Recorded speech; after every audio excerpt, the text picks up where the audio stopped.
But yeah, you can go to settings, game setting,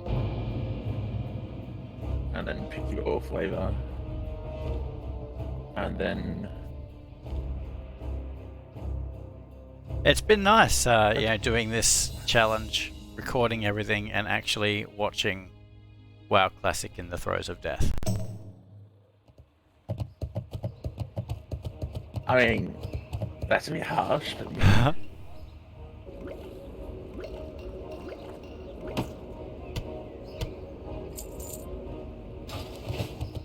Okay.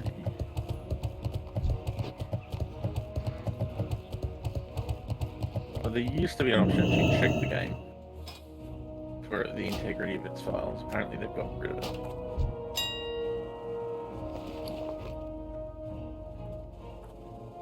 Okay. Well, I don't really care about the updates you think you've done. Yeah. Sorry. Okay.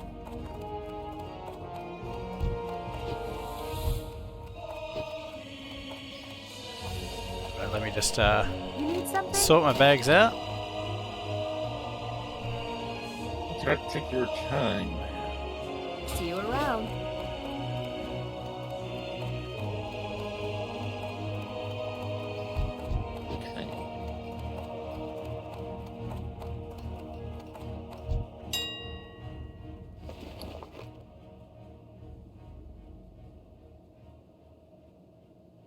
Okay.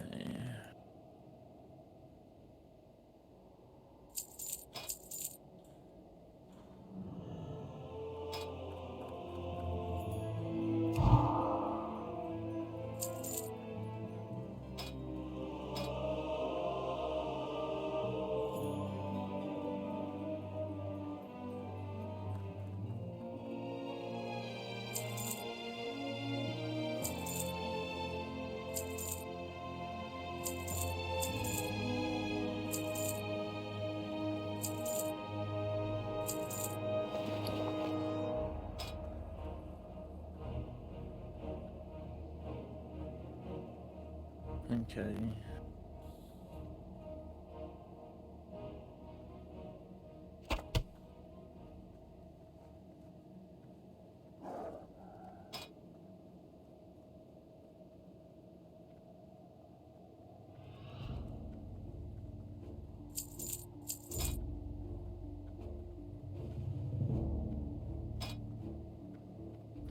Okay. Okay. Probably not. What's that? Just an NPC saying, see you around. I'm just thinking to myself, I bought enough off you that I hope I never see you again. Alright, let us away. So, you happy with Blasted Lance? Actually, before we go, let's chuck ourselves in some PvP queues. We might get lucky. Indeed. Okay, so...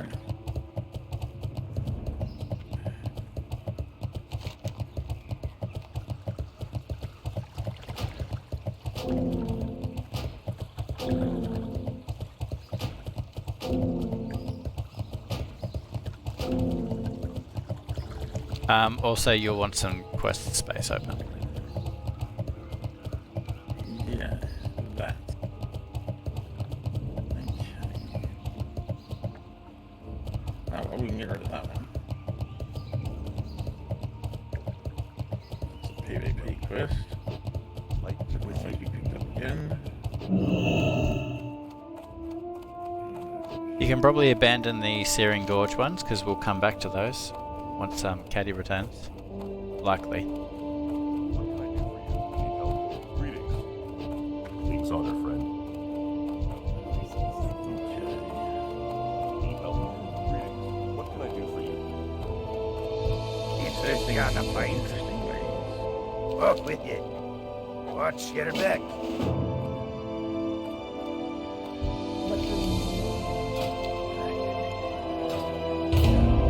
Good luck. Have you queued for both? I am queuing for both, yes. Well met. Alrighty.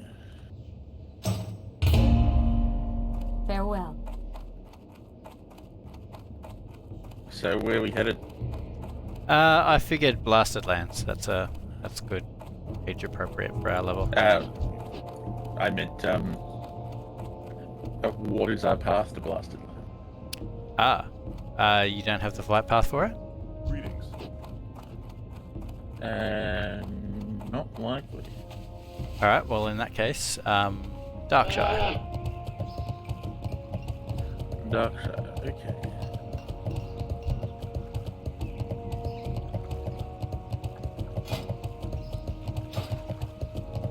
Yes. It does indeed appear a lack a Blasted Lands path. Well, we can certainly fix that.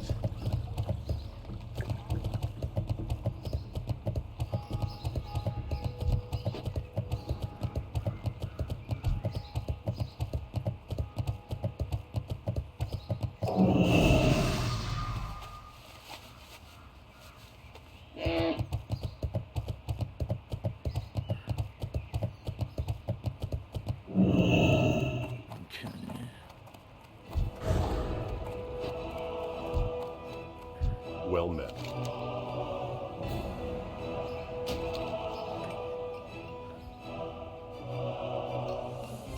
Go with honor. How's your week been anyway?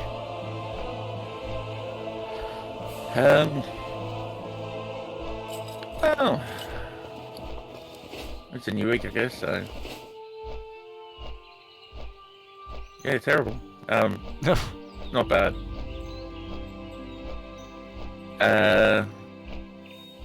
Yeah, no, not bad. How's yours been so far? Pretty busy.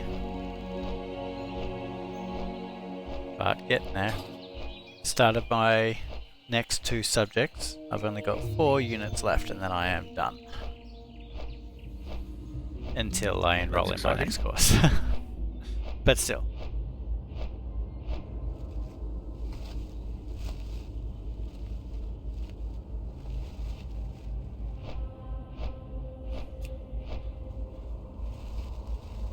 Okay.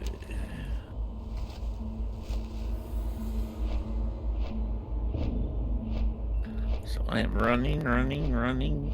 Yep, so through Deadwind Pass, through Swamp of Sorrows, down into Blasted Lands. And the flight path, the town, Nethergard, is to the left when you've just entered Blasted Lands.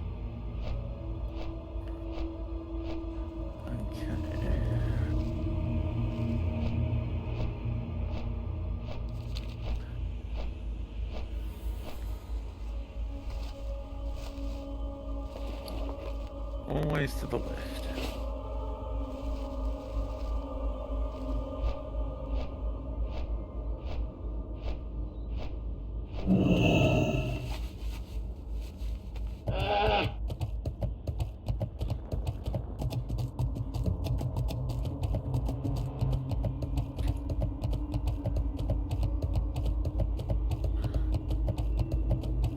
I've slowly been chipping through Stardew Valley on every second Sunday.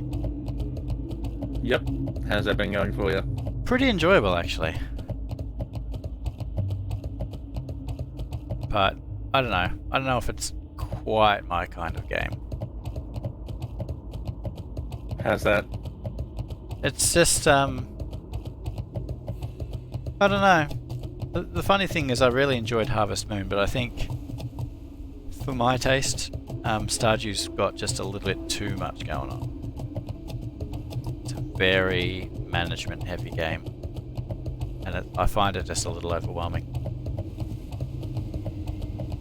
Whereas Harvest Moon was kind of just do your farm. That's all you need to worry about. Just do your farm. Whereas Stardew's got dungeons and fishing and all kinds of crazy stuff. Crafting, foraging, etc, etc.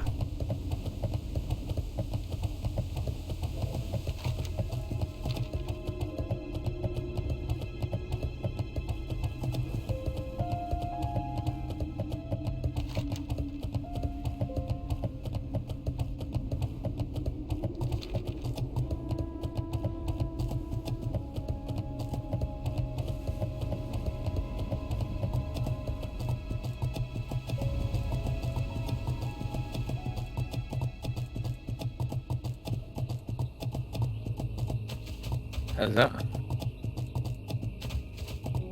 Now I'm just gonna walk right past you. Because I can. Ah, looks like I could have anyway. Because someone killed the guard already. Ooh, a chest. Ah yes, people love their hairy vests.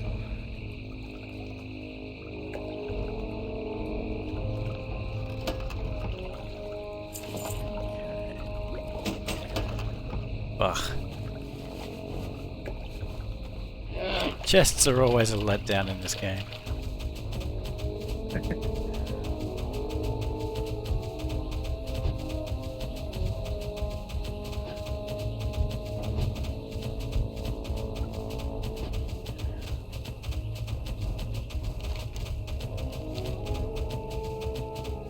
Hello there. Morning. Anyone online?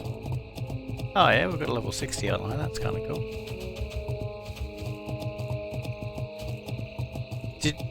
Did you just... Did you literally just level up? Yep. Oh, what? I was very close last time. Yeah, what did you do to level? Just discovering. I did Cortello's riddle. Aha.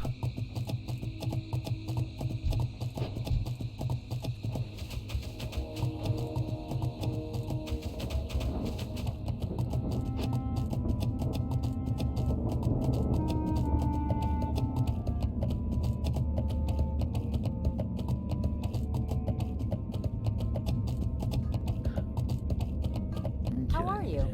Hello.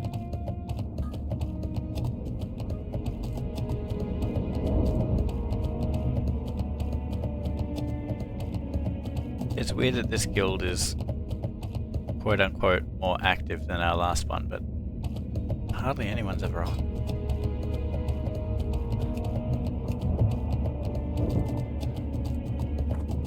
Yeah, that happens. Maybe they've gone to, what you call it, hardcore. Ah, true. Didn't even think of that. Maybe that's where all the PvPers are at the moment.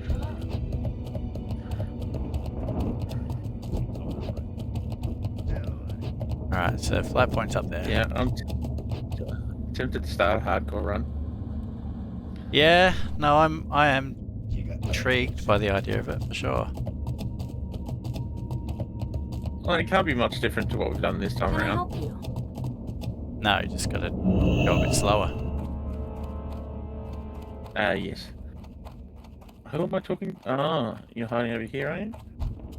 No? I said, at the top of the tower? Yeah, What's at on the your top of that little wooden tower thing. Of course you would, because it's a landing platform. But your beasts are down below. Okay, thanks. Buddy.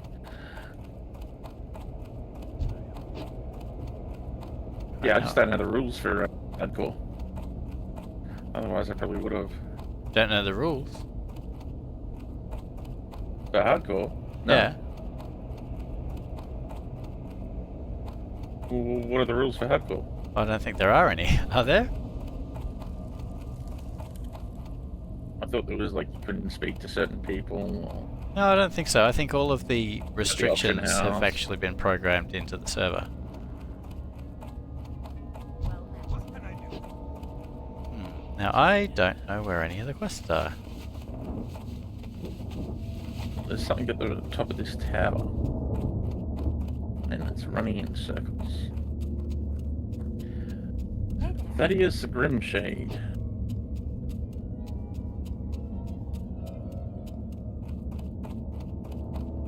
Okay.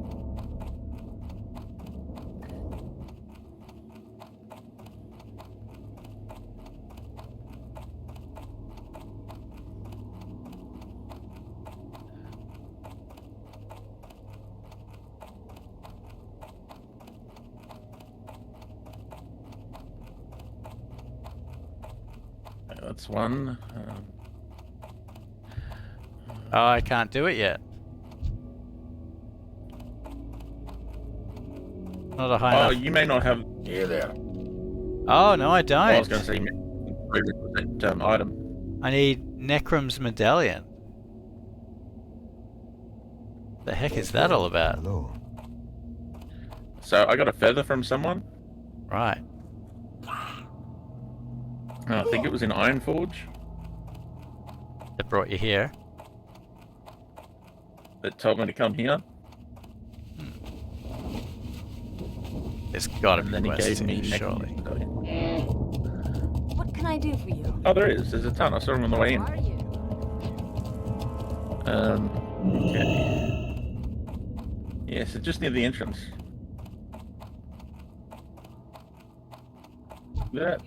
I stuck think between that I'm fence just places. underleveled. Surely not. Well, this is a 47 zone, so I don't know why I'm not eligible. Okay.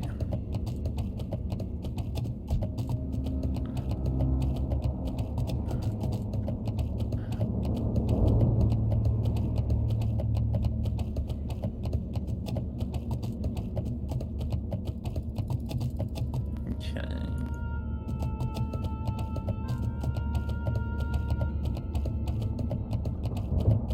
Thought I saw more than that. Maybe not. But I did see these two. Ah, yes. Well, yes, excellent. I can do these. I'm listening. Baskets. Oh, and they've got quite a few. This is really good. What brings you here? Greetings. Wow, they've got heaps. This is 5, okay. Good luck, friend. Be careful.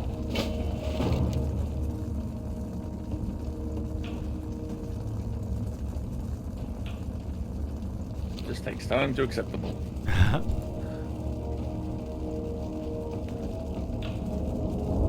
Alright.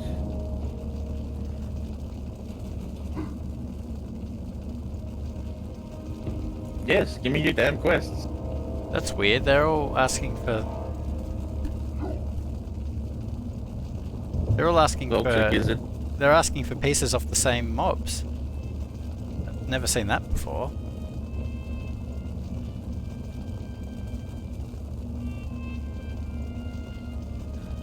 Right, it makes it nice and easy Well, for us. Yeah, there's not going to be many vultures left. Yeah, but hopefully like they'll drop like multiple quest items. But we'll see. Because usually they're like, kill a Scorpid and take this one specific item from it. Whereas now it's kill a Scorpid and we want their pincers. Oh, their pincers again. Yeah. And their pincers. Oh, wow. Okay. Same item. It's literally the same item. Okay. So it's going to say that you've got the item, and then it's going to be like, handed. Then you're going to be like, no, I need another of that item. Lovely, so we can't track them. That's what you want.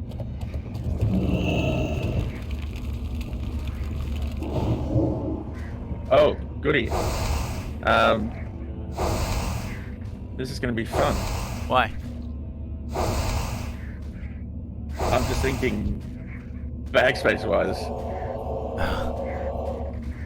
I know I've got 2. I can hand in the vulture's vigor.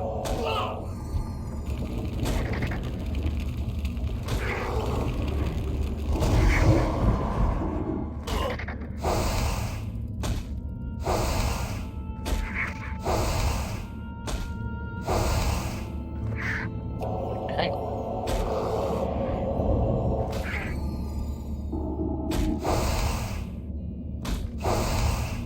Gee, Sorry, my head's just gone insane. kind of missed the girls' DPS.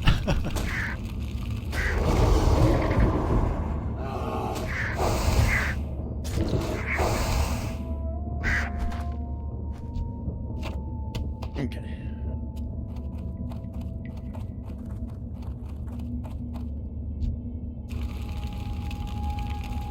So what did we need? We need from these this score box. Yeah.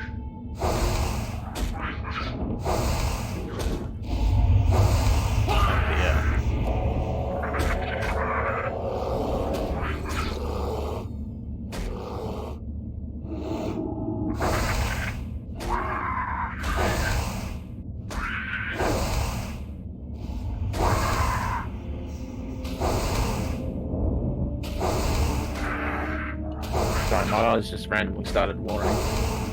Oh, really? What have we got? Am I dealing with poison?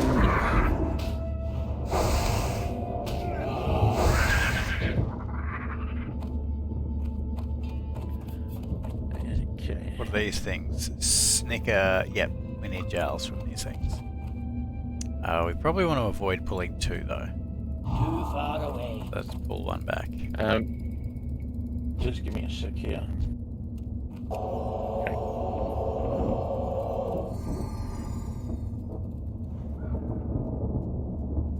Come on, buddy.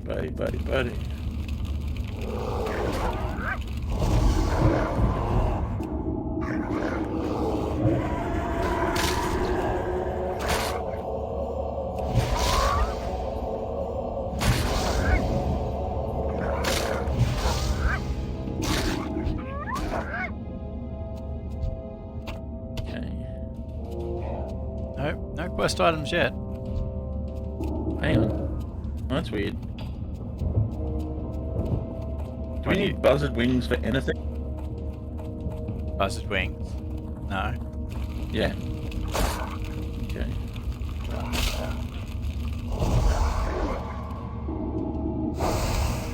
No, we don't need mist wings either.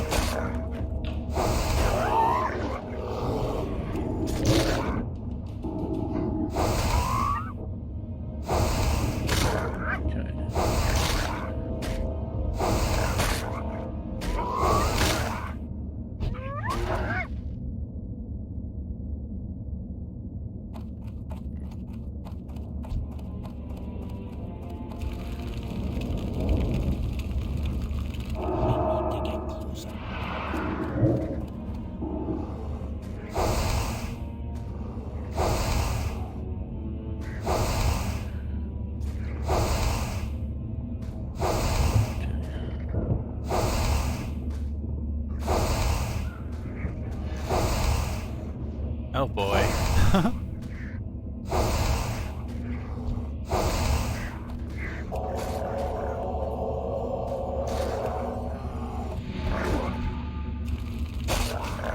Oh dear.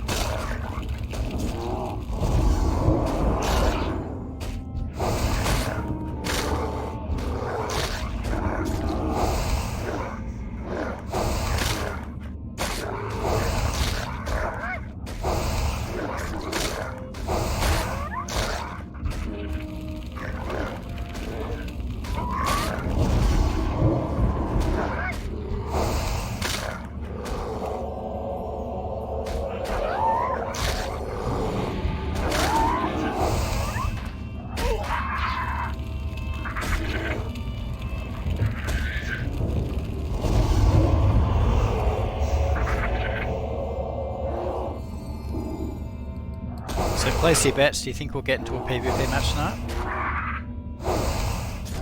I think so.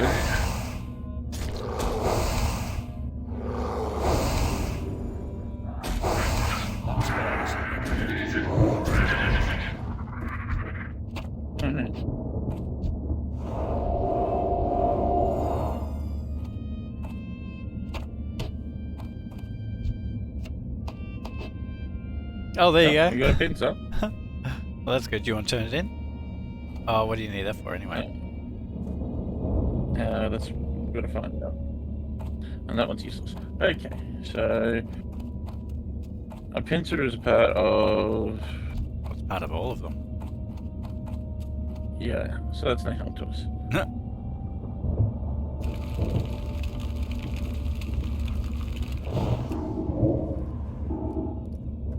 You know what we haven't done?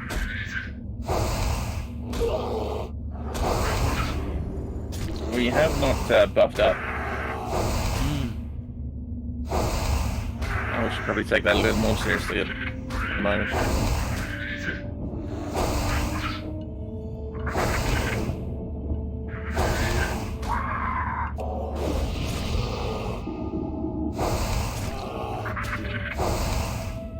Alright.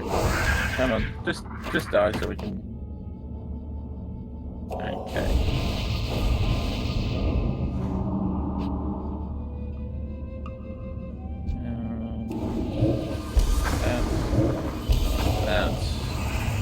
eat a little.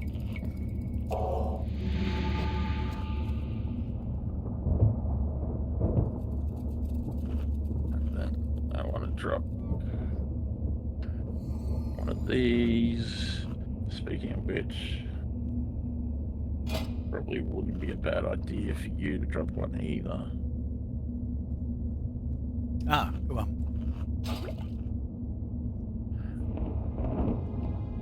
And it gives me a little more bag space. Push.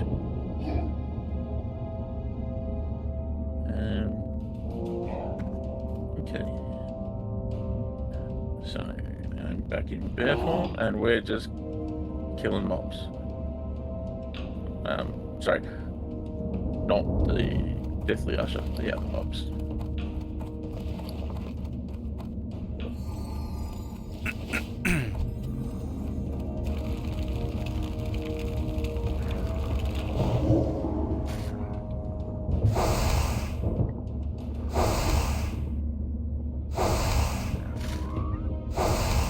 It's giving me a taste of how painful it would be to try and quest and level on your own as a priest.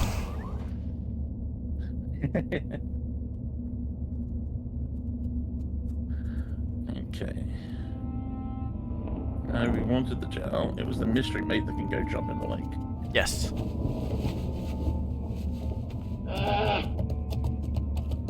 No, I was just going to say that 1 minute we're surrounded by enemies, the next minute Yeah. they're nowhere.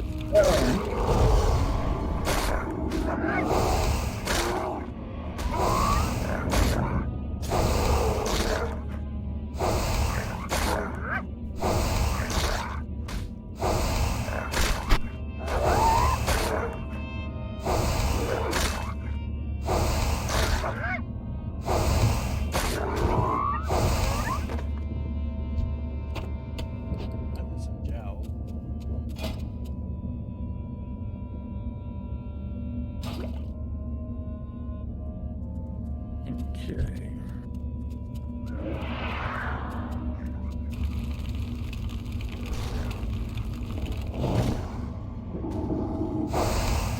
I can't cast that yet.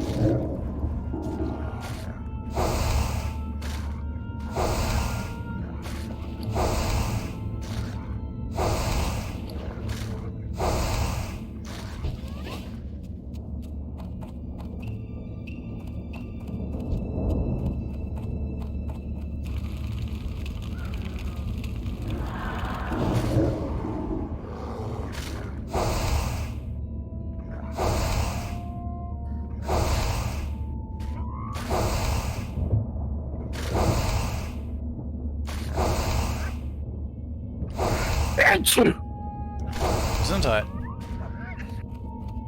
Danke.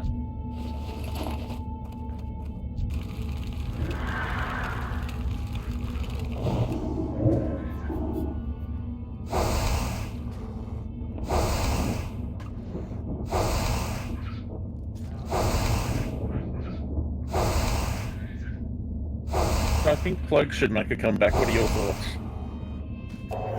What should? Cloaks. Cloaks. I think they're more convenient than jumpers. I've always liked a good poncho. Yep. I think cloaks would be good for gamers because they can wrap around them but have their arms free and just cover the chest, which is, you know, the main point of if it gets cold, you get sick kind of thing.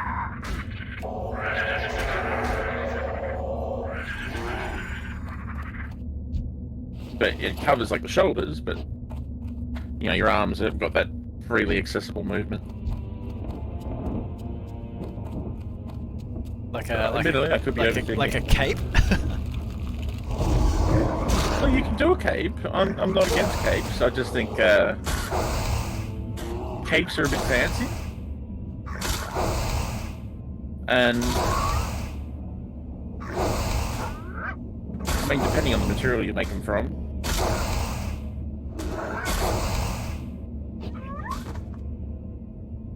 But yeah. I think a nice, good cloak. You know, one that you've converted from a woolen blanket or something like that.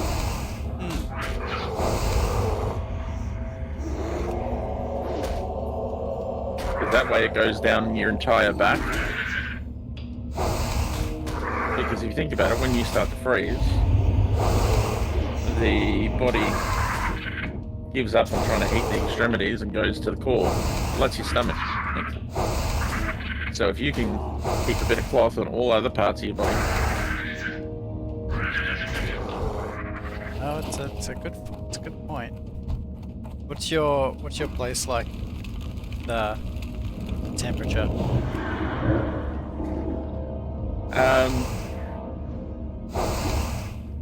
It's at the moment it's 22, but my room unfortunately drops.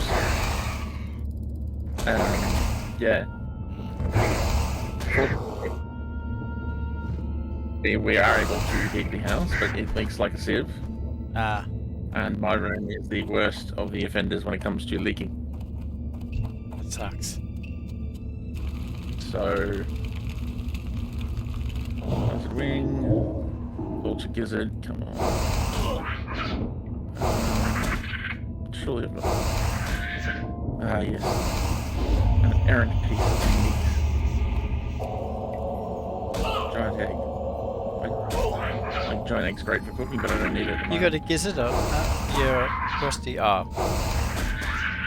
Questy only goes off when you fulfill the requirement. Yep. Stick a fang jowl for the vultures to go.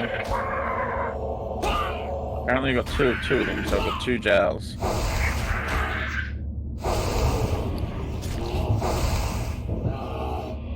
They're not even quest items. They're not marked as quest items. No, so you could Right. actually just buy these off the Careful with that one. Buy them off the auction house.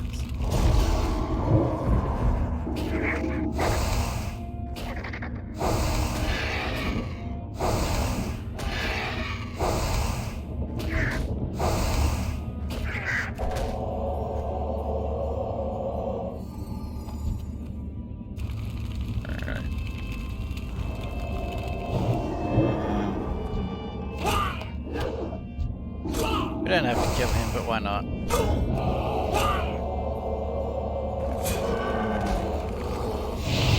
Oh, you know. What is he even? He's a cursed Draenei. Ah.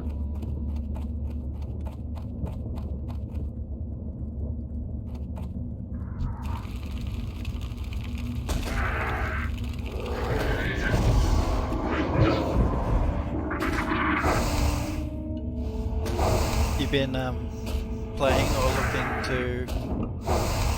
What's that game that just came out? Star something? I don't think I can play it. It's rather taxing. I'm looking at doing it on Xbox because it is so very tempting. I mean, I've been interested in it ever since it came, since it was announced. Oh, really? Well, it's a Skyrim in space. Yeah, see, I've never really been caught by it, to be honest. Even with its first trailer, I'm just like, I think because it's sci-fi, it's not fantasy sci-fi. Yeah, I suppose. I've always loved space things, so but it's not a pure sci-fi. And my thing is, I didn't know what Fallout was about because I've never played Fallout. But Fallout 3 I love because I loved Oblivion. These things are annoying me. They're not giving me any loot. Yes, it is a rather low drop rate. Then you've got Fallout 4 and Skyrim. So on principle, I'm really interested because of the setting in space, but I'm also interested because I knew I was fairly certain that I knew what I was getting out of it. And then they've gone and made it all graphic intensive, and I just can't do it on PC. So I'm like, And you, damn you. you prefer PC? For that type of game, yeah. I mean, if it was like GTA 6, to be honest, I prefer that on console. Can't start yet.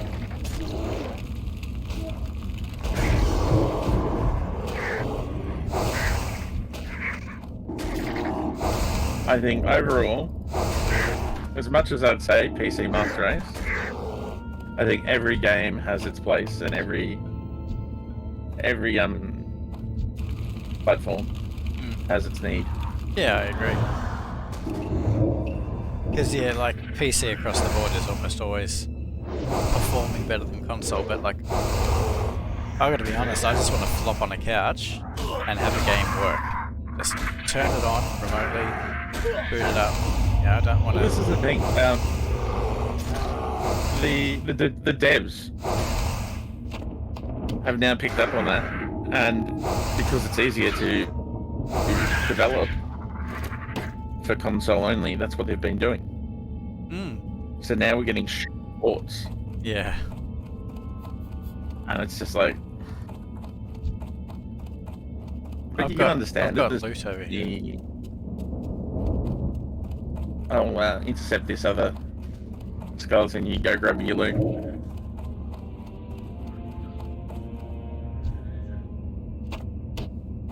This is mystery meat. Nothing special.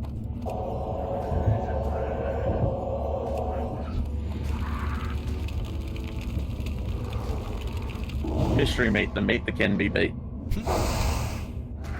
It's so weird because we've been getting mystery meat at pretty much every level, so there's nothing special about it.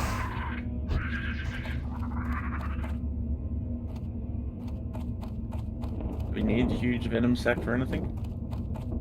No.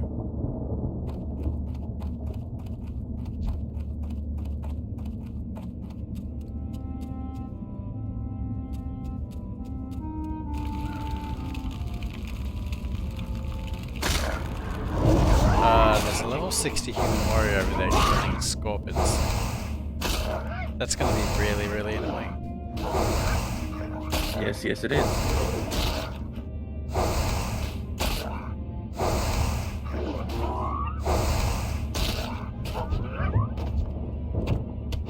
I might whisper him, see if we can party up.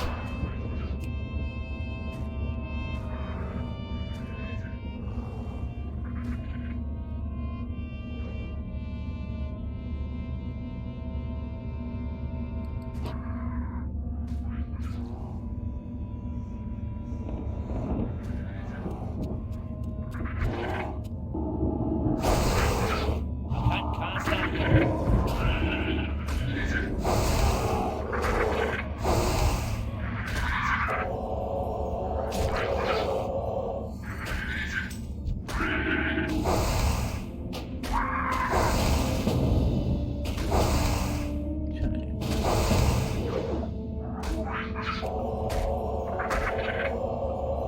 Oh, free for all, yep. Free for all.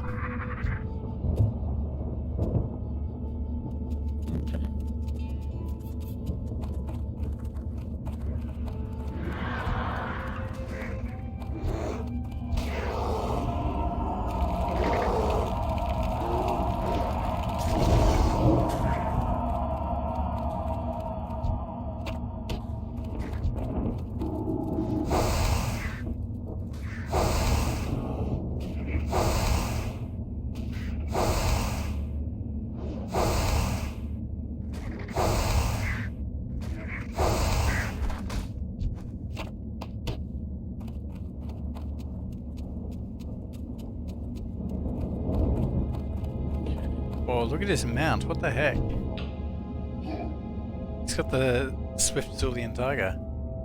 It's also just occurred to me that he's going around picking up the stingers. It's what we want.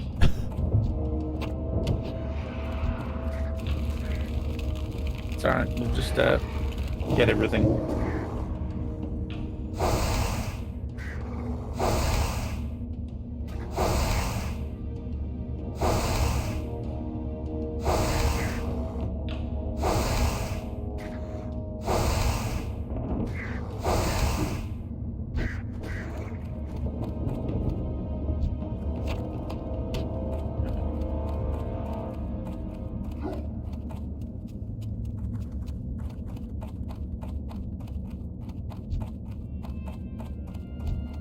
What are you? You're a snicker thing. Yeah, we can do a snicker thing.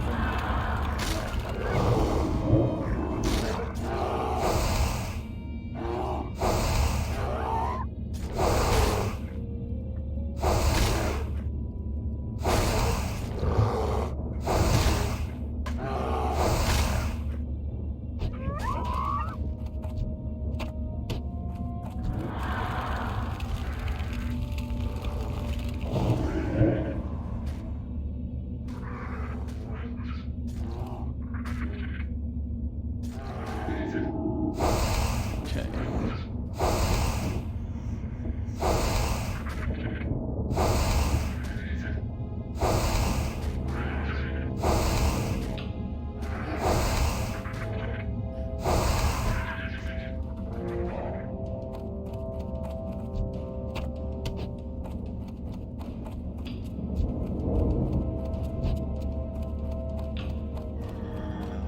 Ah, I'm being attacked.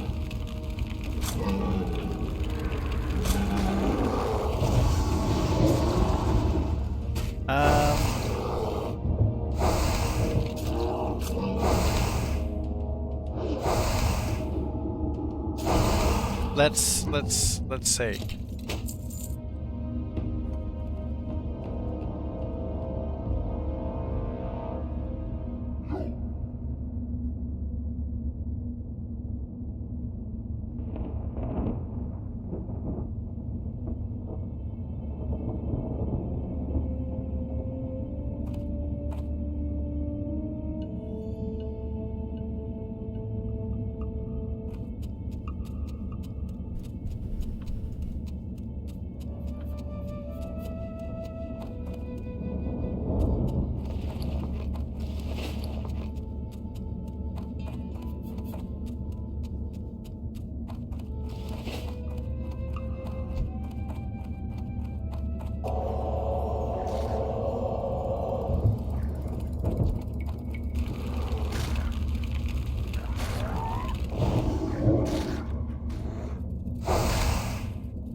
We get loot, but not XP.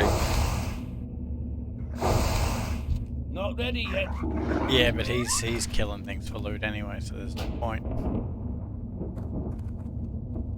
No, I'm just saying that's. But he's left, so it doesn't matter.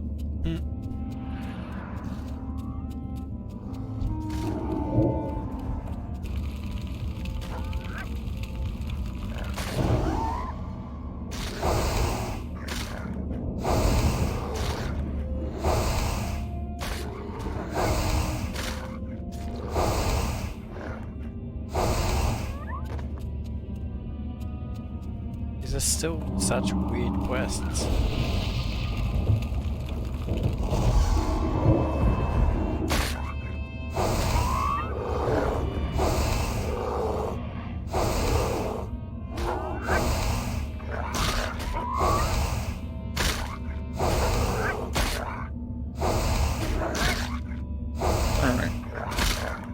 How many Schnickerfang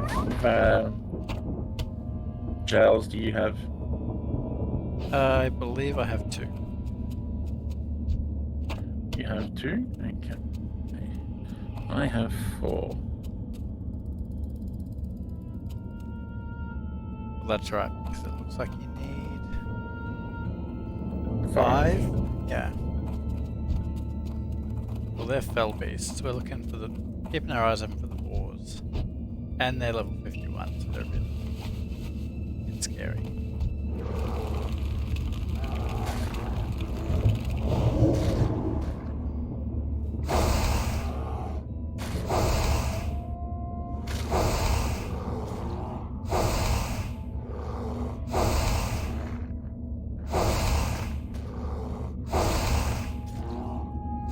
gonna try and pull him away from his friend. Because his friends are 52. I think that's the last thing we want to deal with. They're getting pretty high level when you think about it, aren't they? 52. They are and they're not. I mean, you and me are 48, 49, so there's not a great deal of difference. But realizing the cap is 60. Yeah, exactly.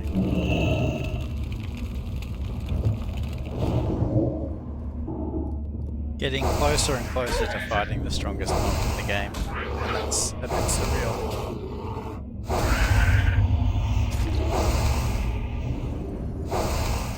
Ah, we're up for it.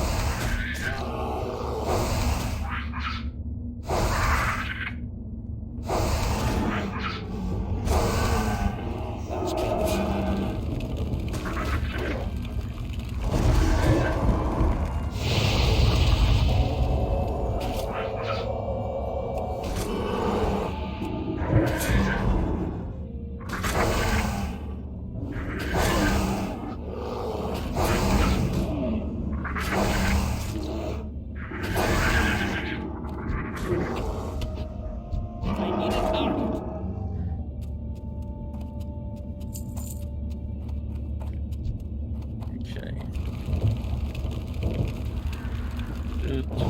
Okay.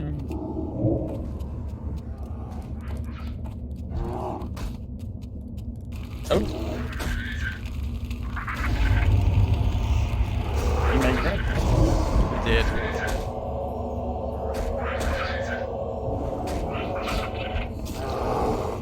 Let's attack this one. Yep. Yikes.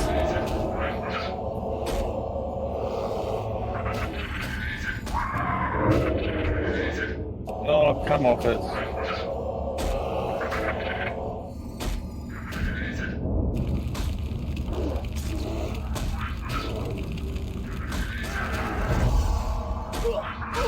Oh, Then was also facing it. Okay.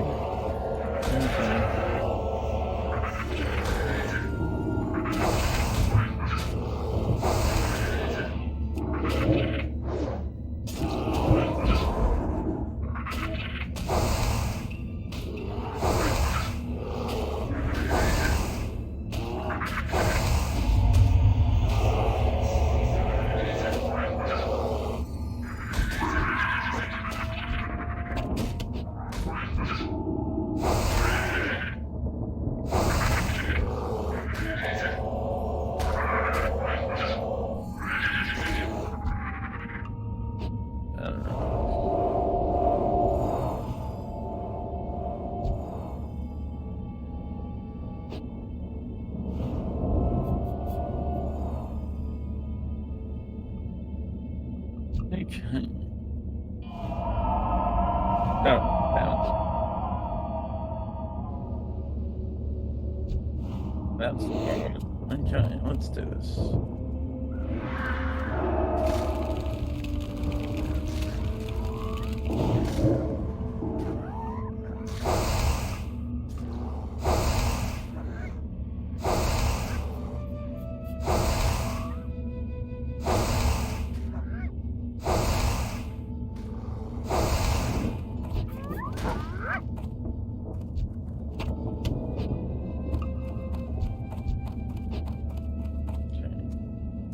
Alright, so I don't need any more scorpion pincers.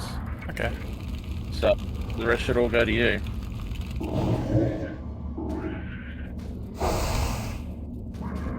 How many pincers do we need all up? Hang on, 1, 2, 3, 4, 5, 6. Oh. Right, let me count that again. Oh, I've got 3. Okay. I've mixed them up with the gels. It's not the easiest quest to track.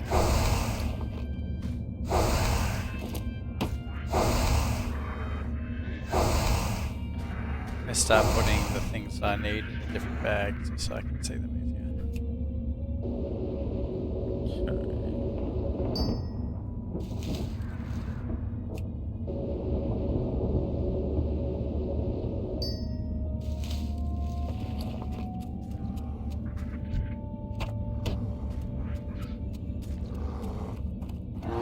So I'm looking at the one I thought would be super easy to do and hand in, which is bigger. And it's like, you need 10 gizzards. I'm like, really? Oh yeah.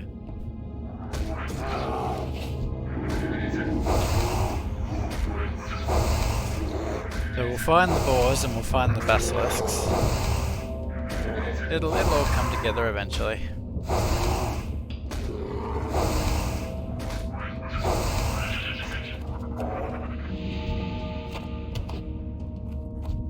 Alright, so I will need to find a space for boar lung. Too far away.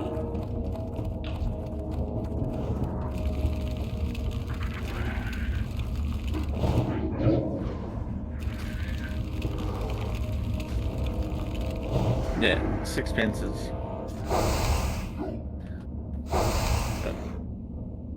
I've got 3, right? Well, that's somewhat helpful. So one of my add-ons tells me, like, what item can be found in a mob, and it'll list which quest you're on. Okay. So it'll tell me what I need in total from that, and then what I have, and then I can work out the difference will come from the bags. So yeah.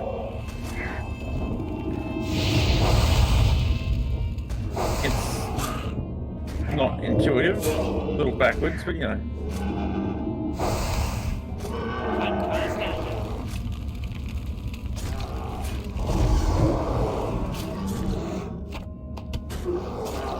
Hey, I got my first gizzard.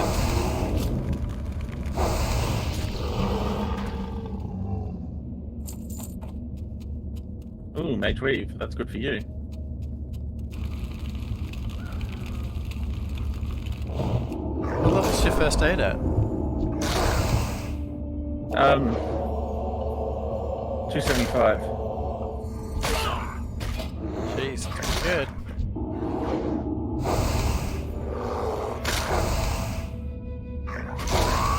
I finally managed to get it to Theramore so I could get the rune cloth spell. So you don't use Mage Weave anymore? I don't need to, no. The heck is that? Imperfect Dranathist Fragment. Currency for everything counts in large amounts. Oh, okay.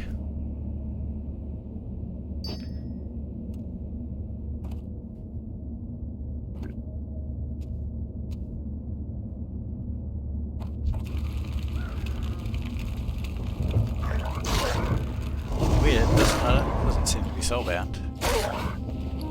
Huh? I said it doesn't seem to be soulbound. No. Well, it's a currency, so...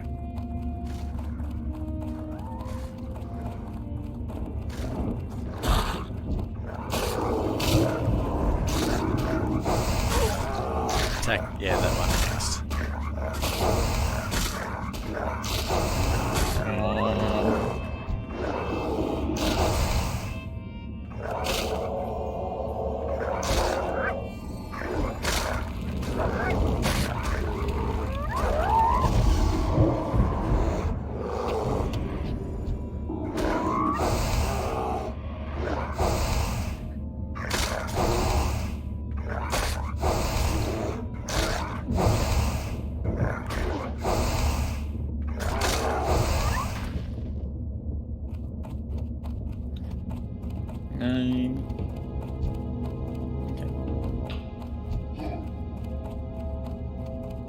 Why would you want to?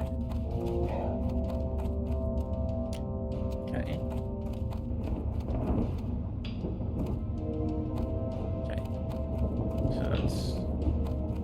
He's up there. Jeez.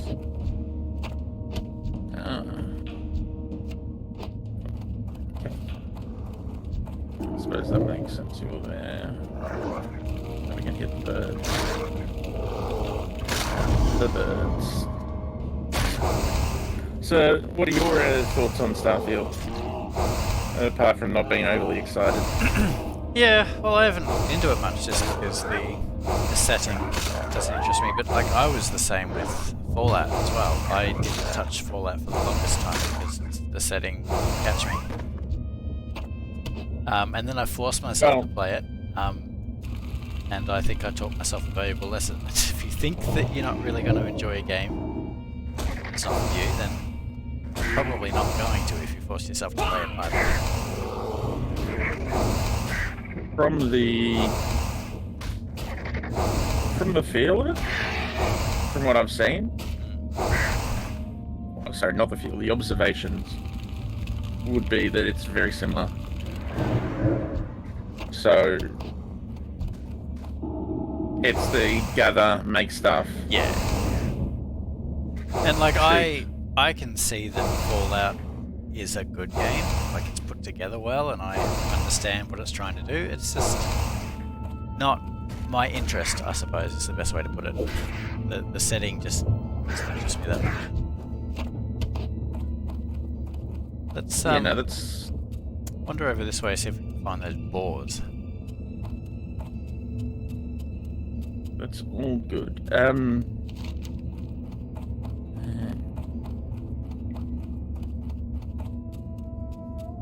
Can't think of what I was trying to say, but yeah.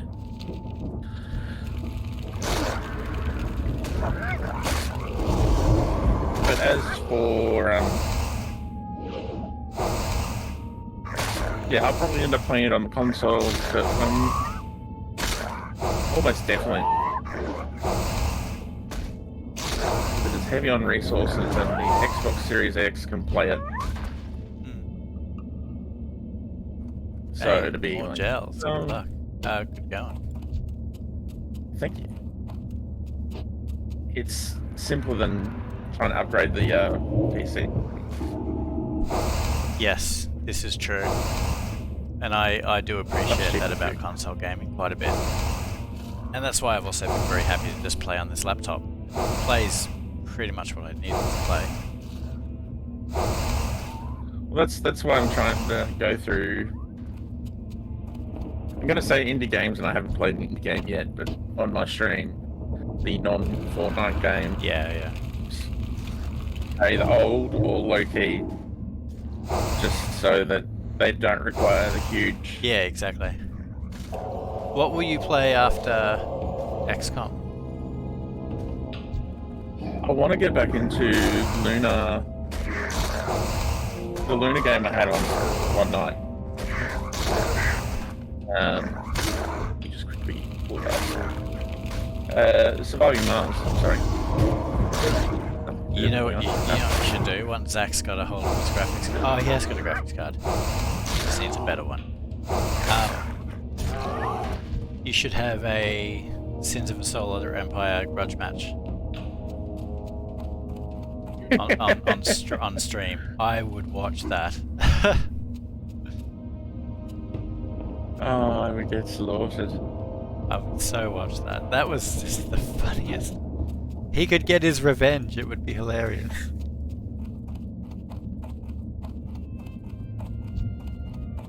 I'll the way around it would be to invite like a ton of people, and then just make a conspiracy alliance.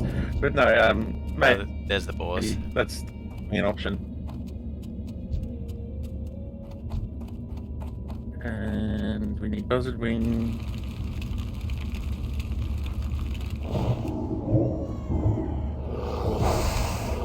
Yeah, I didn't want to do that. I did not want to heal, and I was not being attacked.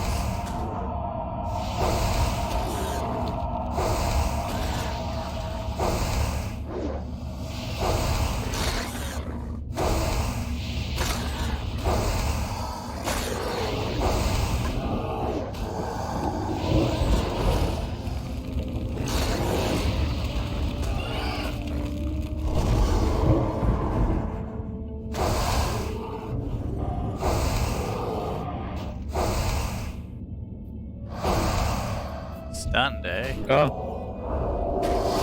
Stunned no more.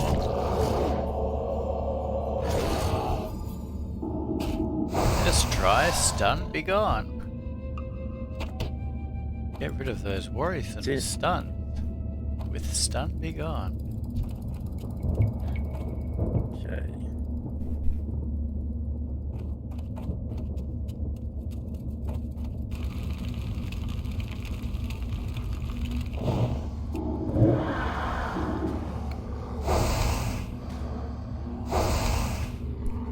So what are you thinking of Baldur's Gate 3?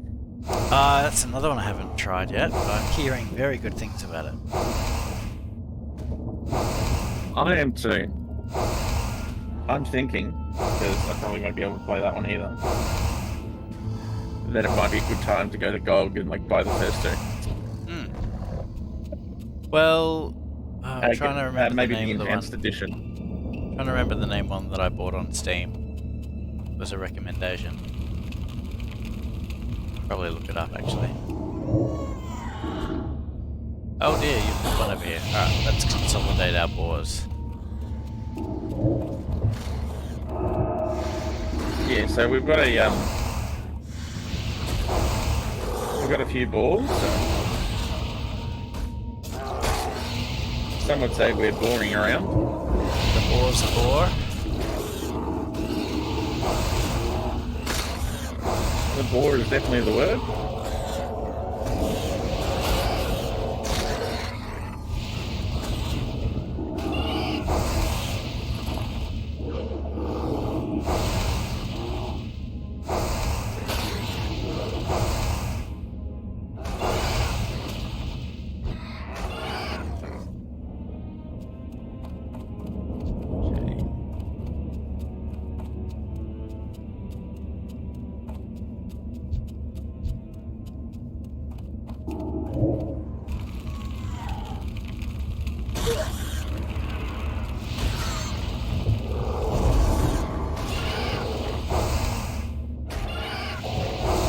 Charging.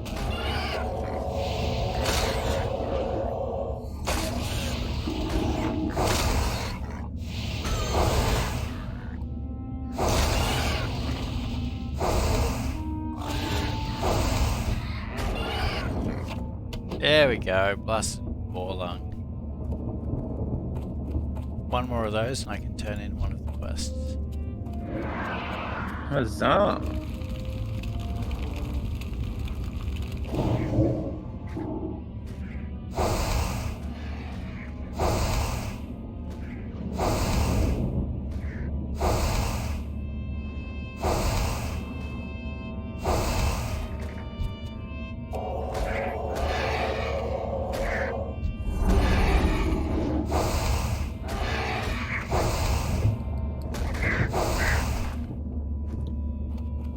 Okay.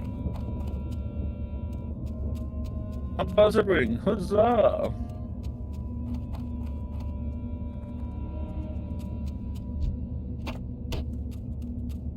No brains there.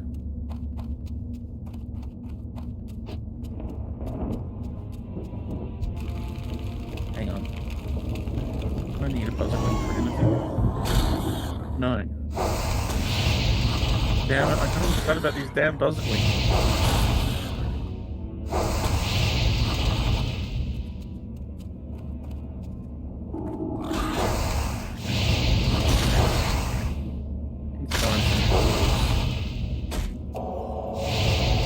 Do you have the ingredients to turn in any of your quests yet?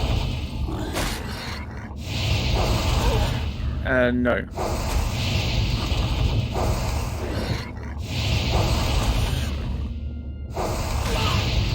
Where are you going? I'm trying to get around without aggravating the bastard. Yeah. Yeah, follow me. Follow me, buddy. That's it. Good girl. I'm a bear.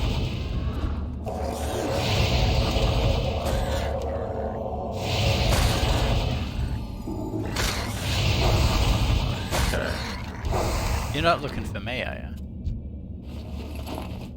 No.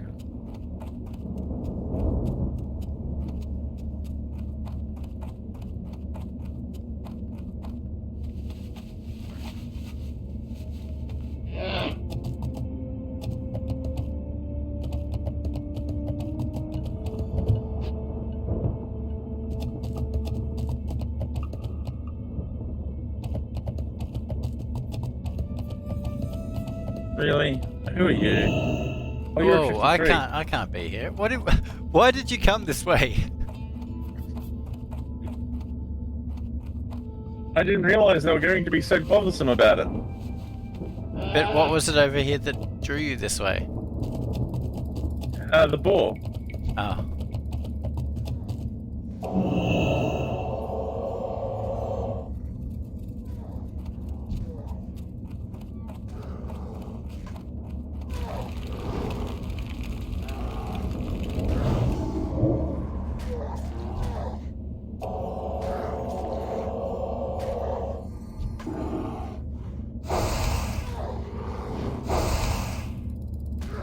I'd probably avoid hitting him.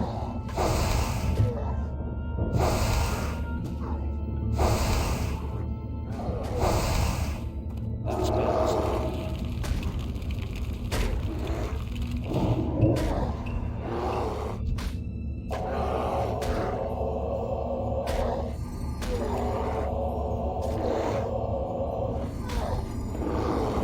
How dare you try and parry me?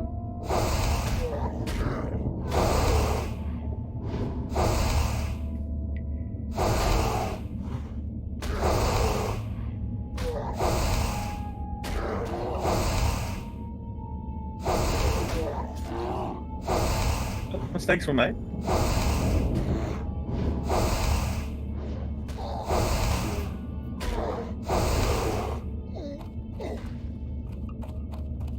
And if this were a stream, I would have a sound word for it. It's not, so I'm running up the hill. We need to get closer.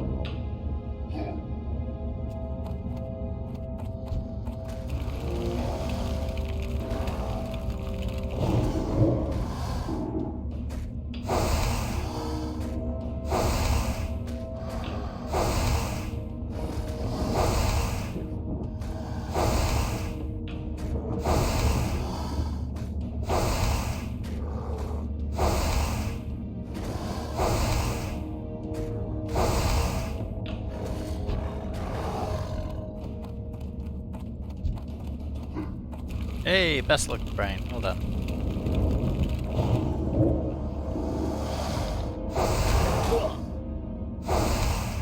You know the downsides of that? What? Now I don't have space for a lung. Okay. Is there an item, a single item stack that I can take off here? I don't know, we need 11 brains, so we can always hunt down the basilisk.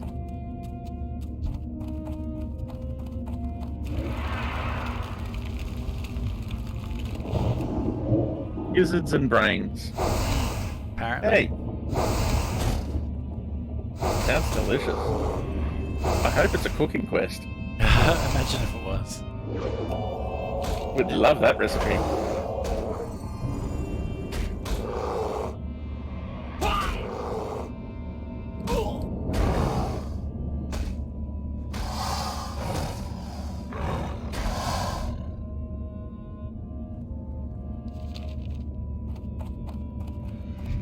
Oh, you got a brain, congrats. Did I? I mean, I actually wonder if these I are. didn't. I wonder if these are repeatable quests, because these look like they could actually be like raid utility items. All of the quest rewards are increase a certain stat by 25. And maybe that's why that level 60 was running around picking up the ingredients. Good.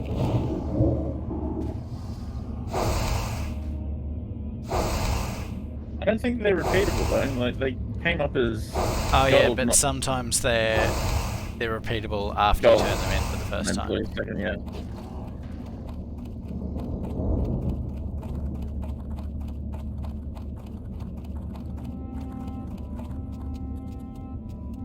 I need some more blasted boars.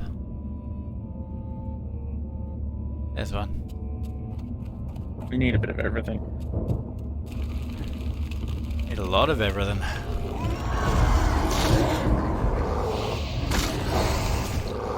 Oh no, we don't need gels anymore. don't need jails anymore.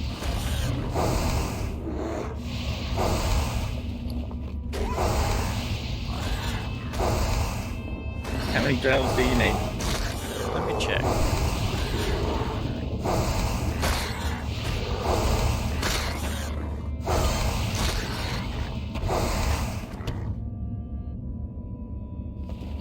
I am on 3 gels. I still need a fair bit. Okay. Only 2. The jails only require 5. Okay.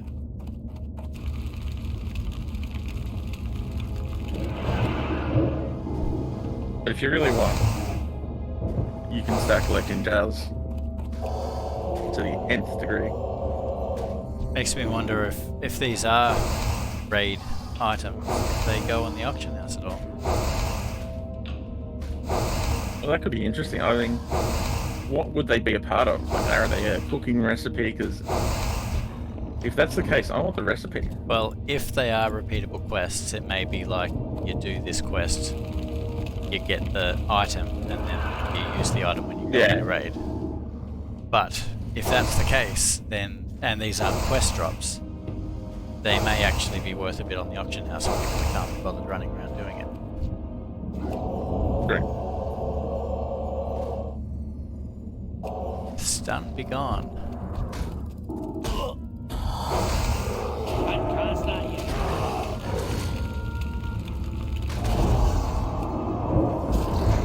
Oh no! Looks like you've been stunned in the blasted lands. I can't do that yet. Don't worry, just administer a little stun be gone. It should be equipped in every bat utility belt.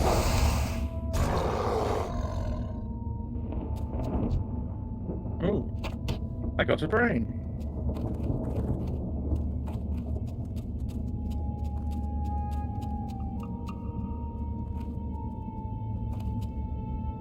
Ooh, there's a quest. Act now and receive a free cure disease.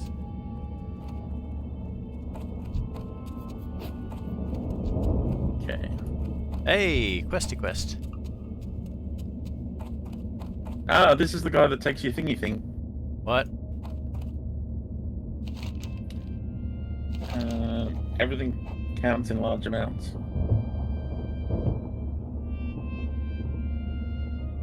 Oh, I see. Yep. I can only pick up one of these, which...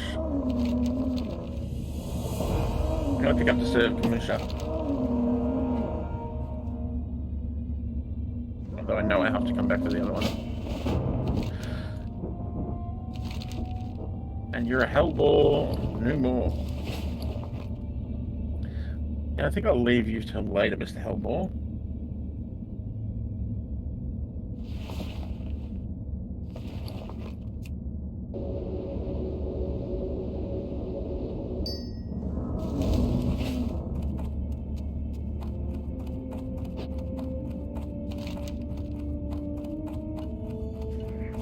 Oh, these are red quests.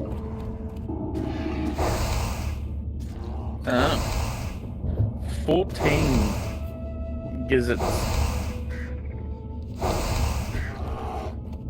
That's too many gizzards by anyone's standard.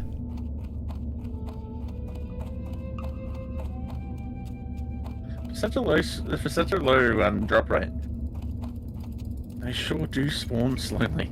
Can we get one more baller, and I might actually be able to turn one of these quests. Yep, we can certainly kill the boar. Just not the hellbore. That was 52. Ah.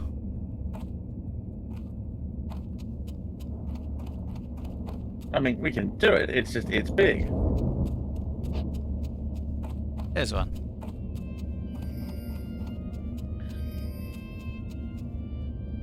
Okay. Oh, don't tell me you're an Okay. Yes. I understand. Out of range. You're just cranky that your wife has your handbag.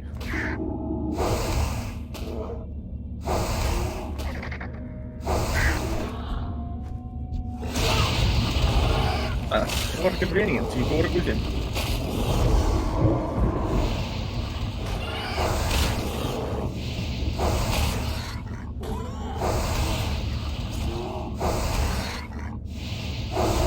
Charging.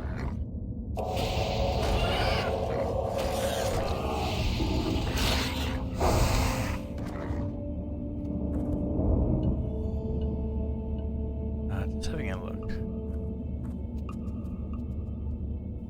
Okay. Just checking what the WoW Classic PvP brackets are. No loot.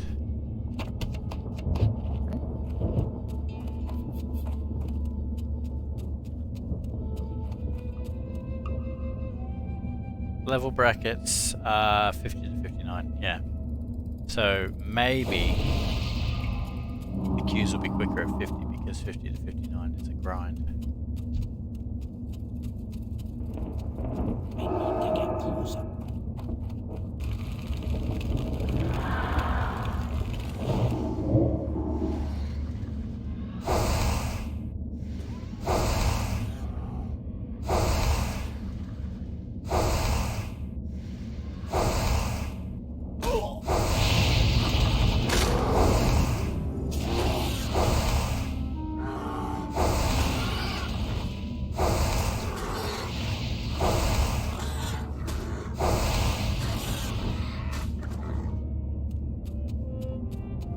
Actually, that would make a bit of sense, especially in a game where you start to run out of quests to get to level 60.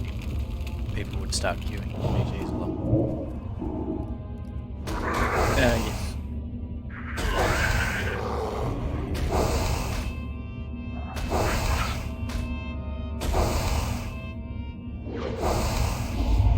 Alright, well, let's just aim for 50 then, shall we?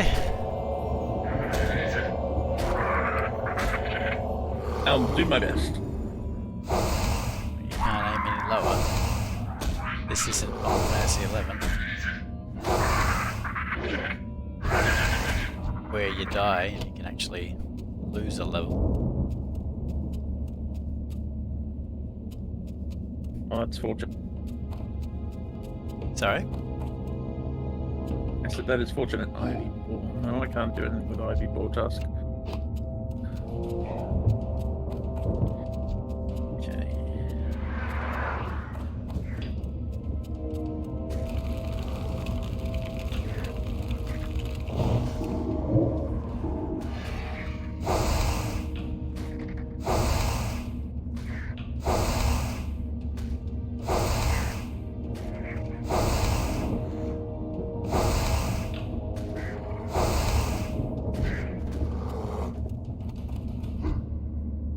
There you go.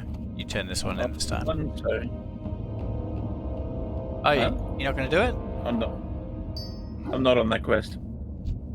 Or I just took the other one. well, do you want to hand it in? Because they're repeatable. But I think the first time you hand it in, it gives you that experience. It's up to you. I don't have the bag space for it. Okay. Oh dear. Alright, let me I turn it in. fill up with the others. Do you remember where it was? Over here? Yes. I will lead the way. Okay, I'll take the Portal Seeker. You go straight for him.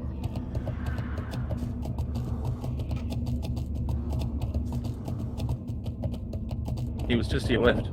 He's up here on the hill. Ah, Which isn't where he was before, so that's weird.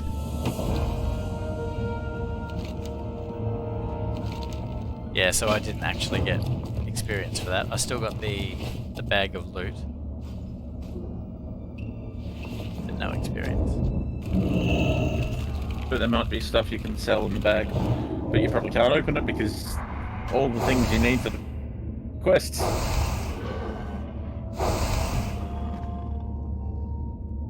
Okay. So we moved from here. What a mean bastard.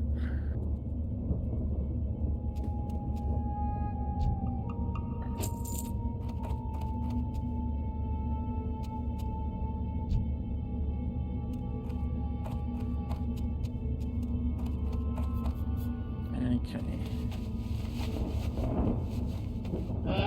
So, on the right side of this road is high level mobs. So I want the low side.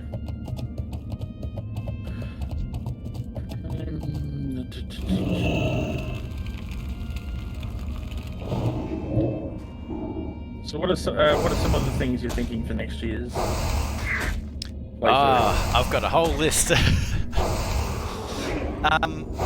So there are a few that I'm like, what are you doing? Why would you pick that game? You're stupid. Like Echo the Dolphin for the Sega Mega Drive. Oh yeah. Which That's is a a cool great game. game. It's a great game, but yeah, its later levels are a little notoriously frustrating. But I figure it's actually, I got really fascinated about it for a few days because it occurred to me. Have you played Subnautica? I have not. I never got around to it. It's a very, very good game in terms of like games that offer you a unique experience. But Subnautica has this very uninviting, hostile, open world that's lonely and foreboding, and it does a good job at making you feel isolated. And it occurred to me that many people regard Echo the Dolphin as being the blueprint for that. And it is, because Echo starts off as like, you know, the first few levels is like, oh, you know, you're in the bay, there's fish and coral and it's all pretty, but it very soon becomes a very hostile game. Like the waters, like you swim out, because you're swimming out to speak to like, the halfway point of the game is you're going out to meet like a whale.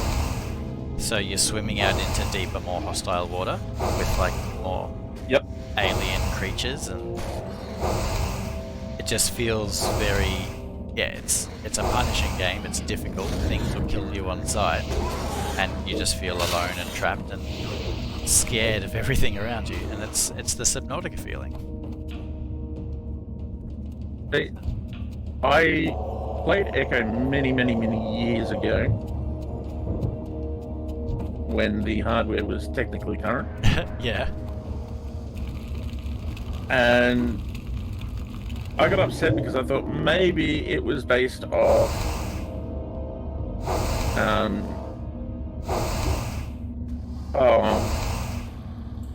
there was a submarine sci-fi show at the time that had a dolphin. Sequest. Yes. So I thought maybe it was something like that, or maybe. And so it just had the storyline I was looking for. Like it was standard puzzle of the type game. Funnily enough, they all were. And I only know this because Lasty was playing it on his channel when he was still streaming. But there is a Sequest game on the Mega Drive where you get to control the dolphin.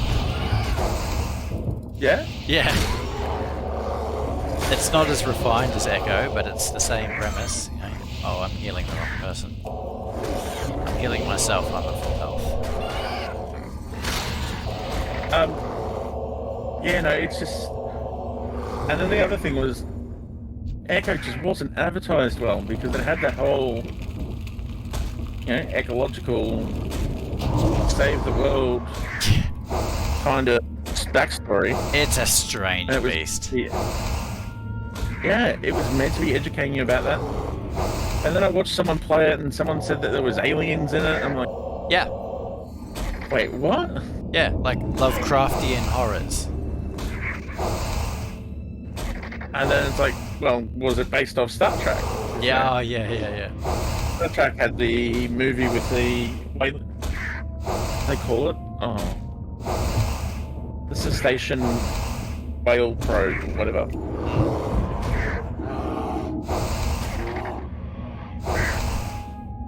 Yeah, because people have drawn the connection, because Echo, ECCO, is an acronym for some, like, program the government was putting together to like teach dolphins to speak so that they could communicate with aliens. Oh, okay. It goes deep. It's weird. It's messed up. I mean, Have you heard the I story? wasn't aware of that particular program. I was aware of the program where dolphins were trained to detect sea mines. Oh yeah, that one too. Have you heard the tale? You may have heard it in passing at some point about like the woman that developed a romantic relationship with the dolphin she was working with. No, I have heard the one of the woman that was raped by a dolphin. I think that might be the same story. But that story happened at that Echo program. Okay. So some people think that Echo was inspired by those events and that's why there's aliens in it. But even if it isn't... And ladies and gentlemen, if this sounds like we're spouting conspiracy theories, do go read the book The Men Who Stare at Goats. There was also a film made about it. Oh really? That is a black project that was paid for by the US government. Good grief. But whether it's connected or not, at the end of the day, it's still a game where you are a dolphin swimming with fish, traveling back in time, and fighting aliens. So, it's pretty out there. Yeah, as I said, misadvertised. Had they advertised that, they would have got a bigger fan base. But that's, again, like another similarity between Echo and Subnautica, because Subnautica is an ocean game, but it is a sci-fi game. Well, there's also the horror game that come out around the same time. Which one? And... oh, hang on. I might be getting Subnautica confused with this one. So... there's a submarine game where you're in a submarine and you're lost and confused and you're alone in the middle of the ocean. You're trying to find stuff and rediscover everything and find out what happened to you. Then there's that's Subnautica? That sounds like Subnautica, but I think there's another one that was similar to that. Trying to remember what it was. Yeah, so there's one. You're just stuck in it. You're entirely under the ocean. Yeah. And you can go up the ocean, but you're mainly on this base. And it turns out that you're not actually a person, but you're a AI or something that was dumped into a suit. Oh. And so you're just the suit. No, I don't know that one. And it's like a sci-fi horror under the ocean. But it came out at the same time as Subnautica. Huh. Subnautica's a little more subtle than that. Subnautica, in my opinion, like falls into the games as an art form category. Well, this has like... it has a couple of jump scares, but it tends to shy away. It's more the creepy atmosphere. So it was more comparable Can I assist you? to, let's say, a less scary version of Alien Isolation. Next we meet. Okay. So it does have this really story-driven narrative, Good luck, friend. and it's not all about pew pew bang bang.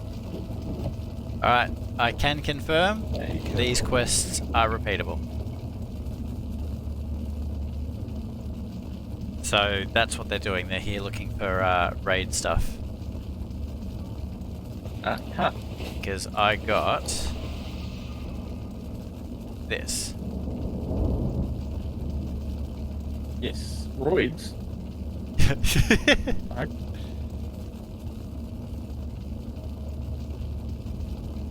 I only got hang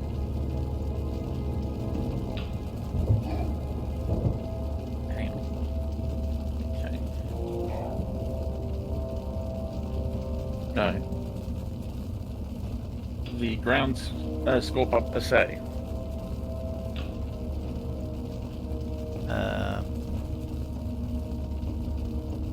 Increase agility by 25 when consumed. Oh, yeah. I think we turned in different quests. But that's the one that yeah, people will be coming back for that to do their raids. So you may find. So are you repicking this up or? No, because if it's like the other quest, you won't get experience for doing it again. You'll get the rewards, but you won't get the experience. So I'm just doing each one once. But it empties up my my quest log a little bit more, so I can Backspace. that too. Oh, that. Okay, so I can find this little shifter. I mean, the quest giver. And pick Oh up the yes, other you quests that I can. didn't have. Yes.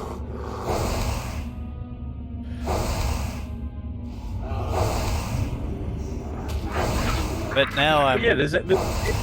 Sorry, go. There you go ahead. I was just going to say now I'm very, very interested to see what these mats go for in the auction house. If they're raid related, they could go for a pretty penny.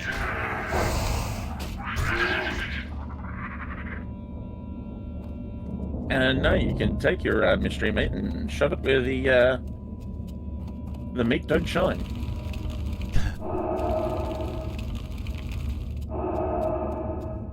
We still What do you need more snicker fangs too, or at least I do. Apparently, I used all my scorpid pincers, so we need them as well.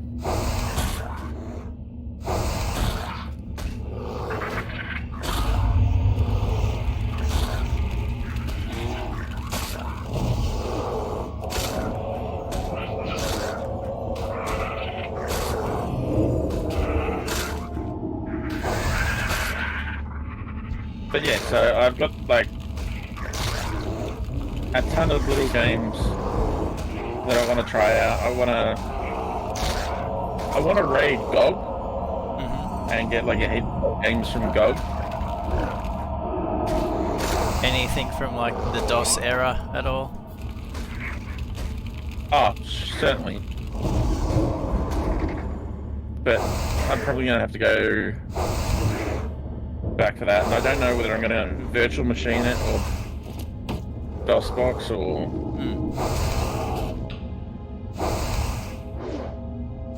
I'll probably virtual machine it, and I'll probably use the gaming centric virtual machine just because. But I'm gonna have to remember which one it is. But then there's also abandoned games like Freelancer. Yeah. Range. There's a lot of good abandonware games to buy. Kind of nice. Well, I don't know about buying them. Like,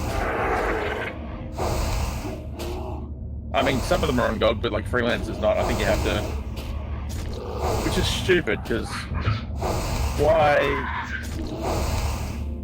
You know, Microsoft was the publisher. They own the damn company that made it. Why they don't have the rights to it, or why they gave up the rights to it, I have no idea. Yeah. Hey, you got an answer. Excellent. So let's scan over this list of mine, see if there's anything that jumps out that might be of interest to you. Oh, Borderlands 2. Right, so yeah, So if you were keen for that one, that would be a you, me, Tilly, and Minty playthrough. yeah, I think that's something. I think we can get back to it. Just like the good old We've wanted to days. do it on before. What was that, sorry? We've gone to go through the entire thing a few times before. Yeah, well this one would be just the main campaign. We wouldn't try and do all the DLC again. Goodness me, that was too much. It wasn't that it was too much, it was just we didn't take a break. Yeah. Let's see, what else we got here? Doom. Doom. Good old classic Doom. Which one? The original. I think so. Yeah. GoldenEye on the 64. Oh yes. Did you end up getting the rare version? The rare version? So if you bought the rare replay on Xbox, you got the rare version of the Golden Knight. Yeah. No, I'm playing the one on the Switch. Because I bought the N64 controller to play with it. Ah. Which is really yeah. cool. I would,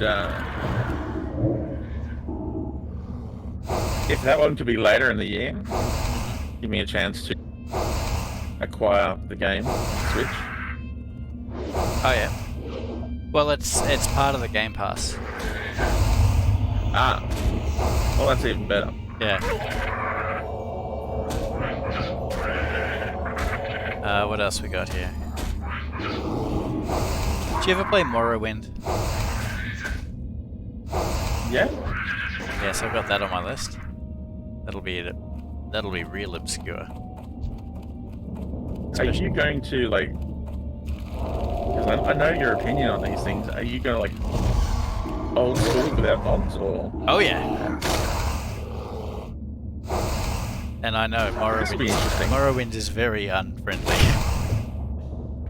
Well, the other thing is it's unfriendly to load. Like, it does not play nice with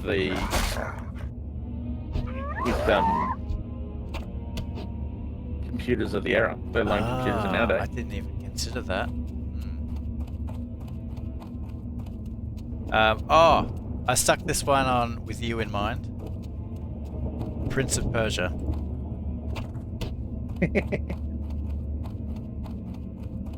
That is a classic. Which version? OG. DOS. Nice. Which is like, it's actually kind of cool that like you can get Prince of Persia on like, the Master System. Oh, that's right. They did. They cross-platformed it. Yeah. So it's a legitimate version. Nice. Did you ever play Chrono Trigger? No. So that's a timeless classic of playing through that one. So a lot of the JRPGs I never got. Oh, okay. Well, yeah, like maybe this will be a chance to get a look at Chrono Trigger, because it's if you were going to play any of the 16-bit JRPGs, Chrono Trigger would be the one to play.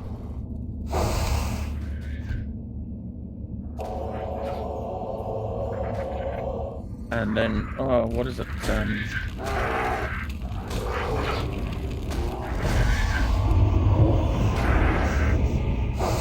Sadly, all of the games I would have played probably won't be available on the Switch due to licenses. Like what? Because, well, all the the movie tie-in films, Oh, all yeah. all that seems to be. Yeah, no, it's got a license. We're not bothered. Oh, I need a bunch of boars and I need another scorpion. Okay.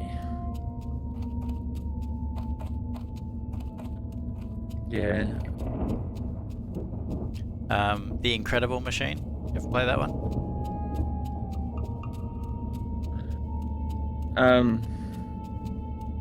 No, I never played Kim.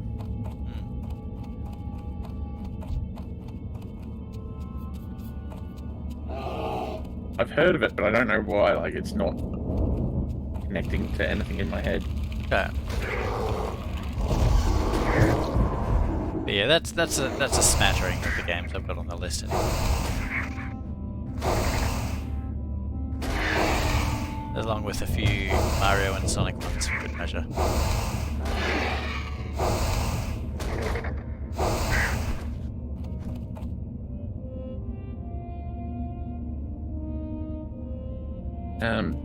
That's not good.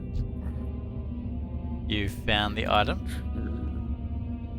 Oh, I found a gizzard. I want a gizzard, but You can't pick it up. I'm not a gizzard. Ah. Why am I allowed to have a gizzard? Huzzah! I have a gizzard.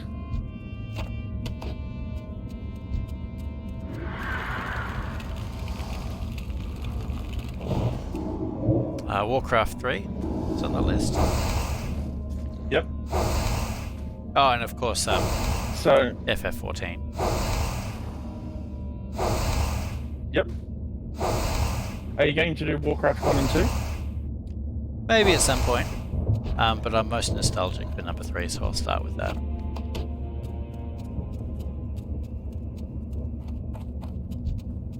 So Diablo 1 is on GOG as well. That's on GOG. Blizzard lost the coding for it. Wow. And it... So, yeah, they lost the core code. And I don't know what happened with the license. But Now it that was you mention restored by... Yeah, now that you mention it, it's weird that you can't get Diablo 1 from them anymore. It was restored by someone based off the game, despite the fact that the core code the way they did it was weird, and so I think technically the entire code is in the game, Right. unlike with most modern games. So someone in the public restored it or something. And after negotiations, GOG was able to get that. Wow. They've had that for a while. After negotiations, GOG have Warcraft 1 and 2. Wow. So they are Blizzard games that... and it's... Blizzard may still have the license. It's just that... They don't have the distributing rights? Or? Well, no, because what GOG often does is purchase the rights to... they get a licensee license. So they purchase the rights to have it available. So I'm in no doubt that they are paying Blizzard a portion of the proceeds. Okay. But, you know,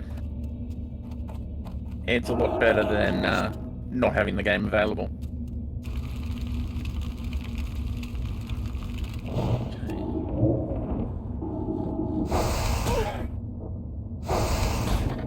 They tried to do that with the Dune games. Because with a couple of them, the family have the rights. Because all the other parties involved lost their rights years ago. And the family have just said no. Every single time. Right. So, you cannot legitimately purchase, unless you find a game disc somewhere, you cannot legitimately purchase Dune. Like any of the formats. It makes me sad for game preservation when things like that happen. I think it's kind of petty when that happens. Because I think game preservation wise, it's like having an artwork and then saying it can never be shown at museums and museums. And when you Even think about it, replicate that on a makes poster. are you familiar with the Ninja Turtles Cowabunga collection? No. It actually makes that very impressive because it's a collection of all of the retro Ninja Turtle games that have ever come out, but they're all from different developers, and yet they somehow managed to get the rights to all of them and put them in a package. As well as permission from the current owners of Ninja Turtles. So that's a pretty big deal. And you just know that even that collection won't stay available for long. Like, that license will expire and then you won't be able to get them. But it's impressive. And that's it. And Yeah. And do that, like, it would be a Titanic effort. I reckon. I mean, even bringing Because you're not gold, killing even bringing person. Goldeneye back was a big deal. Well, you know why that was. Because of the, I forget the name of the company that owns the rights to Bond. So there's Aeon Productions, there's the Bond family. The music is owned by someone else, Yeah. Oh jeez. even though it's only so. And you've got to go to 2 different people for the music because it was consoleized for 64. That's right. So it's not the David original Wise. song. David Wise did all the compositions, even though it wasn't his. He did versions of the Bond. He had Yeah. to fit on the thing, and so you've got to go to 3 different music people, and the music, like, And probably have to go to the Really? actors as well, wouldn't you? Go to the actors because their likeness was used. all the actors, yes, all the actors featured in it. And then do you add the anniversary actors who were later put in it in a later version? Which case you need Daniel Craig as well. Yeah. I didn't mind that, the one on the Wii. I enjoyed that. For what it was, I enjoyed it. I need one more You would ball. have enjoyed it more, except the Wii controller. We've had this discussion before. I like the Wii controller. I find them horrible. Find them unusable. Like, I get it on a CRT, maybe, because the center has a more stable position to sit in. But if your center is under the TV, it is almost a definite on an LCD, unless you got one of the early ones. Then it's never at the right damn angle to bloody get it, and it's always dodgy, never right, and Well, it's not perfect, but I will always pick a Wiimote over the Joy-Con's IR sensor, which is always drifting and needs to be reset. yeah, but you know why it's drifting? It's because the actual control is drifting. Yeah. Because that's Which the can be thing, like, fixed because the Wii controllers, at least, they use like an analog infrared signal, so as long as you're pointing in between the 2 dots, it's never going to drift. It's fairly reliable in that sense. Yeah, no, but it's the problem with the other one is mechanical. Mechanical is an easy fix. And you may say, well, why haven't they done it? It's just the size of it at the moment. They're trying to bring magnetic something or other. Oh, okay, that'd be interesting. So, Oh, come on, give me one. Yeah. Give me a. Oh, you. You know, the annoying thing is, you've gotten the last 2 blasted ball lungs that have dropped. I've tried not to say anything about it. Okay. It could be worse.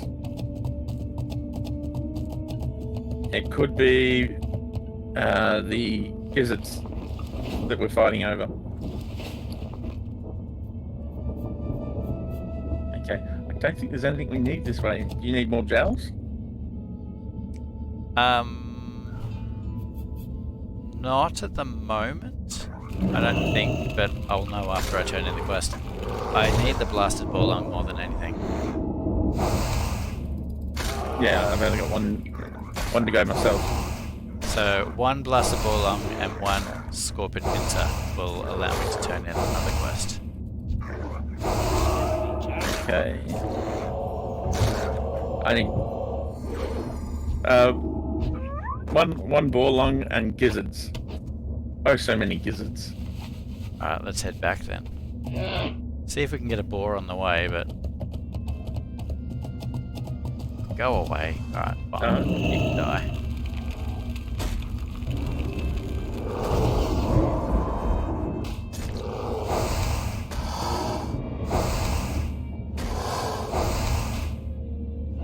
You know how they said John Palmer got permission to use the voice? You realise it was actually like 6 or 7 people that had to give their permission for that. Really? Yeah, they went through it. So it's like 3 studio people. John Farnham as the artist, but then it needs the songwriter as well. Yeah. And then the people who own the recording, because they're a separate entity. Sounds about right. So Actually, the version reminds me of the drama associated with the Sonic the Hedgehog 3 soundtrack. They just did the recent, the Sonic Retro Collection, whatever they called it. It was bad. Oh, because of Jackson's family. Exactly. So when they re-released it, the songs that Jackson had worked on were taken out.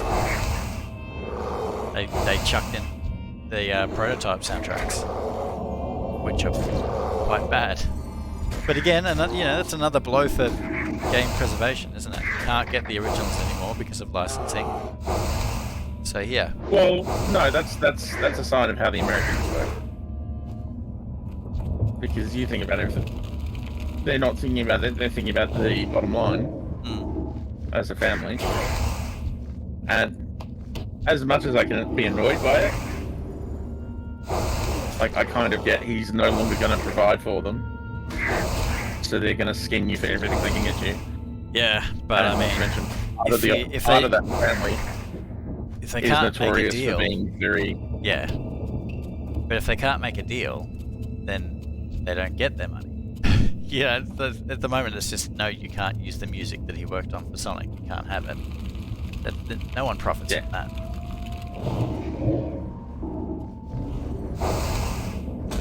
Well, maybe it's weird because it's not just his children that have the right.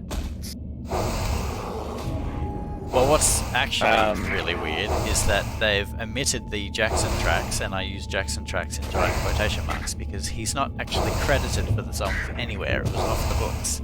So I don't know how they've got the leverage to actually claim that Jackson wrote them when he's not credited. He did it in secret. There'll be a contract. Even on the original cartridges, he was not credited as any. No, but it doesn't matter. It's like people in movies and they take uncredited scenes. So like Euro Trip. Yeah. You know how Matt Damon was in Euro Trip. Yeah. He's uncredited. Oh, is he really? Yep. I had no or idea. at least he was. Yeah.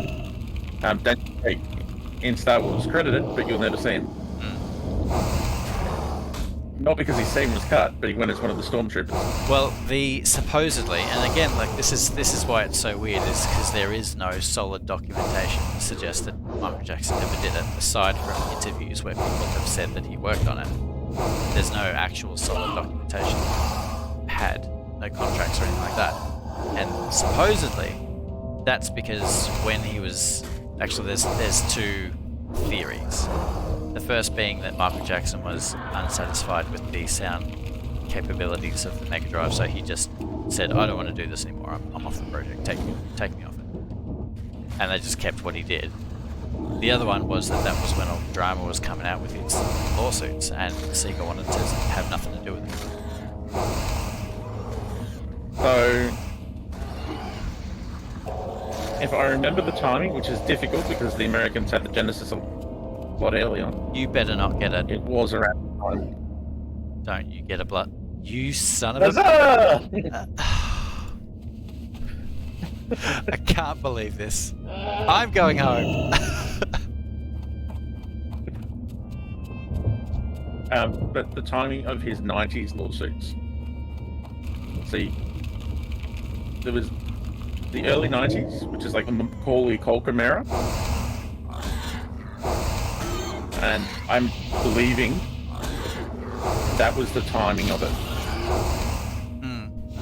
Like, my understanding. And I believe it was put in the book that's meant to be the definitive book about console wars. Oh, okay. That was the reason. But Come on.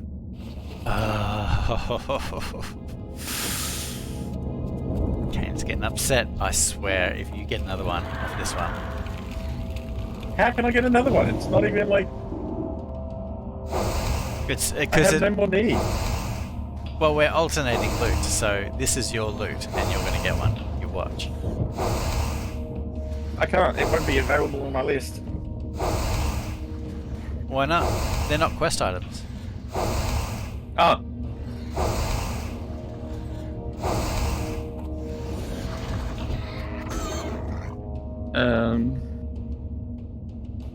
I'm gonna find them.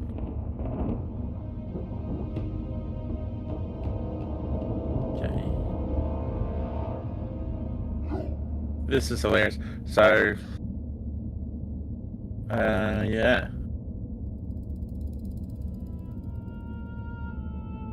There you go. Nothing. Nothing? Nothing. Alright. I It popped accept. up, I nothing accept popped up. this. This is okay with You me. accept. But yeah, so it's funny because it's weird. The early 90s are vague in my memory. Started to die out after all this time. But I do believe that was around the time Alright, that particular game was released. I don't think we're going to get any more pigs around here. Alright, let's go. I will return dejected and defeated. Okay. And I will return. Where is this box?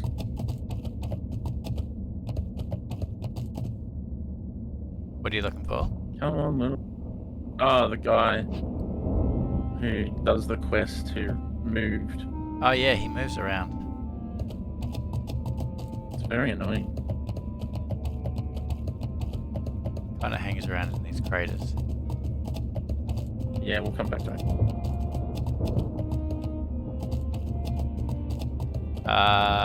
Here he is.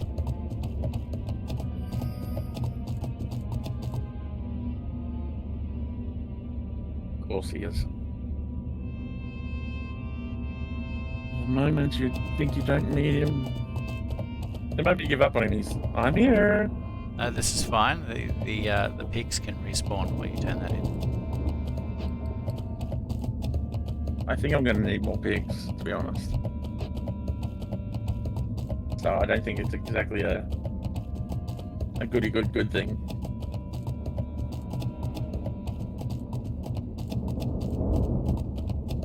Do you have any quests to turn in yet? Yes. Alright, cool. Oh, so it is a red quest for me, right?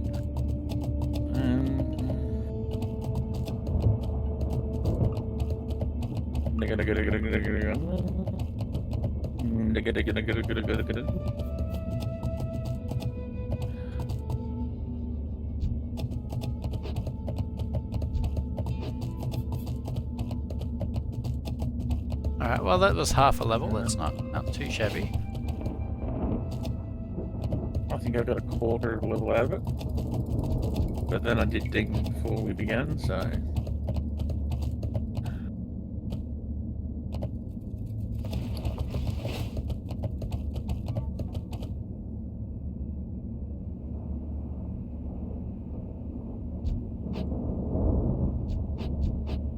Well, there's no inn here, so I'm gonna half back to Stormwind. Not even in the hold? In the Dread Keep? Dead Keep? Could be, but I want to access the auction house anyway, so just check to. Actually, I'll report you my findings. Okay, I'm gonna chuck these things on the auction house. Or not chuck them on, but type them into the auction house, and we'll see what they go for. We'll see if I was correct or if I was dead wrong.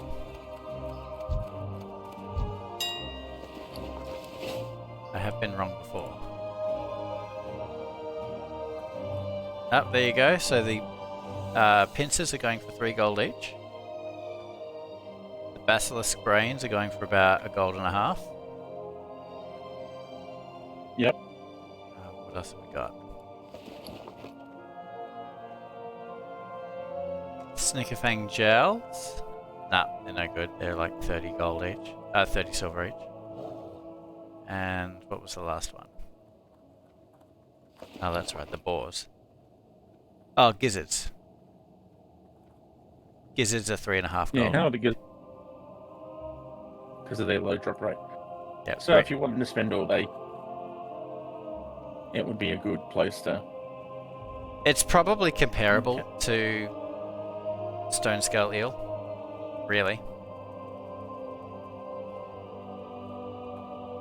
But, you know, So that's the task. Do I it's, stay here? worth keeping in mind. It's like even if you're grinding, you know, for level and selling that stuff, it's not a bad way to do it. Open for business. Okay.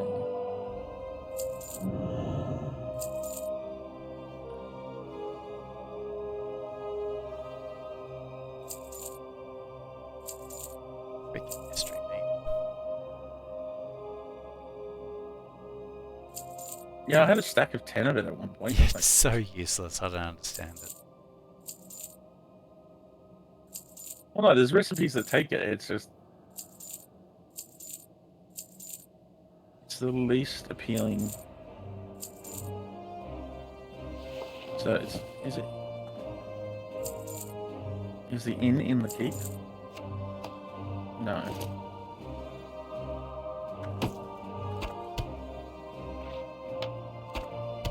Okay. Have a good one. So, or is it in the other keep? Why are there so many keeps in this keep?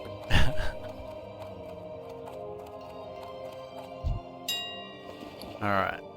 I forgot to sell my mystery. Red wolf meat, useless. Tender wolf meat. Average. Jet black feathers. Alright. Better gold for a stack of 20. It's not so bad. Only if it sells. Okay. So it's not the stables, it's not the forge.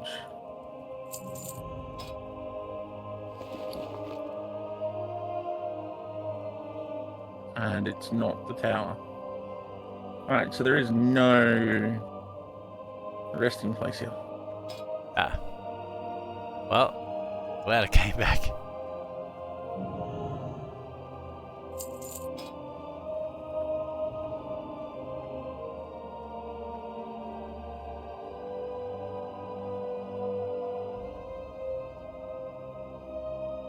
Yeah, the gizzards seem to sell the best. They have such a horrible drop rate.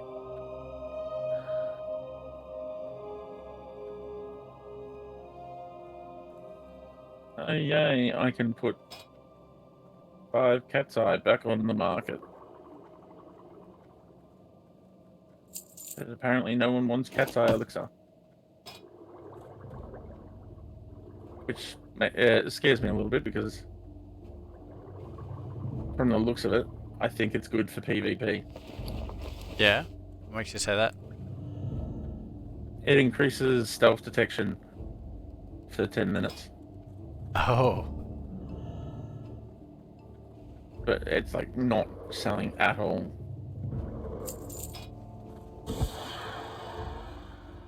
Gee, coal sells remarkably well. Yeah, it's a vendor item. Yeah, it's a crafting item that you generally get from a vendor. And it's annoying because they don't have a lot of them. Okay. 79 silver, that really upsets me. Okay.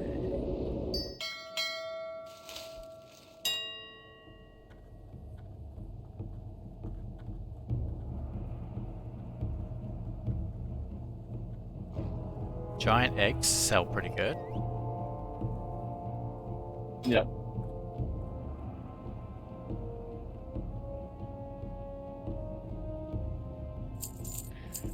Okay.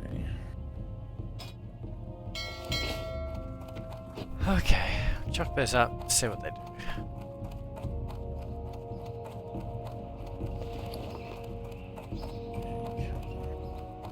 How are you?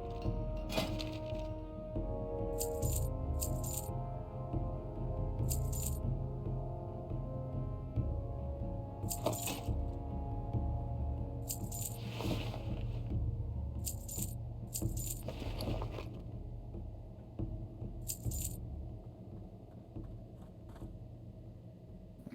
78.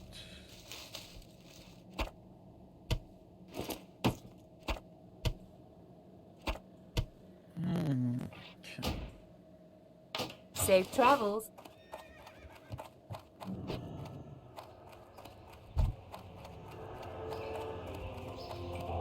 77, 78. Yeah, let's do that.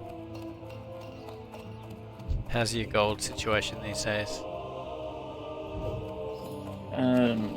Good and horrible. It's good in the sense that it's good, and for what I need it to be, it's horrible. Are you any closer to buying him out? No, Good day to you. I didn't get any gold for this one.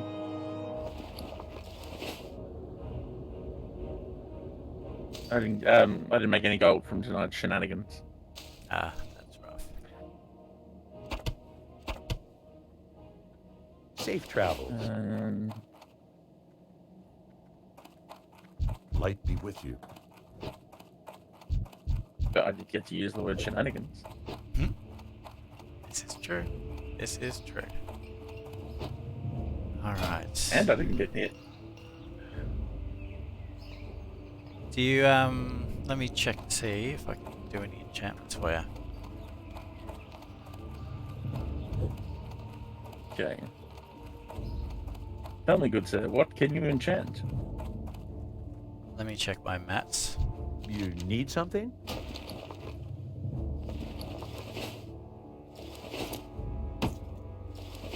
That's annoying.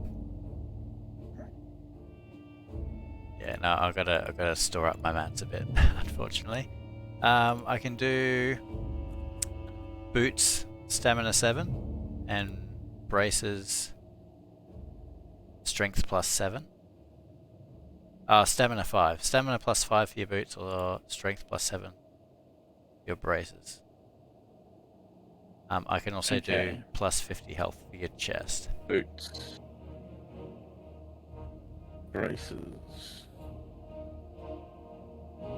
What was the... See you later. I would love to accept braces. Yep, plus 7 strength. Yep. And chest. Done.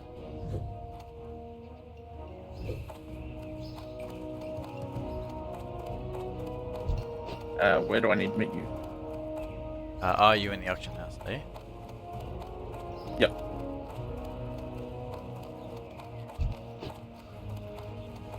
King's honor, friend.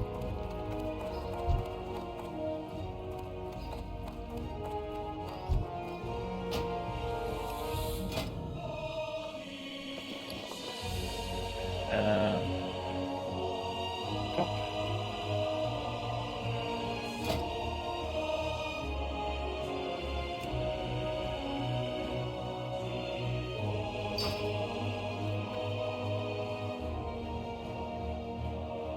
Thank you. And the bracer. Yep, strength for your braces.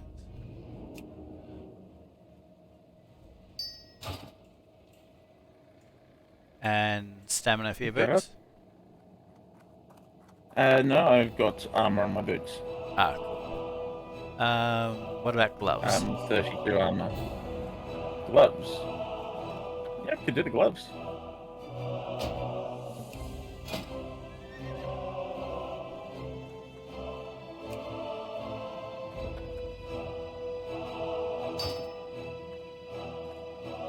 Nice. Okay.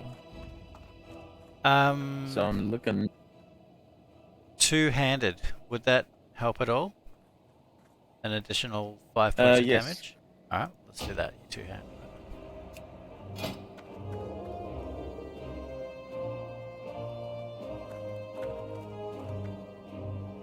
don't have the mats for... Oh, require... Ugh. I don't have the right rod on me. Like, large radiant shard. Give me a second.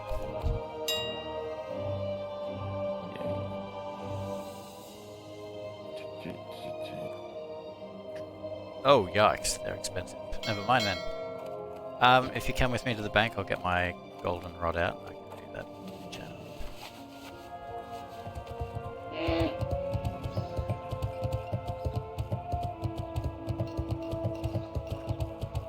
Oh, yes, the bank.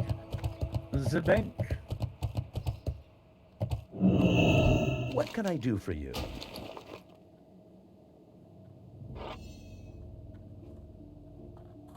See you around.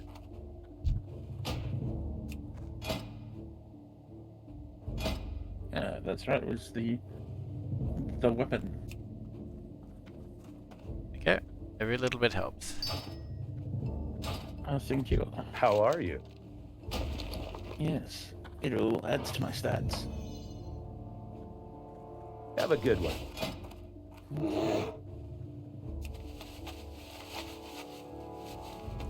Cool. Alright, well, I've got one of my favourite 11-hour days tomorrow, so I might shuffle on and try to get some sleep. Not a problem, man. Catch you tomorrow night? Yep. See you then. Alrighty, hear it. Bye.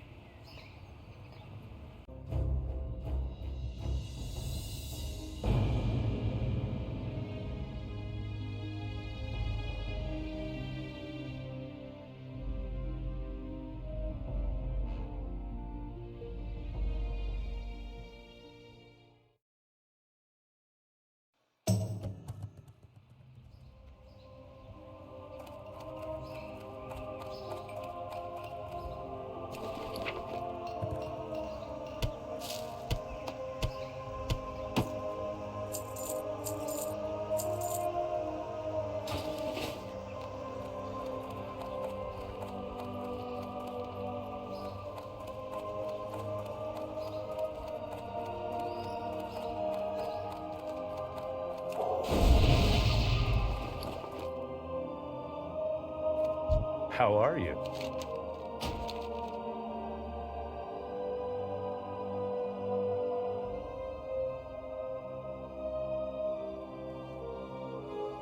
Safe travels.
What are you looking for?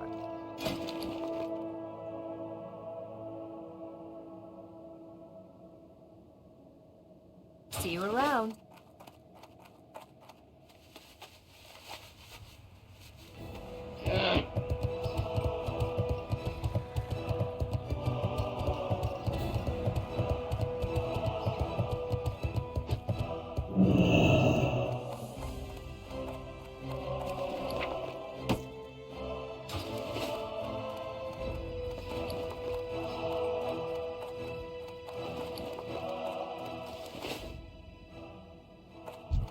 Good day to you.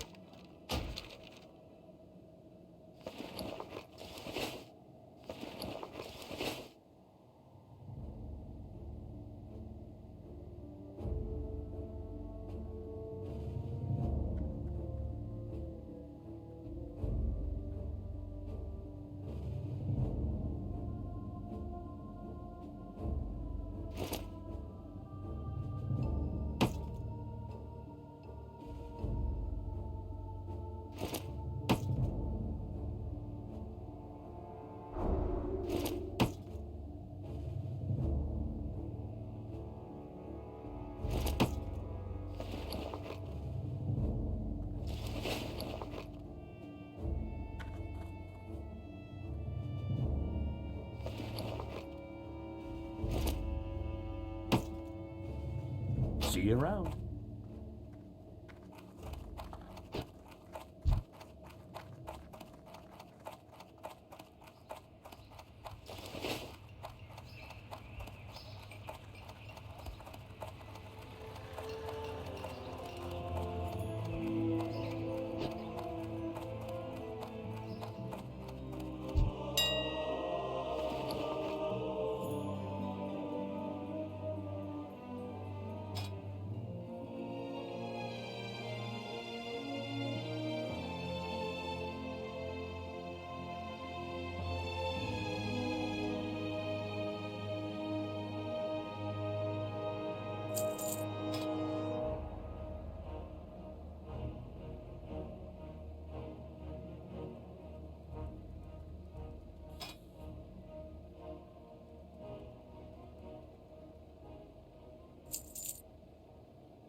Step on up.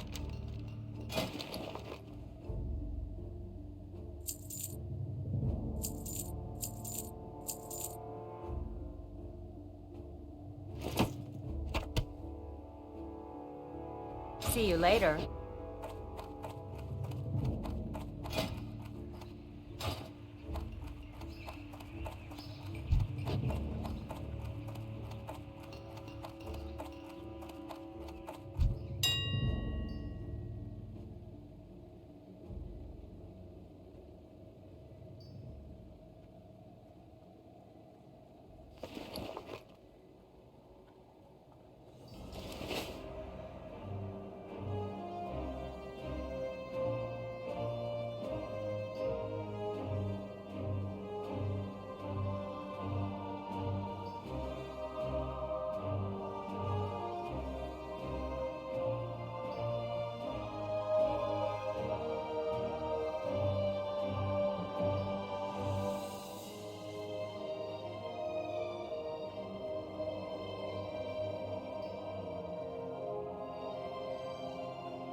can I do for you, King's Honor, friend?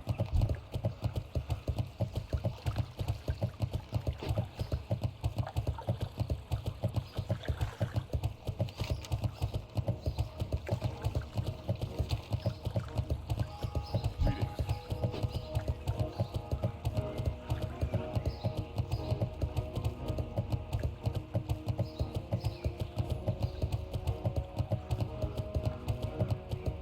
Well met.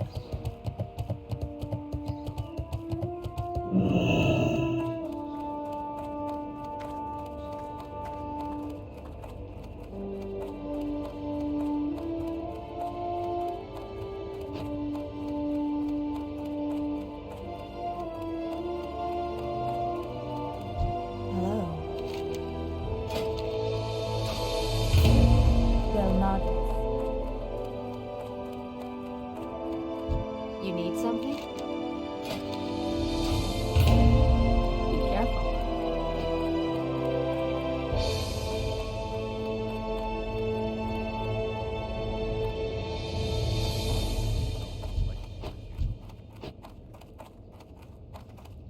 Well met.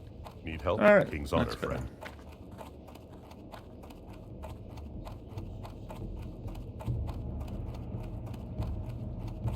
You back? Yep. Excellent. Alright, well, I'll take the flight path over. I'll be there anon. Yep, not a problem.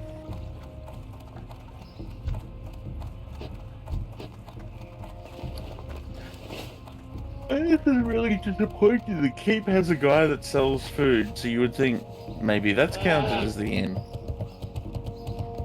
It's not counted as the inn.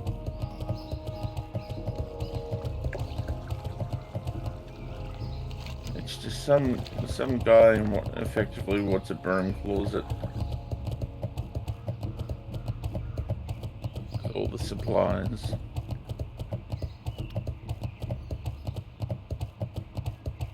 And the basement's empty. That's This a is a shame. horribly inefficient keep. Alright, well, at least I can fly straight over another guard this time. What can I do for you? Yes. For the Alliance? Yes, that was my bad last time. Oh, not at all. Alright, on my way.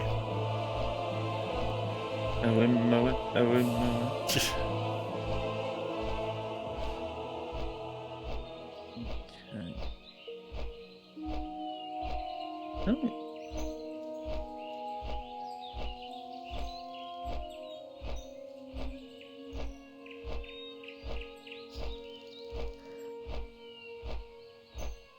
There's an alchemy supplier up here. You don't say. I've got a fair bit of alchemy I'd like supplied.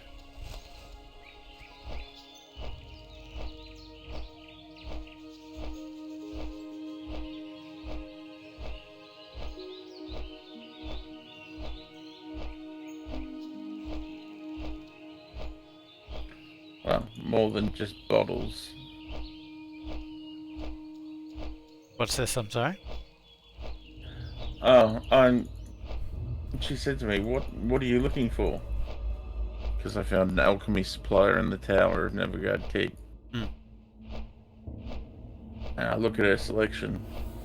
She's got a superior health potion, and then just the bottles used for alchemy. I'm like, more than you've got.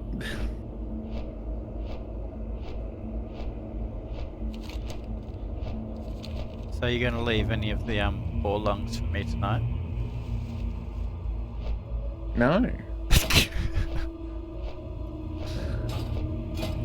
Fair enough. Maybe when I find two.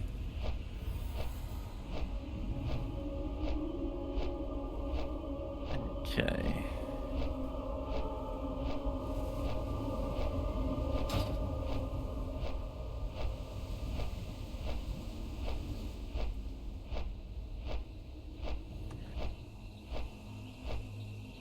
Oh, that's kind of sad.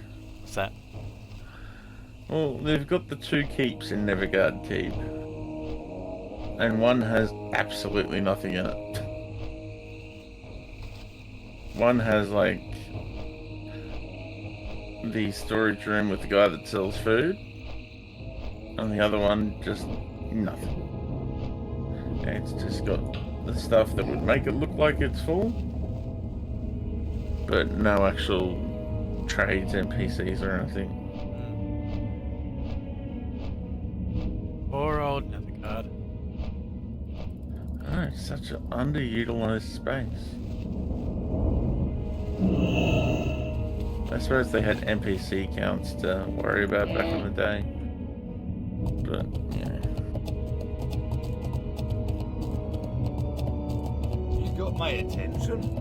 I would love to see them go back through and make it feel lived in. Alright, let's do this. I don't mean like a ton of people, but, you know, just Skyrim levels of NPCs Well met. Interest you on a pint? Welcome. that talk. Here they are. Uh-huh.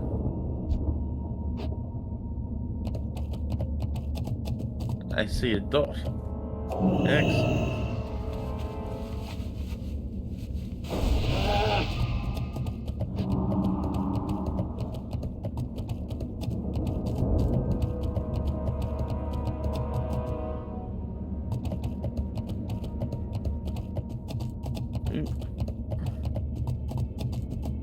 What the heck is that? What the heck's what? Oh. That's a Terminus the Devourer. Look how many boars there are. Oh my goodness.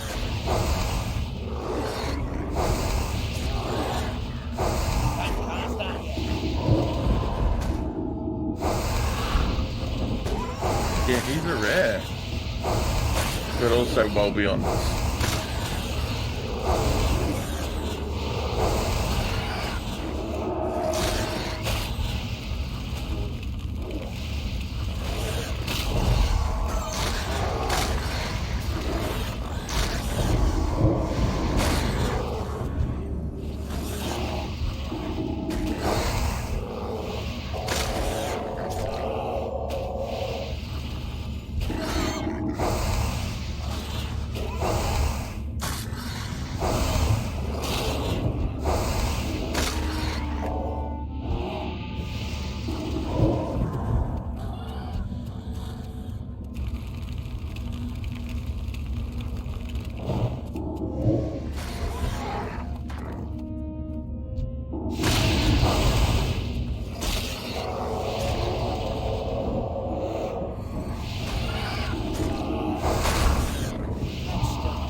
Oh my goodness. No loot. Both of them. No.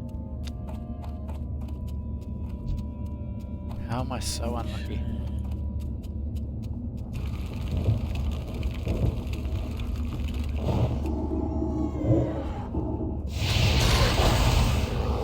I don't know any songs about luck.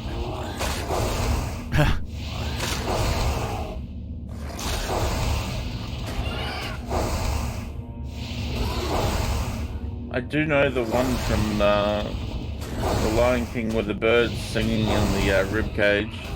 The Monty Python one, I've got a lovely bunch of coconut. Is that about luck? Sort of.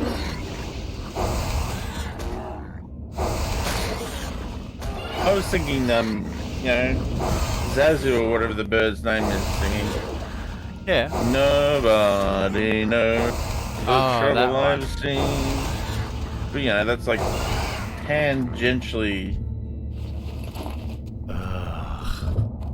not directly relevant to luck. Drop rate around here is absolute toilet. Probably why they farm it. Guaranteed gold.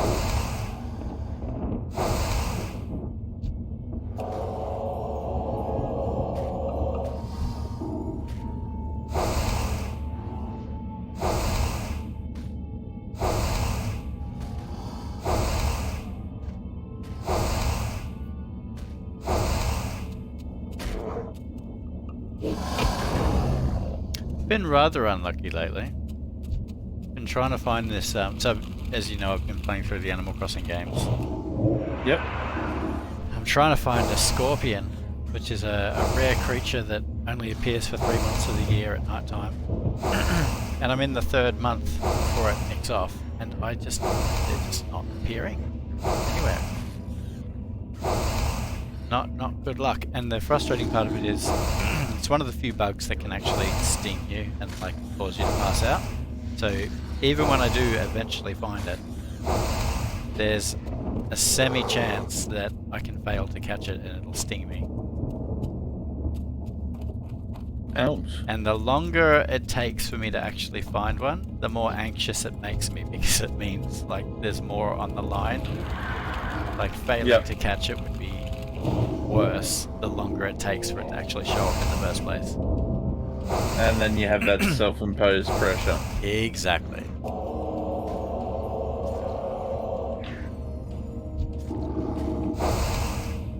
Under pressure. There you go, there's your song. Well, that's about pressure, not love.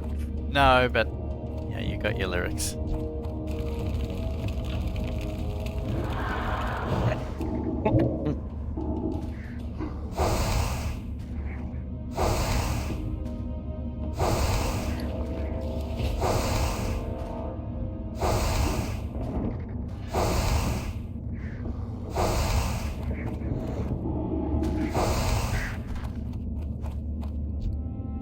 Do you know why I have that happen all the time? Why? Because when I want to think of something, I can't. And then these lyrics and things like that from songs pop in my head. So there's the humor part of it, but at the same time there's me trying to work with something that's actually functioning.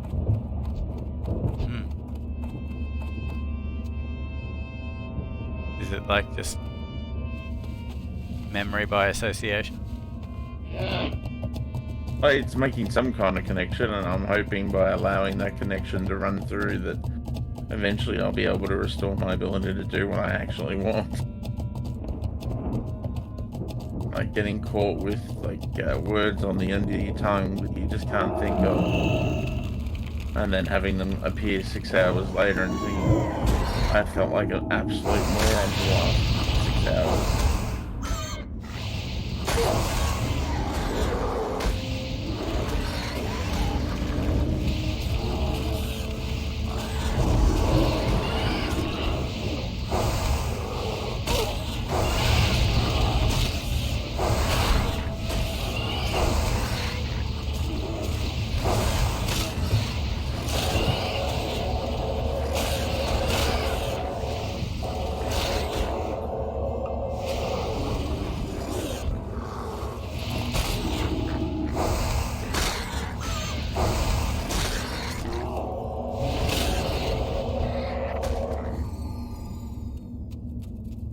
Oh, this is getting So silly. yeah,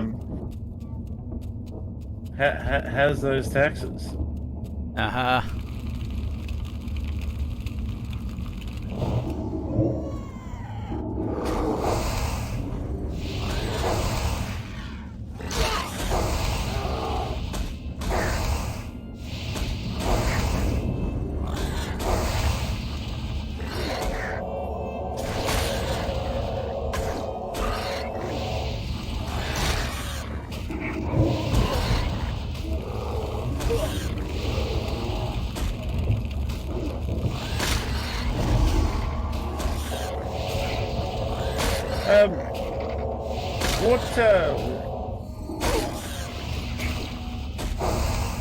Not this What was it that you thought my enneagram type was again? Oh, I really don't remember. Possibly a 5.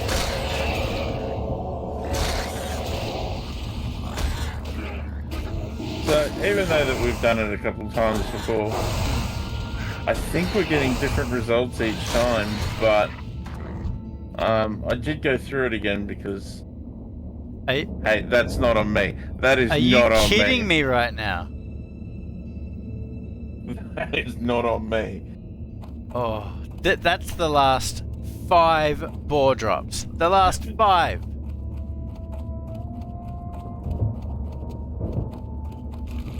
If this guy is rounding them up. No, he's not.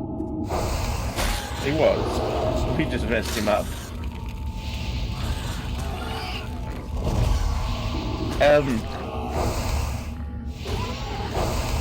Yeah, so I think one time I got 6.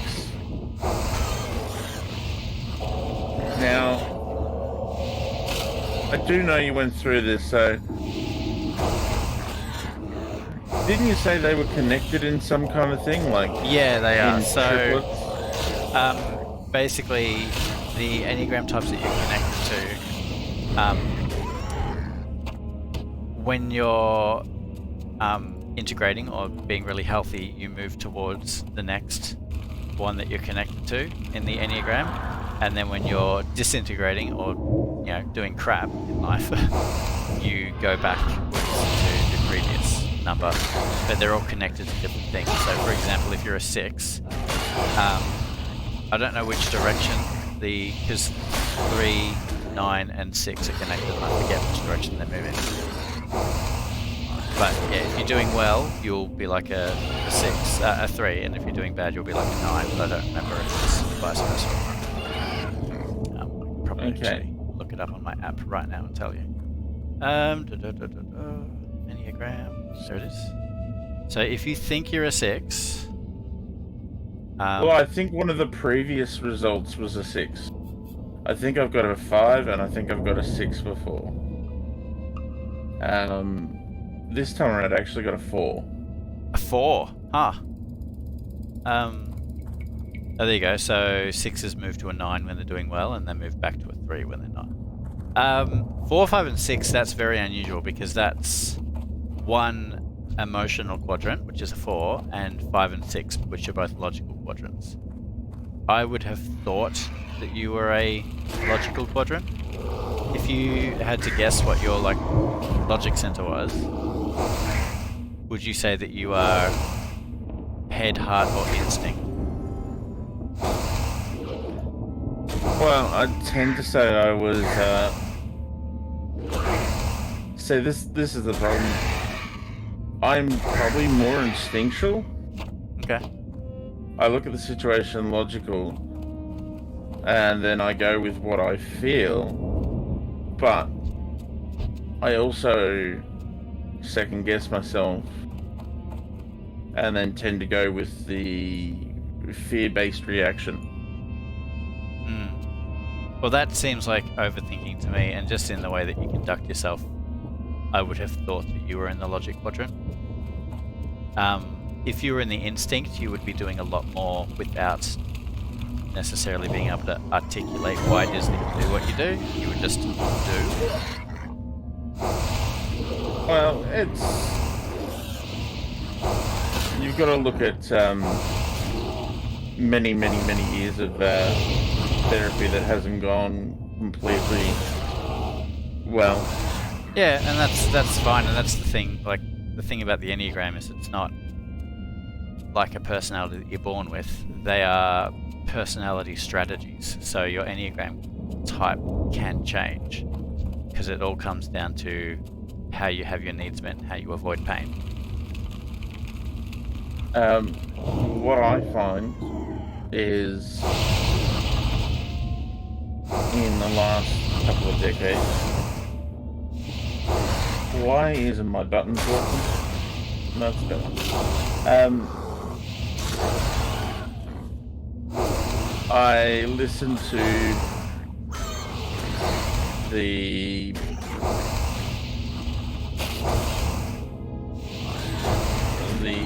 the mental people, and I seem to intellectualize their advice, which then prevents implementation. So I take it on board, I think about it, and it's almost as if I'm sitting back from myself going, yes, that does sound very logical. That is a very Six thing to do. They call it analysis paralysis, where there are so many options that you don't know which to pick and you end up doing nothing. And it's just, yeah. I think I did that a lot, especially when I had some confidence. You could be a 6 with a 5 wing, which means that you're a type 6, but you lean into the type 5.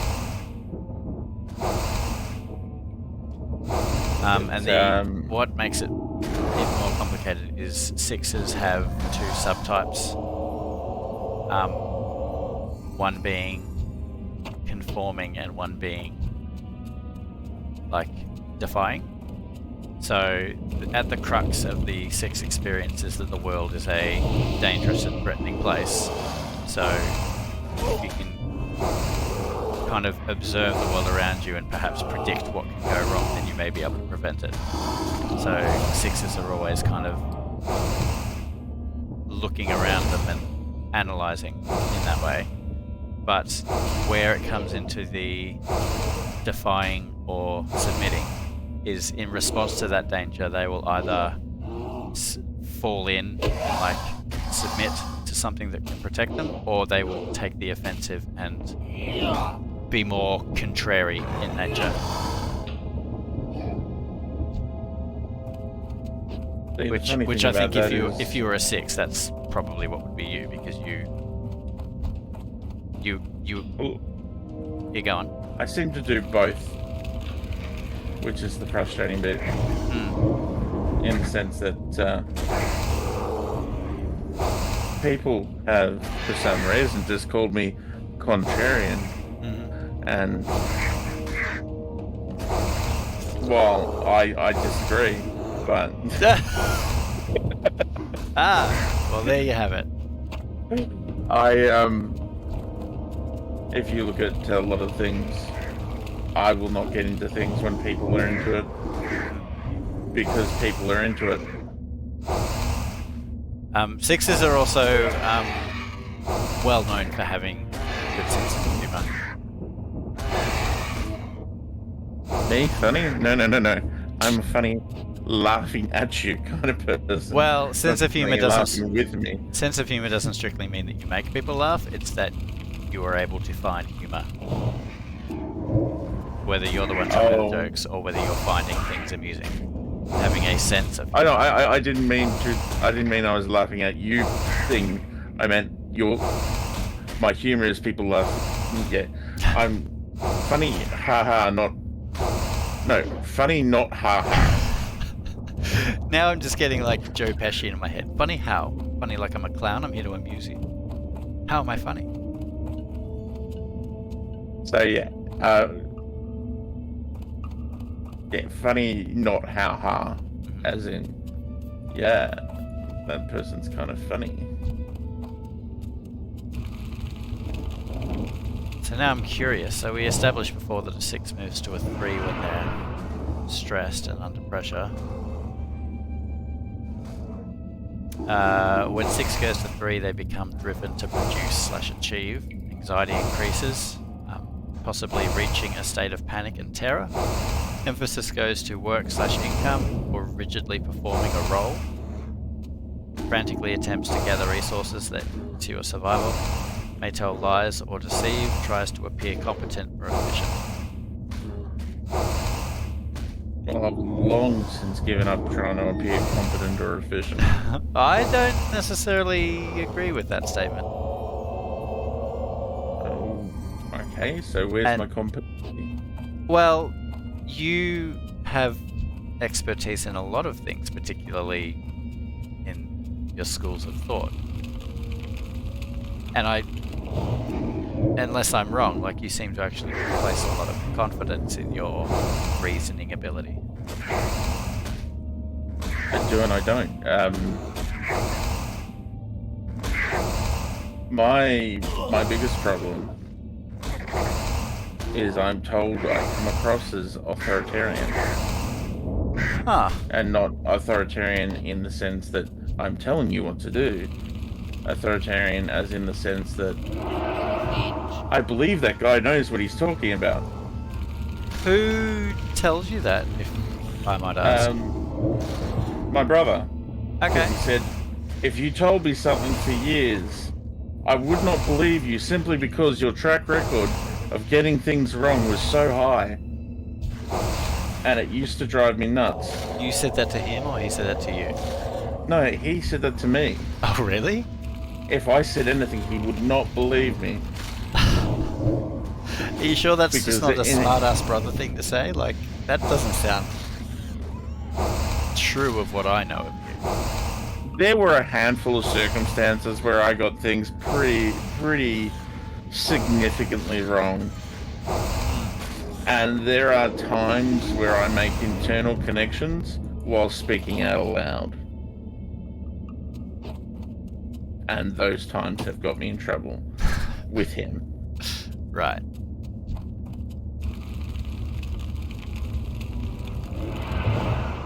But yes, he actually had it to the point where other members of my family were dismissing what I said based on his theory. Well, I wouldn't take that on board as a. I wouldn't take that on board as a Shrek characteristic so much as. I mean, that sounds more like interference from someone else.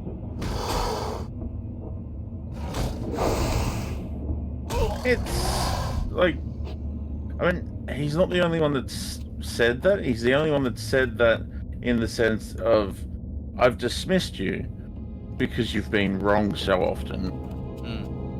Which really shits me because being dismissed is a trigger for me. And that's where I would suspect that would be a 5-wing. Because 5-wings like to arm themselves with knowledge.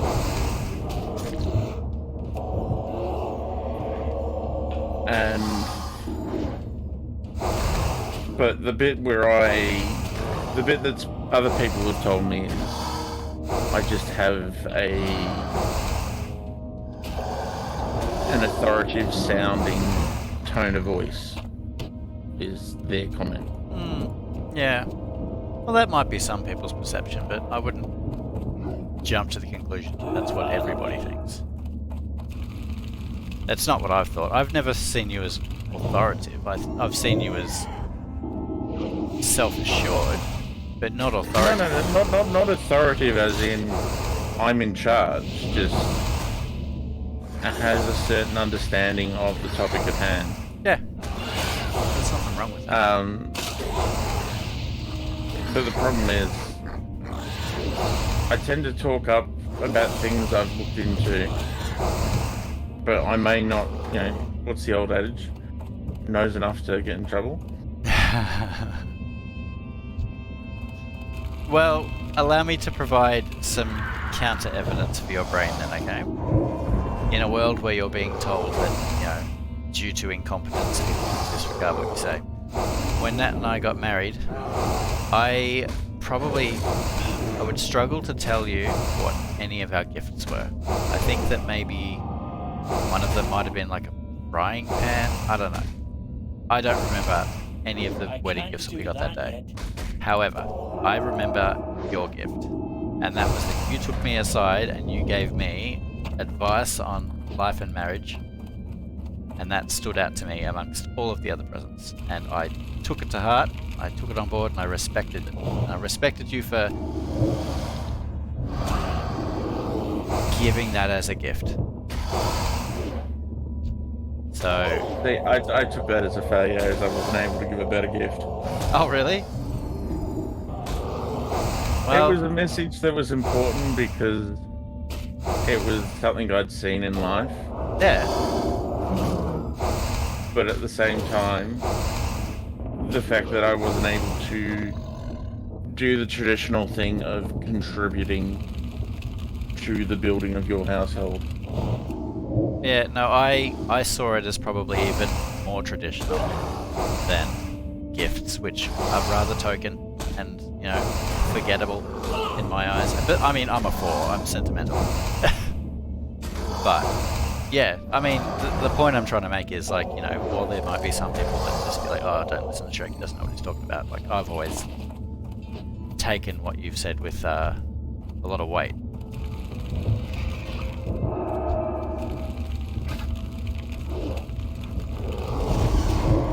Well, due to my brother's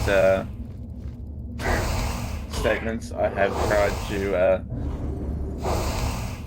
to confirm things over the years. I mean, okay, so one of the examples would be there was a thing on the radio that said Kevin Sheedy was going to retire. He went on to work like another 10 years. I mean, there was a mini retirement in that he left the Essendon a couple of years later, but then he moved on to work for the Giants. And so I said to my brother, I was on the radio. That's proof. Yep. Third party.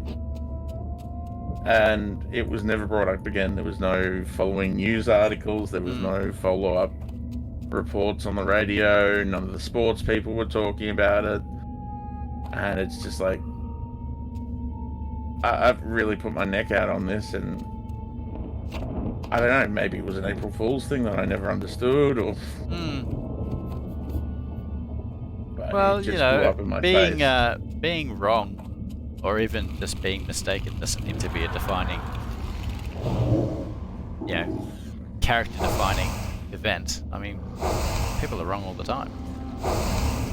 Oh, most certainly. I was wrong once. The last time I was wrong, it was last year. It was a I'm allowed to windy, be it was a wrong windy once a year. Tuesday. Yeah, it's like a good year. If I'm wrong once a year, it's a good year.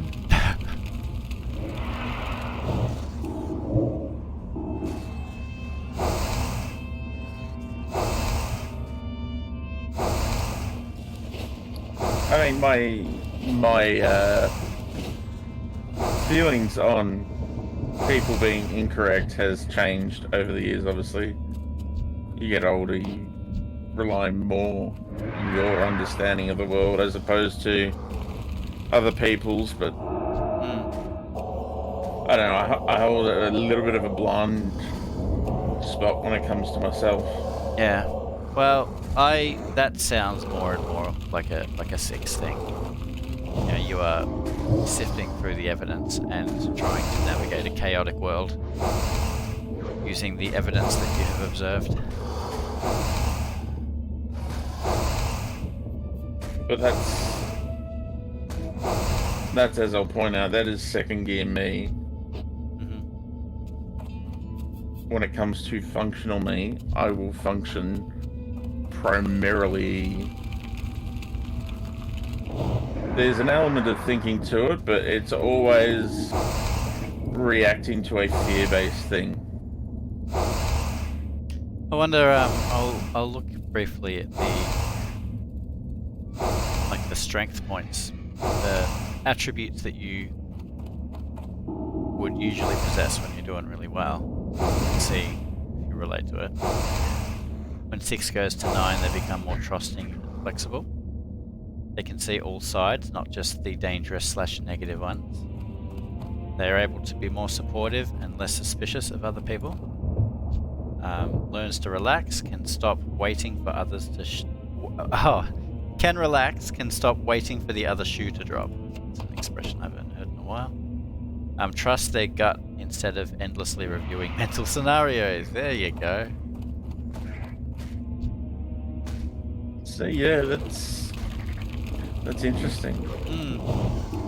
Um, I I'm, don't think I remember those things. I'm going to look at, just because it fascinates me, you can look at the interactions between different Enneagram types. And look at our interactions. So for 6 and 4, enjoys a sense of shadow kinship. Neither is shy of exploring darkness, angst, or the unknown. I'd say that's true. 4's individualism helps 6 to know themselves, while 6 learns to lean into the authentic/unique self. 6's caution helps 4 to become more measured. It's kind of true. Actually, I'm just thinking, like, when I'm like, oh, you know, we'll reach level cap by this date, and you're just like, I don't think so. 4 makes peace with what is average or contrary. I don't quite understand that. Oh, sorry, I'm misreading, because I'm also trying to heal. I'm not doing a good job. 4 makes peace with what is average or ordinary. I see. Now, what else have we got? Work creatively with the human condition. Pain, darkness, and vulnerability is transformed into art.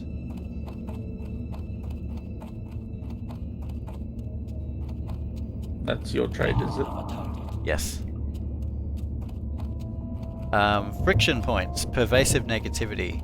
6's pessimism and drama. Oh, sorry. 6's pessimism and 4's drama leave both standing on shaky foundation. I am a drama queen.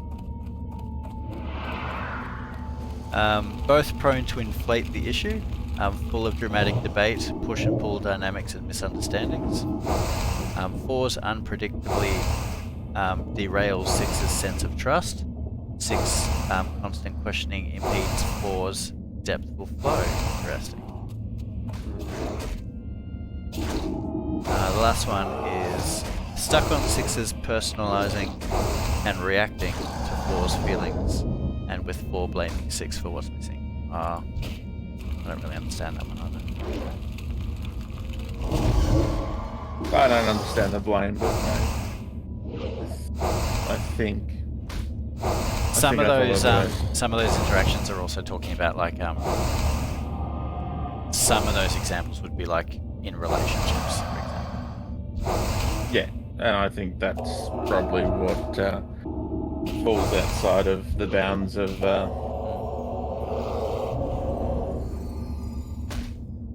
So let's read the 5 wing and see if any of it resonates with you. Seek security by investing in strong beliefs and aligning with a group. More inclined to delve deeply into a hobby or specific area of interest. Can be aggressive for a cause, strong focus on fairness and loyalty. Skeptical, reactive to sources of authority that may seem unjust or unfair. More introverted than 6 wing 7s. Serious, very focused and self-controlled. I would agree. Well, it's not all going to be yeah. No, I was thinking outside appearance probably. I would have other people think I'm in control.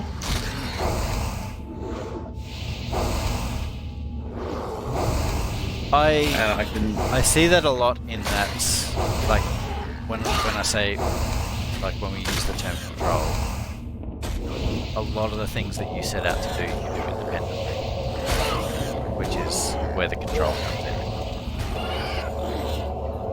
Yeah, the horror of letting others down. It makes doing study very difficult. Yeah. My pet peeve is group projects. Yeah. It's the idea that I'm linked to someone else. Now, it used to be from arrogance on my part. I don't want to be limited by them. But I've had examples, and I don't feel firm enough in my mental state that nowadays it is me begging the lecturer not to base their work off mine.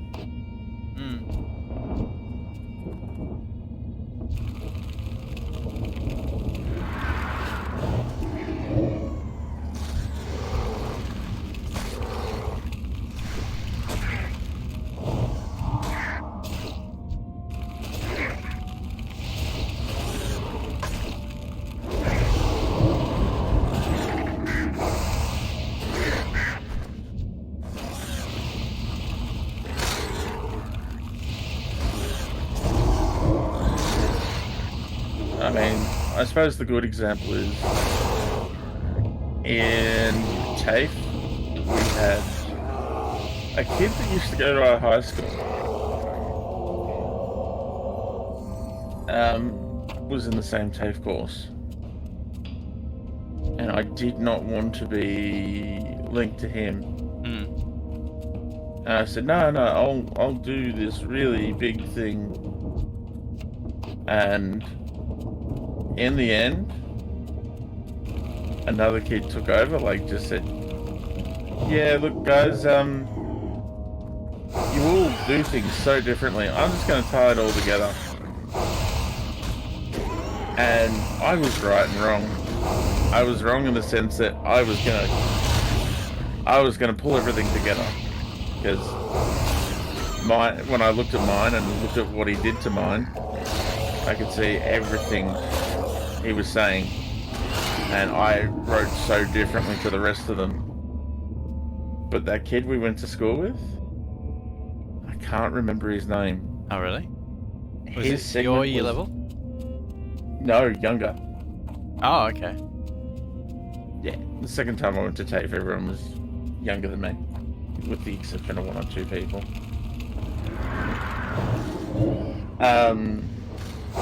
So, yeah. He was later than everyone else, as in we'd handed in our parts and said to the lecturer, we don't have Thingo's part. We can't hand it to you complete until they come in, but we wanted to hand it in on time. So here's our part. And then we saw what he did. And he copied and pasted like a ton of Wikipedia pages.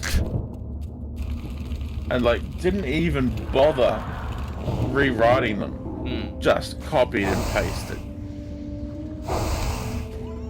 And I went to the lecturer and said, hey, there's no way that we want to be involved in anything to do with that.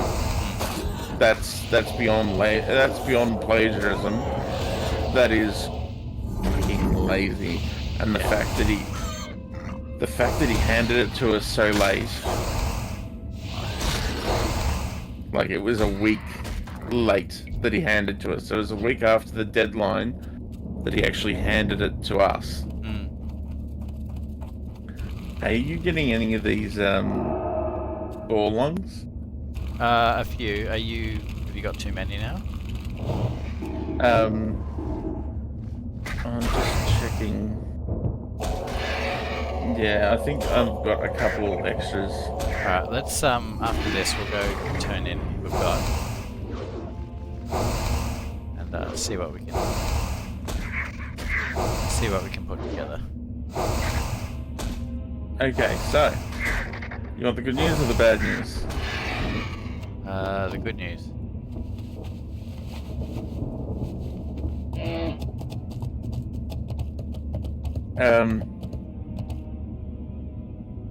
I don't have any. Oh, bad news. I don't have enough of any particular thing to hand anything in. Oh, really? That's really unusual. What do you need? Let's not pull that. So, Oh. yeah, no, let's not pull instant death. Yeah, it'd make for good footage.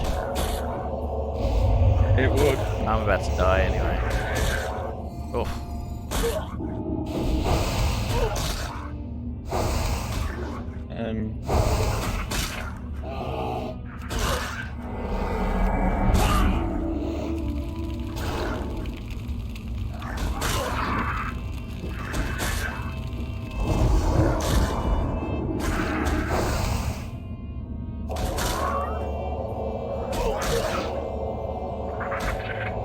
Can I not even get one of these bad boys?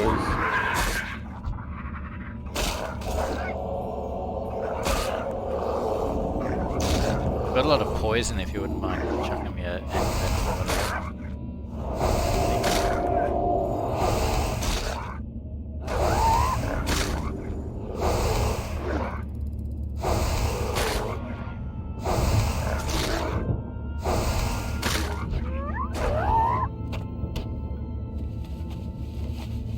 I'm very surprised that you don't have ingredients. What do you need?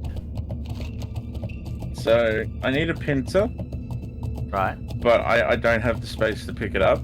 Oh, I need 6 brains and 10 gizzards. hmm. Yeah, the brains and the gizzards are annoying.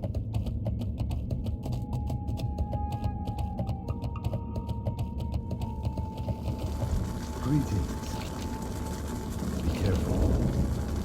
Till next we meet. Be careful. Let's see, what am I missing for this one? Decisive Striker. I am missing 1 boar lung and 3 pincers. Do you need to do anything to your bags to let you pick up pincers? I don't have anything in my bags at the moment that I can throw out. Can I hold Okay. something? I'm gonna give you 4 boar lungs. If you can give 2 back, that would be greatly appreciated. Okay.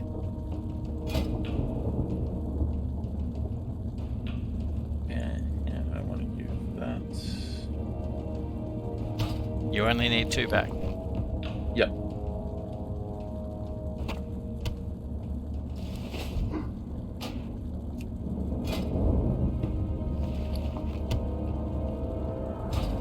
Okay.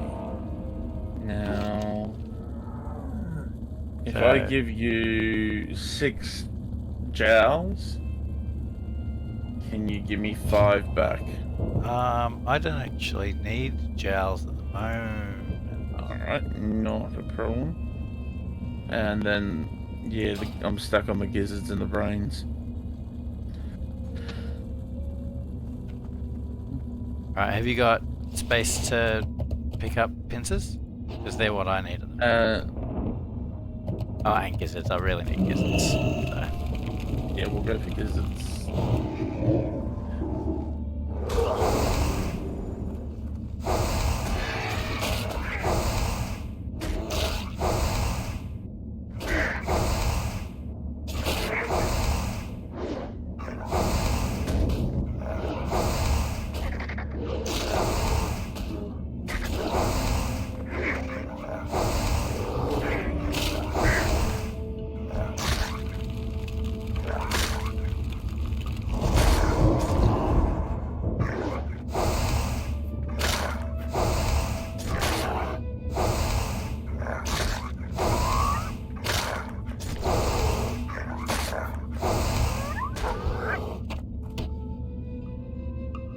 Do you need any more gel?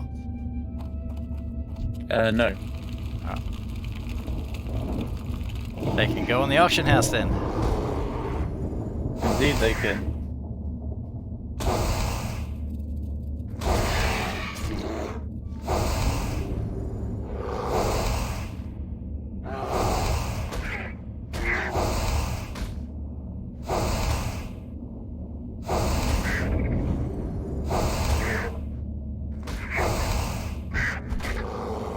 Although I think the gels are the ones I'm selling for the least.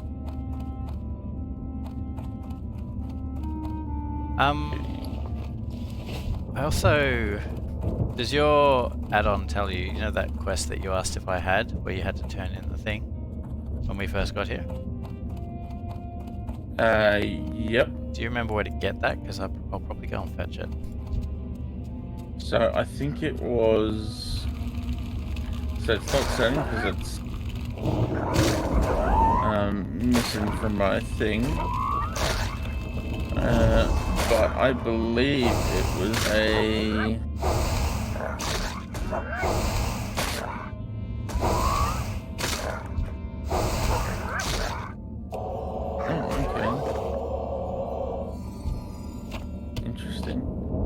That's an interesting time for that to fail. This guy's picking up score.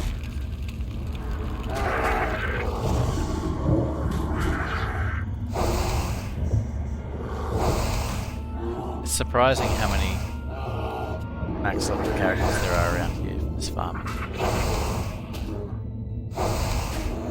It kind of makes sense in the sense.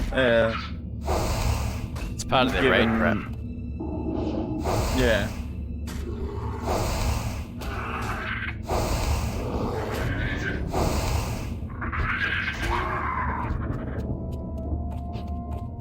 Oh, here we go. There's a pincer here. And mystery meat and scorpion claw and venom sac and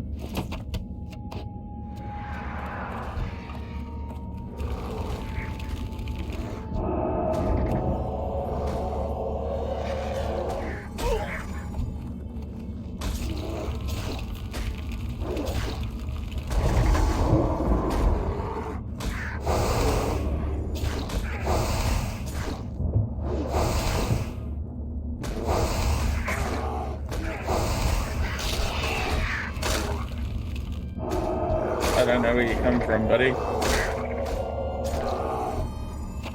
Where'd you come from? Where'd you go? Where'd you come from, Cotton Eye Joe?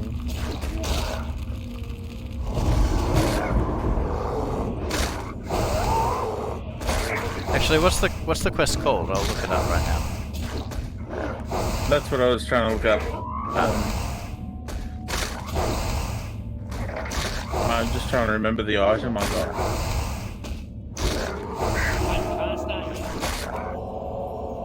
If we go back to the tower, I can see what NPC it is. Thaddeus. Something Thaddeus. Okay. Blasted Lands. Thaddeus. Thaddeus Grimshade. And he has Necrum's Medallion. Is that the one? Ah, yes. Necrum's Medallion. Looks like it's actually a... It's a... What the heck? That's a Zul'Farrak quest. No. Oh my goodness. Okay. Jeez, well I guess we'll... Oh, that's right, because some of the quests from Badlands go to Zul'Farrak. Well, I guess we'll all be doing that one as a group at some stage, won't we? Ah, yes. Alright, scorpions. Or are they all dead because there's 60s coming around? Killed them all.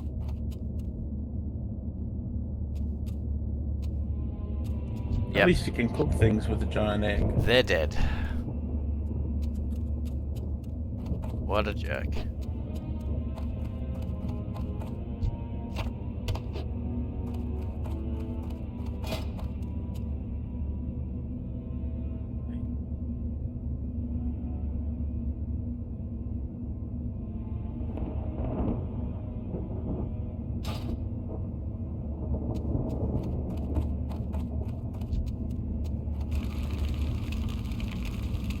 Are you still doing laps?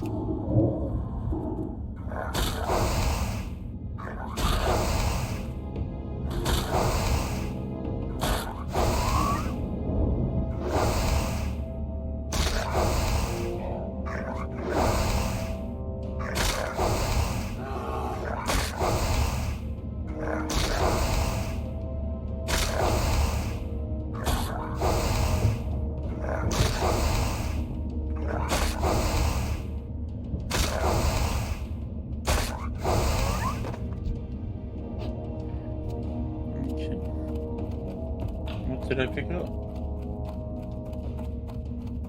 Guess we'll go kill Basilisks. This punk's is gonna keep Okay. killing What's all this the guy all about? scorpions. I am bound eternally to this cursed world. What is your desire? I don't know. What's your desire? Stupid ghost. Just meet someone and ask them what their desire is.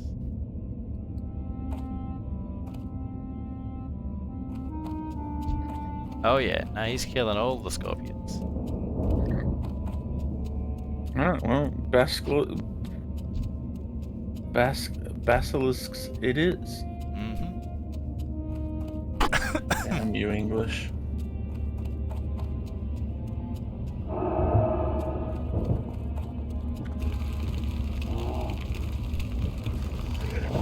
Ay, ay, ay, ay, ay.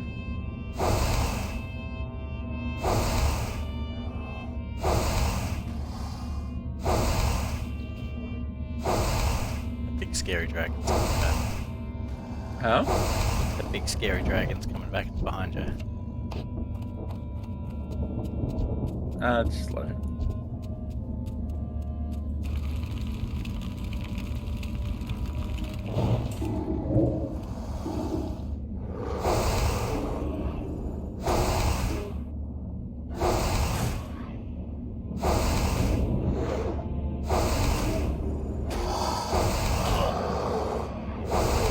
"55 minutes in both PvP queues, that's sad." I know, but once we hit 50, we hit a third queue, don't we? Yeah. What do you reckon? Reckon we can take him? Terramus the Probably Devourer? not, but you know.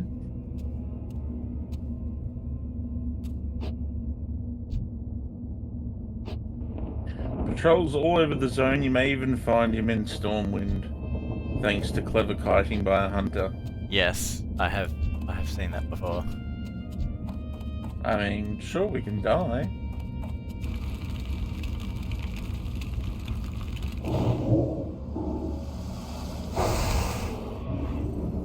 Jeez, imagine Not having the attempted. commitment to kite that thing all the way back to Stormwind.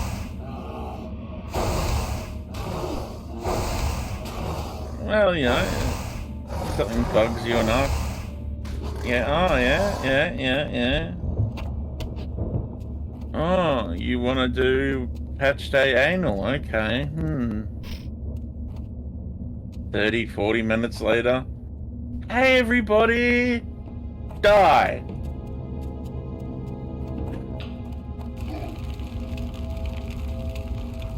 Not that I'd ever do something like that.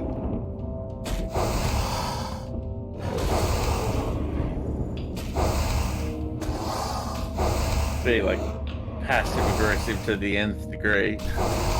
How far through your level are you? I'm about 50%. Okay.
Let's test out Murphy's Law.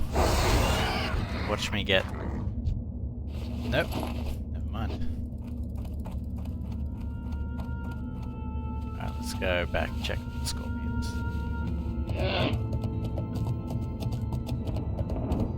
Or if there's any basilisks.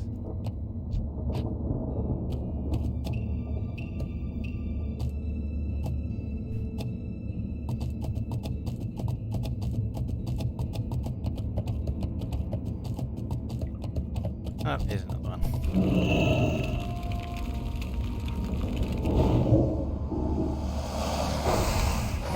Alright.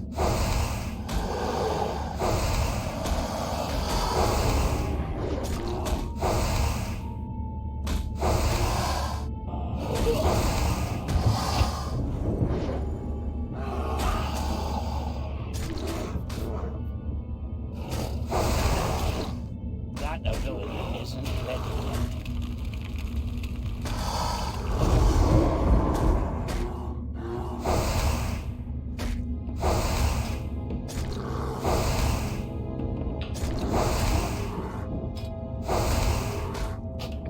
What's the PvP guy from Orgrimmar?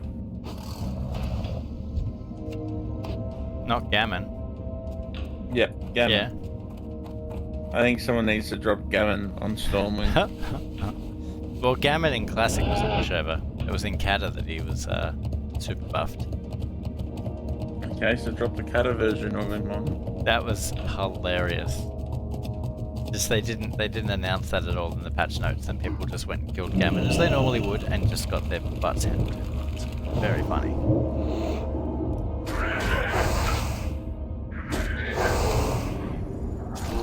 I actually saw people going around challenging others,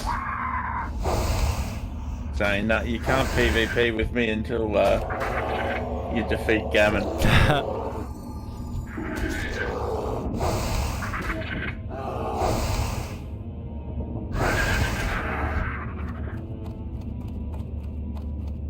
You know, I'd just like 1 or 2 heroes from either side to walk into the other's capital city and just ruin everything every once in a while. And I wouldn't make it like a secret thing. I would just make it like a very publicly announced, so that only the arrogant people who think they're better than the champions stay there. You just reminded me of the Brawlers Guild. That was a lot of fun. Indeed, it was. Both in Skyrim and both in Elder Scrolls and this game.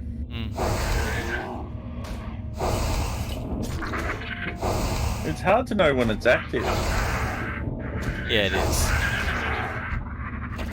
Like, it was a big feature, and then now it's a little feature, and it's weird because it seems like it has seasons based on the patches, which kind of annoys me.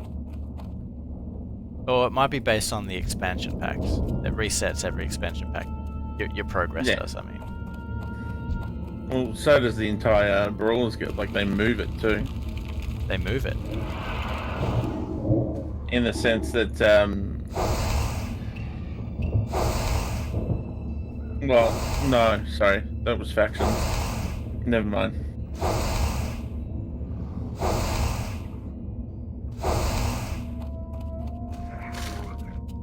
Although, maybe it was moved for,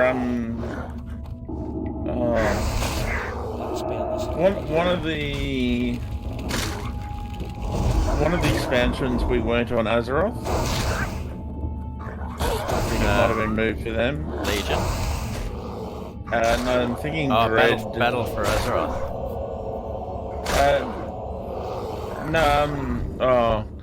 The 5th one, the Draenor. Yeah. Oh, sorry. That's what I meant. Warlords of Draenor. Battle for Azeroth. Sorry. I spent about 10 minutes trying to work out what I was saying.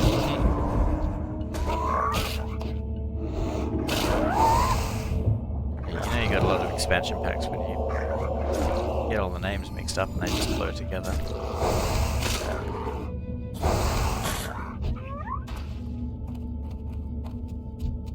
Well, that must be similar for Final Fantasy 14. They've got 4 expansion packs, in my recollection.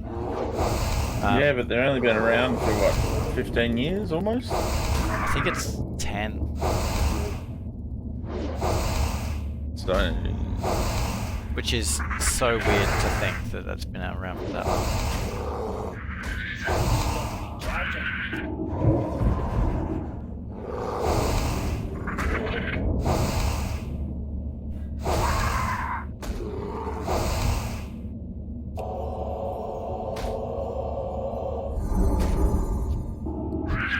Chat behind you. This one. Oh. I was thinking maybe I could outrun it. No.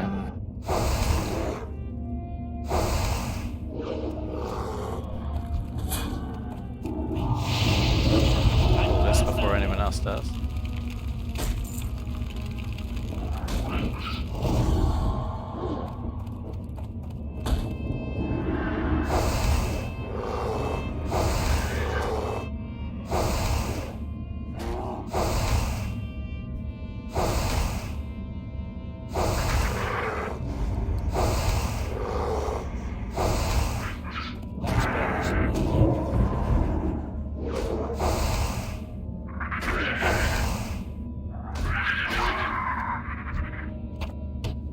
Mystery meat. Ugh.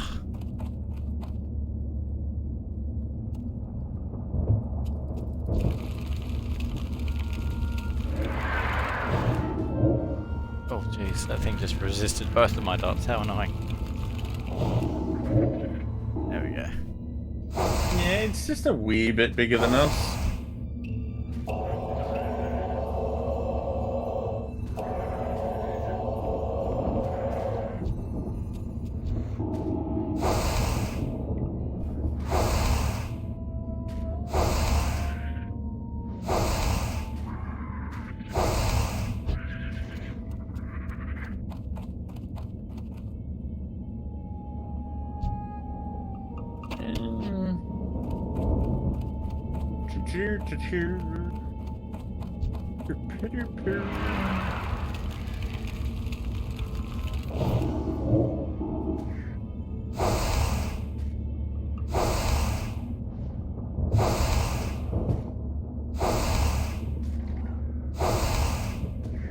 Why do you aggro from so far away? Yeah, that was ridiculous. No, it's not you. It's the snicker things in general. Like it doesn't happen with anything else bar the snicker fangs. It's like, oh, my friend is in danger. Let me run from halfway across the map to help him.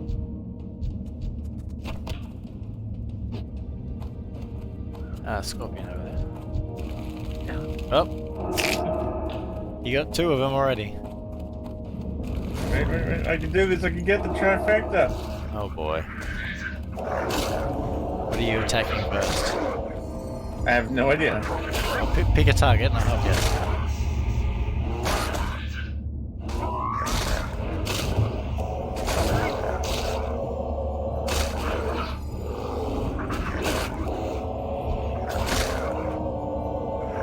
The Snicker Fang first then, I guess.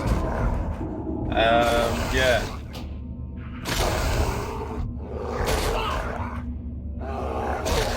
Come on. Oh, you're not attacking me, that's my problem. Right. Don't have the anger to control them because they're not attacking me. Why aren't you attacking me? Make me upset.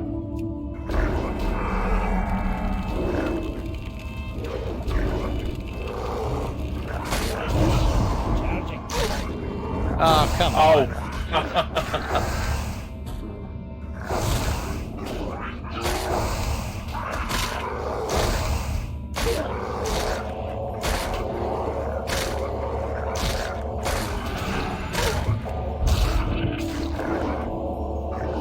Come on, snickerdoodle.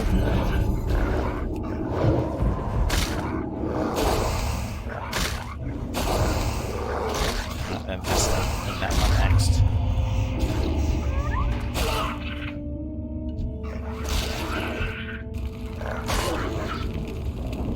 Oh, the scorpion's nearly dead. I didn't even notice that.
So I'm a little perplexed by Enemy Within, Enemy the within. DLC for XCOM Oh, that I'm currently playing through. Well, you know, I thought it'd be like a typical add-on to the story DLC kind of thing, like what happened after Kanga saved the Earth from the aliens. And it's a second take on the game, like with quality of life improvements and oh, interesting. Okay. added features. And So you're gonna play it again? So now I'm playing the game again, and it's just like now there's genetic modifications. Is it better though? Is it more enjoyable? Some ways, yeah. The not having to strip gear from people individually helps, especially since you have to make the gear yourself. So if you only have 4 vests, going through your entire roster of staff, including those wounded, to find out who has the vest that you need for your current mission, that's a huge quality of life thing. But then there's like other features that are new, like mechanized augments, which I haven't taken. There you go, another pincer. Nice. I haven't taken advantage of yet. I'm just gonna turn this in real quick. I'm done with pincers. So all I need now is basilisks and gizzards.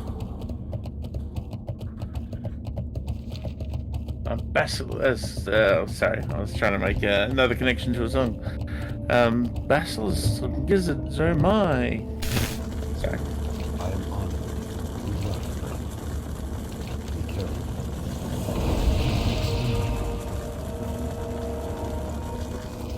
Interesting. So you can only have one of those buffs on at once. Yes. But they only last so long. Yeah.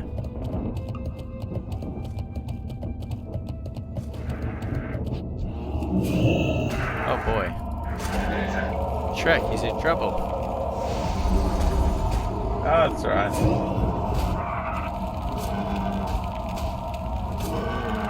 So what do you need? How are you traveling?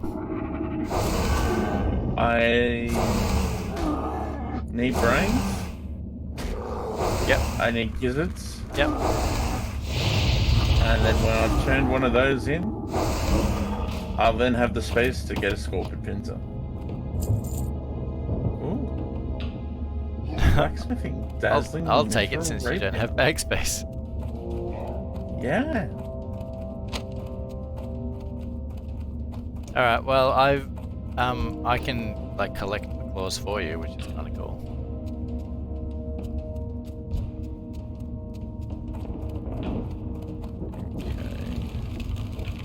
Alright, then I'll aggravate some scorpions and take him over and visit the buzzard. Do you know how many you need? Just so we know. For the pincers, I just need one. Oh, well I just picked up one. One more than you need? Yeah. Awesome. Alright, so we won't bother with scorpions anymore. Great. So now it's just vultures. Oh, go away. Come on, hit me. Hit me so I get the anger so I can slap him. If I slap them correctly.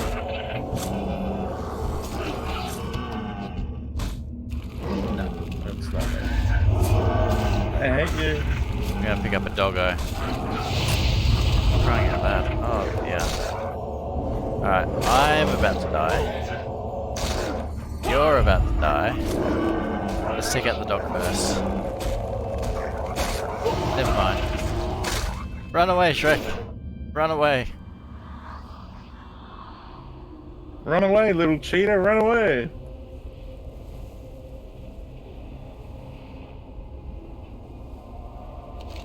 Yeah, I think that might have been the closest that I've ever respawned to my body. Oh, really? Oh, the spirit healer's only there. So can you turn in a quest with this pincer? Yes. Well, let's go over there. Trade me something. I'll trade you the pincer, and then I'll trade it back. Okay. Just so that we can get it off your quest log. Keep running. Your friend is not worth it. Nope. Okay.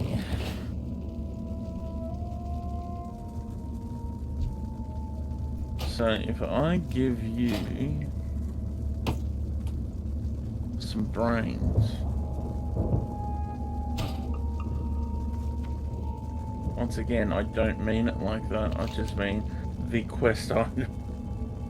Oh, look at that. I only need one more brain and I'm done. How many brains did you give me? 4. Cool. Okay. Thank you. Okay, so we've both just got those 2 annoying quests left. Excellent. And I have 2 spare quest slots. Hey, that's not bad. I know. And I have a buff called Rage of Ages. Oh, hang on. This is weird. Necrum's Medallion. I've got that quest in my bag. You didn't say that you completed that quest, did you? Maybe it was a different quest. It probably was. Sorry, we gotta look this up now. Because it may be the same guy, but a different quest. Bring Necrum's Medallion to Thaddeus Grimstone in the Blasted Lands. Yeah, okay. You'll find out where my griffin is, but first I have to do something for him. There's a troll in Zul'Farrak. Necrum. Yeah, okay. Gotcha. Sorry, I thought that when you That's the found him that medallion. you had completed that. No, I'm just on the next stage of it. Well, we should be on the same stage of it. You've got the same Zul'Farrak quest? Yeah. Cool, then yeah. Okay.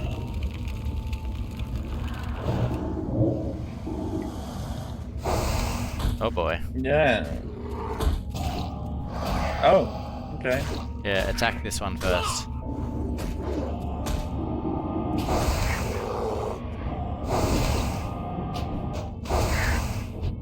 Oh, good. Freeze me.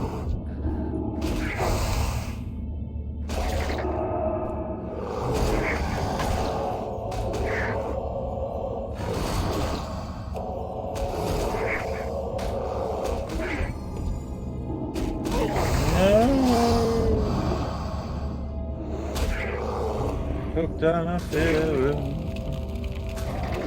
Oh, that's the other thing. What? The lead singer of Smash Mouth died. Yeah, I know. I thought, oh no, that'll be the end to all those songs. And then I was like, that's terrible. And then I'm like, yeah, that's cool. And I'm like, nah, that's not gonna happen. Those memes are gonna live forever. Yes, I think they will.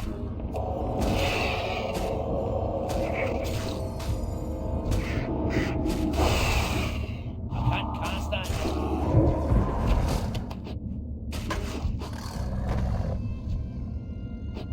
Alright, I need some mana. One moment, please. Unless you've got an innovate for me. I do, my friend, I do. Although I could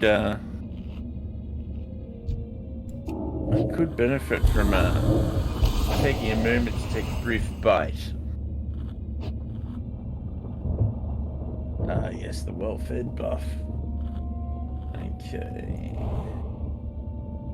But I wanted to give you something else. I wanted to trade with you, that's right.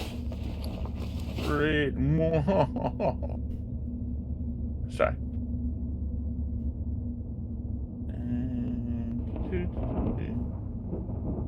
Oh well.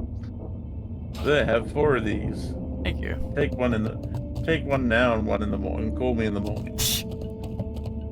Thank you, doctor. Oh, I'm no doctor.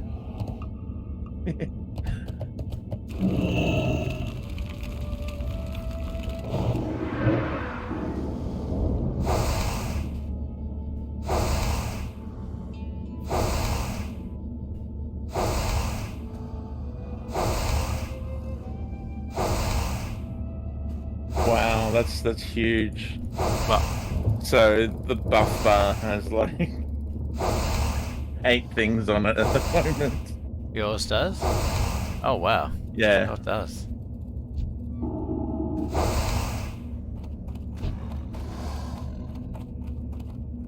I probably won't pop mine yet because it lasts for an hour and I probably won't be on for an hour. Fair enough. Oh well, you got 3 more for.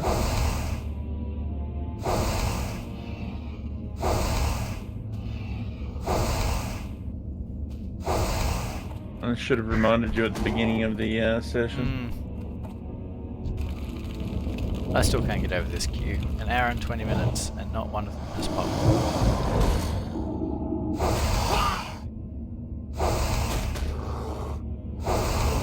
I think when we reach the 50 to 60 bracket, I think it'll pop more. Because I think that people would be grinding out those last 10 levels. Yeah. Damn you, Buzzard Wing. Okay.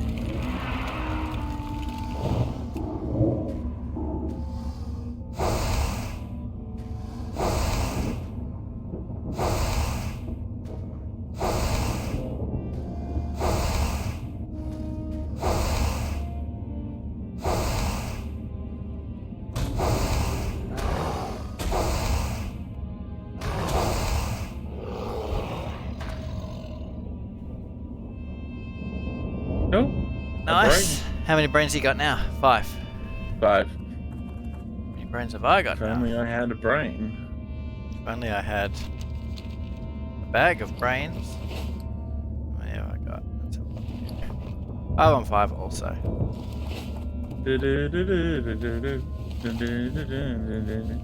If only I had a brain. It sounded like the Addams Family for a moment there, but I have mixed them in my head. They probably sound similar. I'm hoping they sound similar. But I agree with you. I heard Addams Family. But I think the melody goes. Yeah,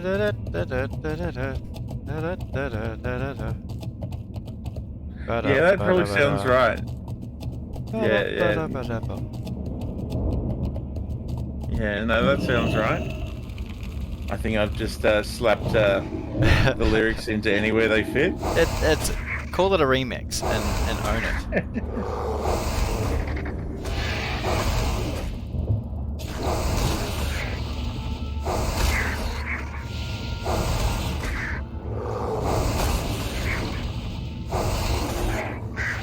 Yes, my alter ego is Skrillex.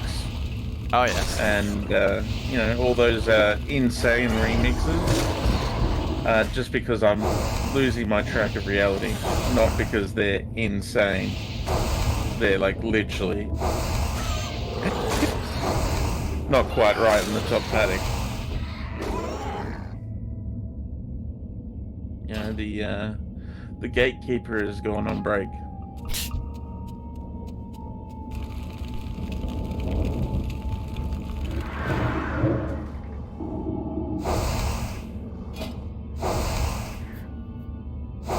This hot smoked bass cooking recipe actually isn't that good.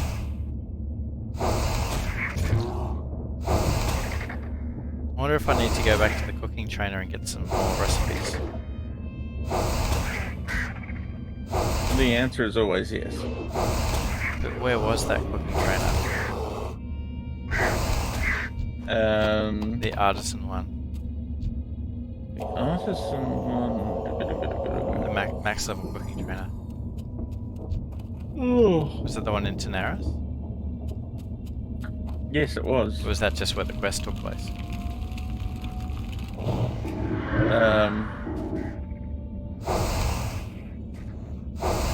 Yeah, I think we're up to buying Okay. recipes. I'm not sure he had too many recipes on him. I'm surprised that this, for a max level recipe, it's really not that good. The clamlet surprise is better than it. Yes. But that was the basis of the quest, and that's what everyone tries to get the ingredients for. Yes, I have hot smoke bass too. Yeah, but it's like raw summer bass. only heals like 800 and gives you 10 spirit. It's not that good. Yeah. See, now that we don't need boars anymore, they're everywhere. But most of them seem to be 10 spirit. Most Yeah, of the fish except for anyway. the clamlet, which is 15. Well, the clamlet has meat. Sorry, Ah, the clamlet has clam meat. Whereas this under attack. wolf steak says it's 15 minutes long.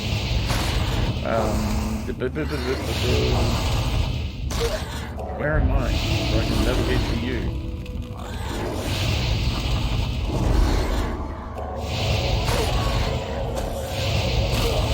That's right, I don't lose my allies, I lose myself.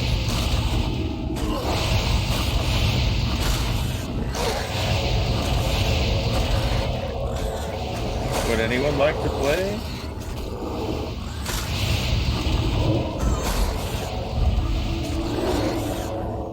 Oh, you kidding me?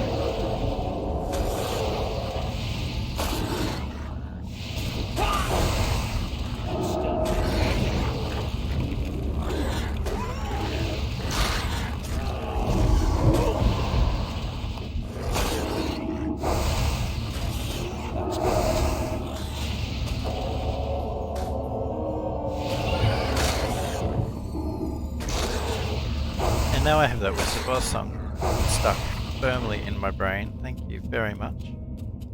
You're welcome.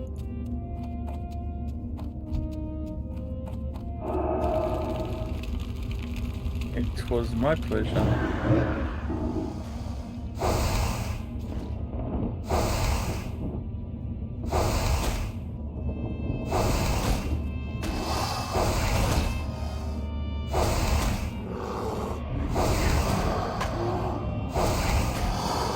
Do you remember the song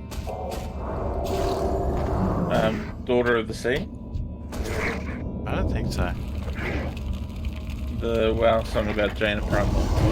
No.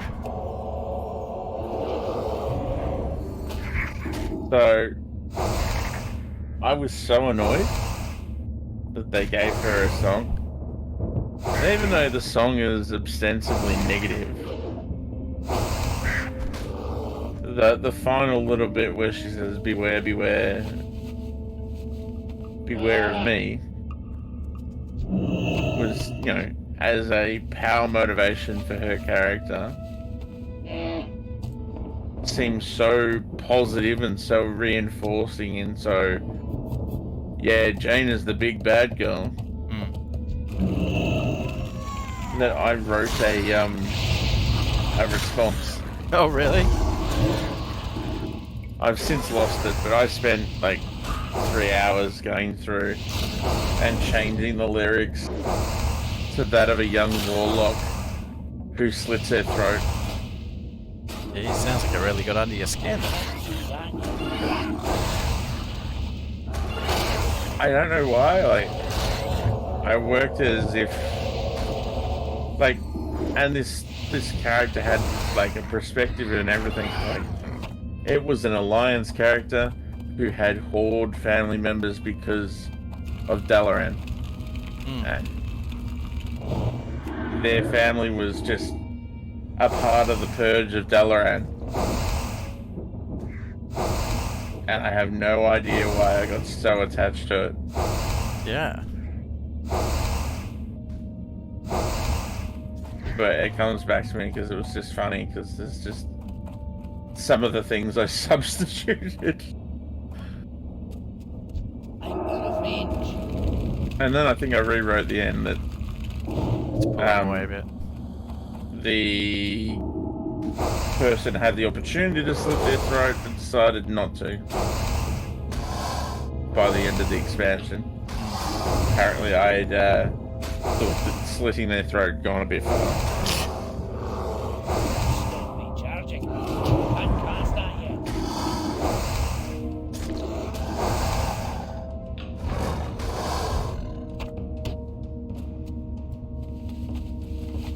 But yes, How my many, head how many cannon. gizzards are you on now? Gizzards, I have 4 gizzards Oh, okay. and 5 brains. But they're only figments, they're digital, they're non-functional, unfortunately. So it's not like 5 brains is impressive. Let's try for the gizzards back over this way, I guess. There's no basilisks here anymore.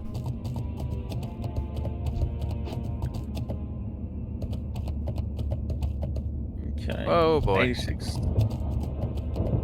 Our friend? It's our friend. Really want to take him on?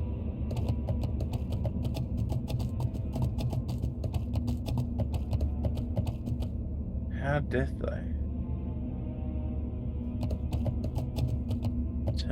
It just won't give me that answer. Which indicates it's like death, death, death. Yeah, on a scale of 1 to death, how death is this thing?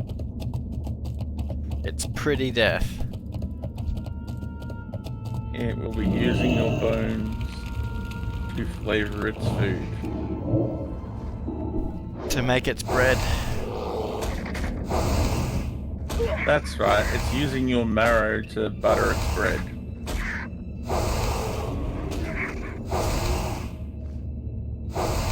And that is from a children's fairy tale.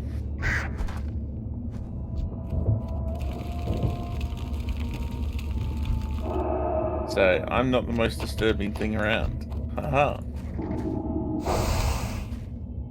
Unless your name's Bradmore.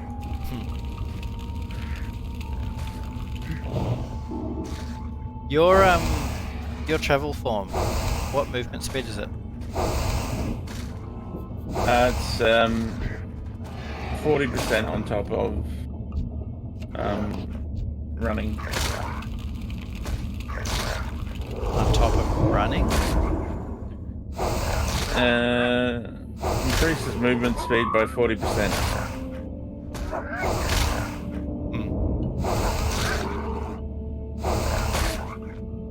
I suppose running and walking's not much difference in this game. No, not particularly.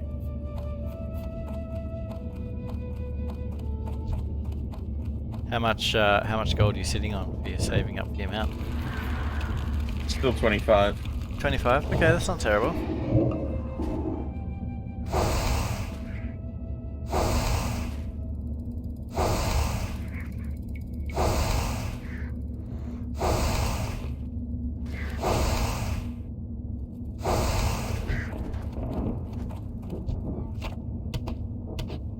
Hey, got a gizzard. Alright, well, I'll tell you what. I'll do you a deal. Okay. I will purchase 5 basilisk grains and 5 vulture gizzards off you for 60 gold. I will counter that argument. I will give you the 5 brains, but I may only give you 4 gizzards. Ah, yes, that does make sense.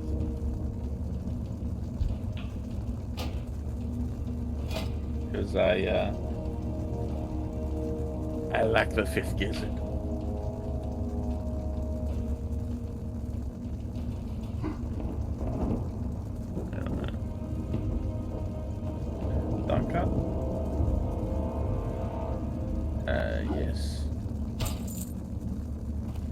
Okay.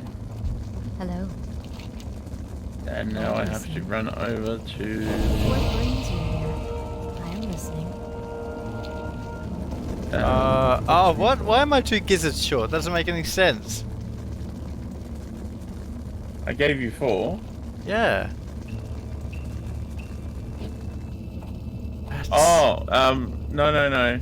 You're too short because you handed in the Basilisk Bite first, which requires 2 gizzards and 10 brains. Oh, that's what happened. Okay. This is what we were discussing yesterday. That these quests are annoying because they require the same item. Ugh, that is annoying. Alright, cool. Well, I'm going to let you go shop. I'm going to go back and chuck some stuff on the auction house. Okay, I'm going to go to Moonglade. Because Moonglade will allow me to keep my hearth open and save money. Ah, yes. Otherwise- Yeah, that's an hour and 35 minutes. Still no PvP. Okay. Oh dear.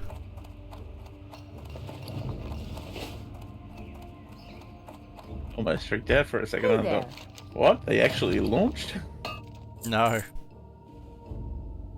They will never No, they were launch. just reloading us. Alright, so what of this stuff can we actually use? Ah, someone gave you Infallible Mind. Oh no. That was from handing in the quest. Yeah, it was. Oh, of course, because of the brains. Brains.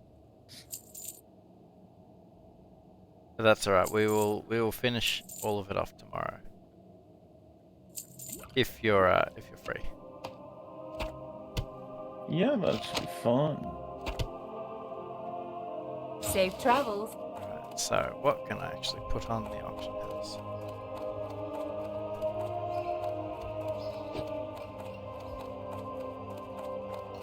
Jowls. Ah, true.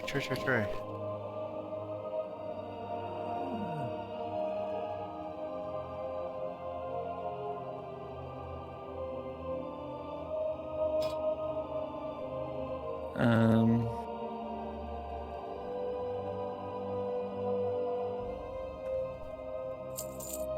Wait, hang.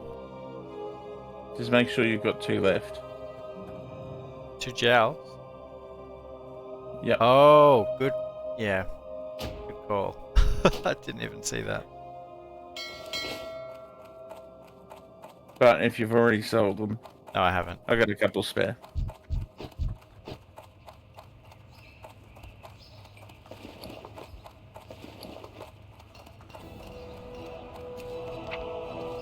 Oh, you know what I just realised? Out of all of that, we didn't get any cloth. No, we have not got any rune cloth the entire time. We got a couple of scraps of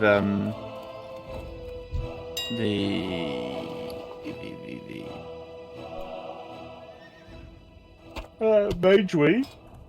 Like 1 or 2 pieces. Mm. I think that was yesterday.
Boar lungs, we can sell those.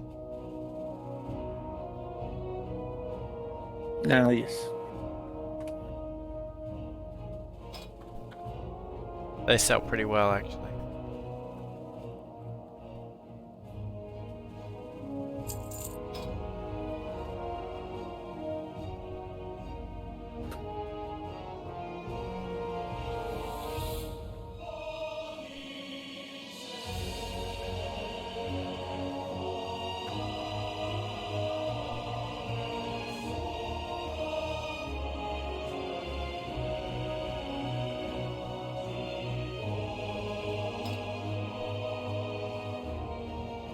Arch Druid Evangel Staghound.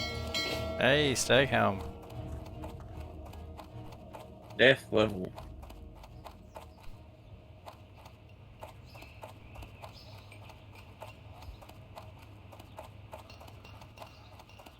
Looking for something specific?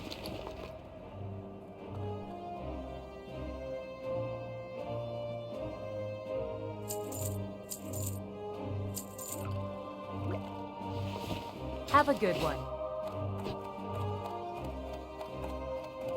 Alrighty. Well, another early morning tomorrow, so I shall retire.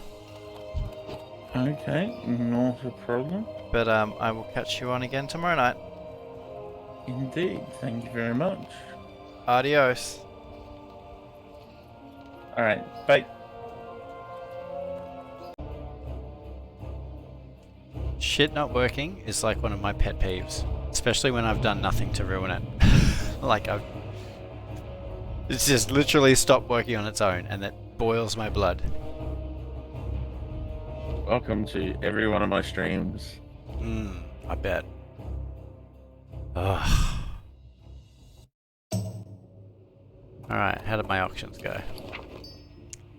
They went terribly.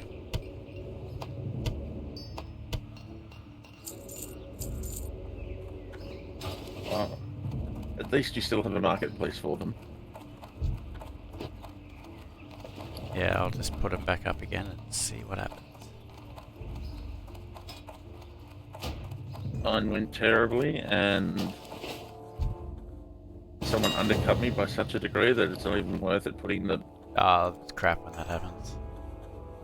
It's just like... You're not even making money at this point, buddy. Yeah.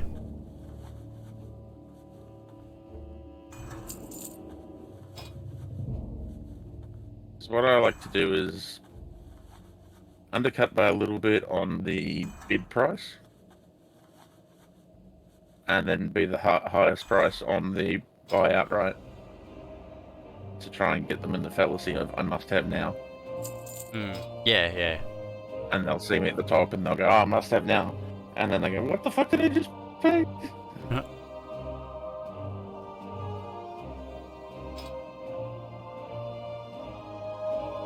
I do this not because I'm clever, it's just I've had that expression on my face many times before.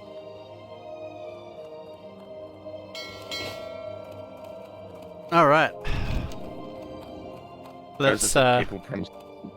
try queuing up for PvP again. Because why not?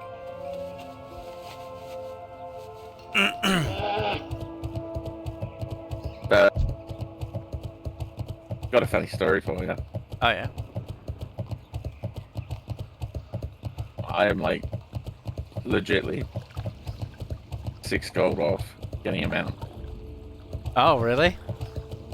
How did you fall short? I thought you had 25. 25 plus 60 is 75. 85. What? Yeah, 85. 85. Yep. And then I got the training, Yep. and then that brought me down to 67. And what do you need? I need 72 and a bit. Ah, alright. Where are you? So it's like... Where am I going? What I'm am now I... back. What am I doing? Oh my goodness.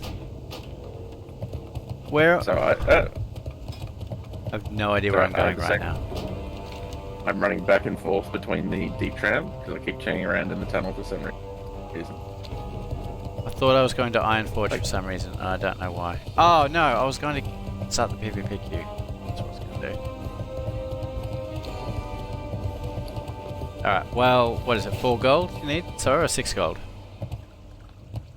Yeah, it was just, no, but it's just the fact that it sat there, and it's like, congratulations, now you know how to ride.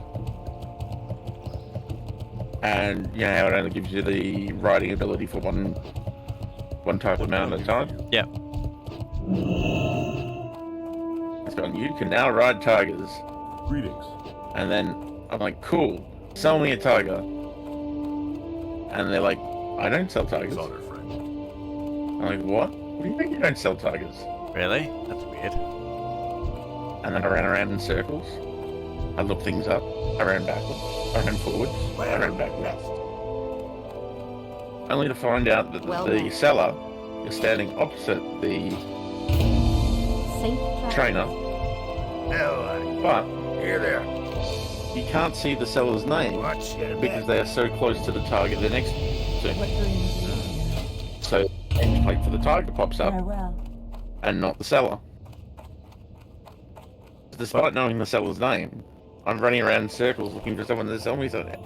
And it just, yeah. Well, I'm happy It's after 20 minutes. I'm happy to spot you a little Oh. extra gold if you'd like.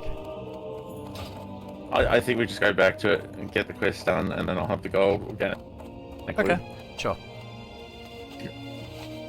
Otherwise, it's you're running back and forth, and it's an Yeah. hour before I can quick. And you're not that get back much. to You're not that normal much on the slower other side than of me. the Like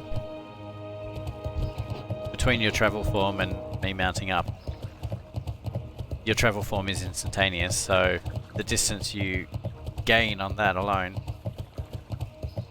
over my cast timer kind of makes the 20% negligible. Alright, I'm going to vendor a bunch of this stuff. But yeah, I was very baffled and confused last night trying to find this. That's that one. So close. Open for business. And then yeah, that was the message after it all. You're 5 short. So I tried to vendor as much as possible. Safe travels. I had one sale go off. And the response, oh, you gotta love the response. Someone undermines you and just Oh yeah, yeah. the market. Like, the market is gone now. Need help? They don't just undermine you, they undermine you by 50%. Yeah. King's honor, friend. Alright, off we go. We're not going to be bad, we're going to another guy. So, more quests open up at 49, that's correct? 59? 49. Yes. Excellent.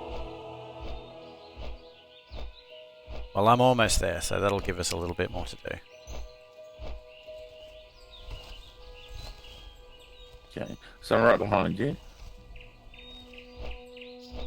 So the Basilisk's Bite and Vulture's Vigor rate as level 50 quests. Okay. Oh, really?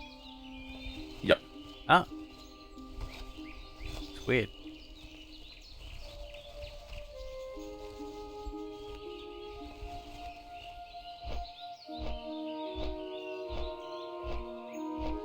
Wonder if we'll get lucky with PvP tonight. I'm guessing no.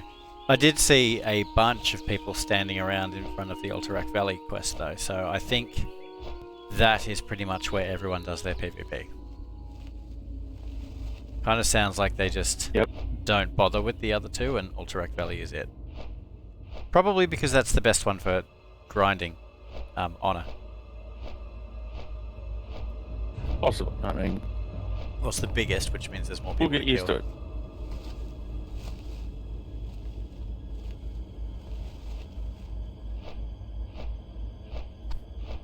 Yeah, but it's like a backwards way of thinking because it requires the most people to sign up, Yeah.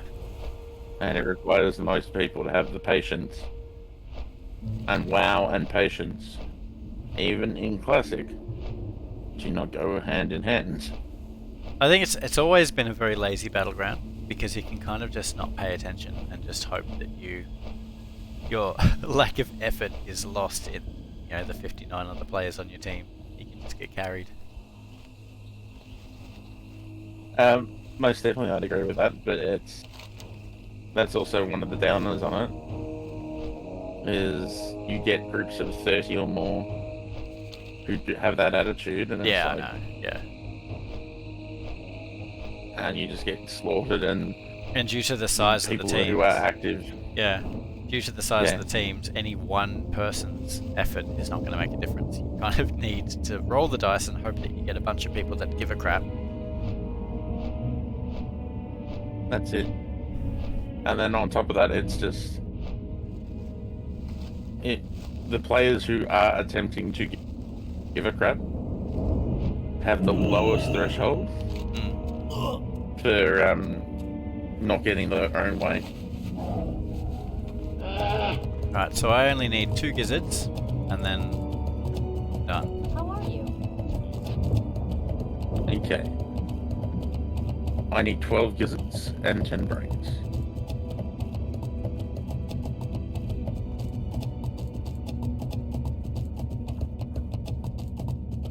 And I still go to the Wizard of Oz. I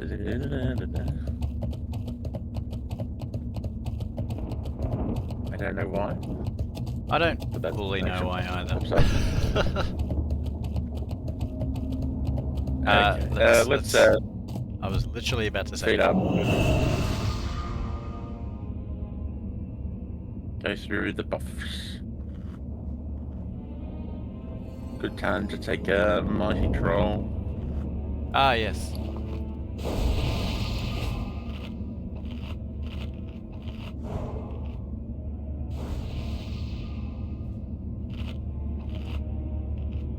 Okay.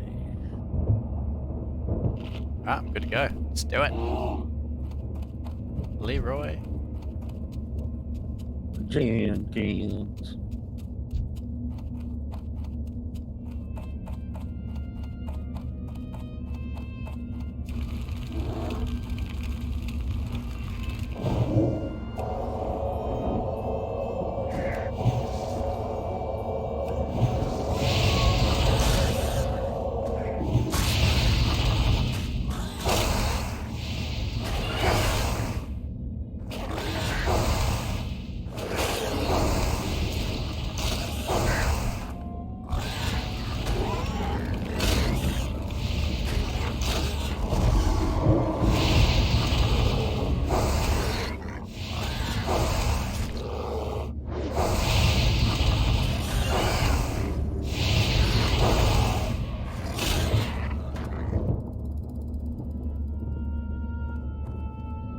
So if you had to rewrite WoW from the get-go,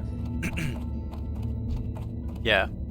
so to write World of Warcraft, but rewrite it from the beginnings of the story. Oh, okay, yeah. So from Warcraft 1, basically. How would you go about it? Rewriting it. To what end? So, to make you have make to changes. introduce players to the world. Well, just from the player perspective, what changes would you make? Right, so you're saying instead of starting at Warcraft 1 and then introducing retcon, where would you start the narrative? Well, no, starting the narrative at Warcraft 1, because that seems to be the best entry point. In the sense that, I suppose if you were telling a story, you might pick Medivh or Nazgul or Nazgul. No, that's not his name. What's his name again?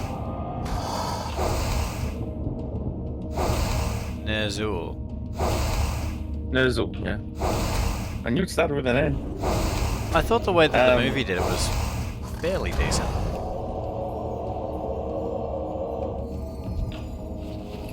have too much of an issue with Oh. the movie. The movie had an interesting entry point. Problem with the movie is with so many characters, they didn't track to one character enough. And that would be a different perspective for the player. Because you look at the thing, you start the thing, so it's an event as opposed to a person that tracks you down. Oh. There's someone here. They just gave me Blessing of Wisdom. Yeah, well, I think the issue with the movie was it was very clear that they were trying to build a franchise. So that's why they spread out in all directions with the characters the way that they did. Yeah. But they need to do that properly, not. Oh, yeah. Well, I mean, we've seen plenty of, people trying to make franchises and just rushing it and stuffing it up, like DC trying to do the MCU thing and they rushed it. Well, it's how much do you give, and then trying to do a joint Batman Superman film without the rest of the cast. Oh, big time. It's like, no. It needed to be a You've got to have much slower burn. Yeah.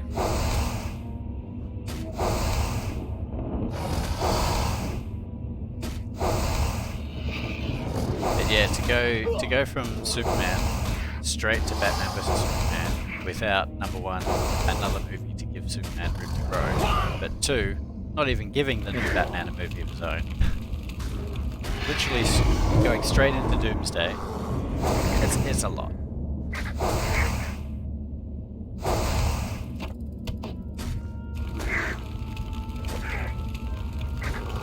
Alright, I got 2 brains already. Nice.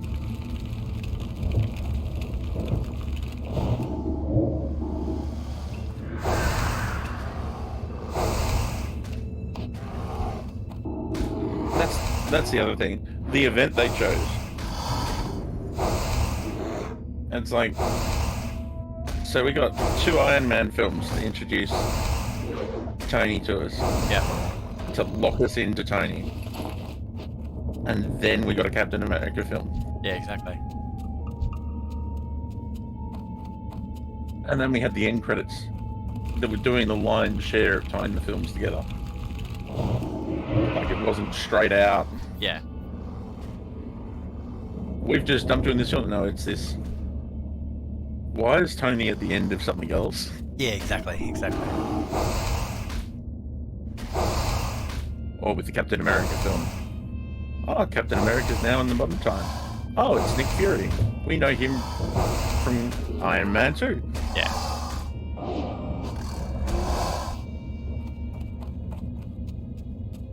My first brain. Hooray! So you need 10, correct? 10 brains, yes. Alright. You're on 3.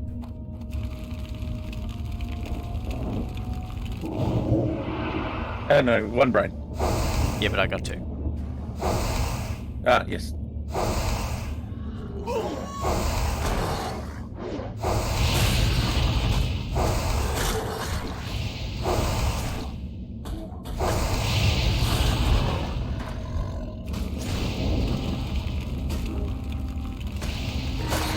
Can't start yet.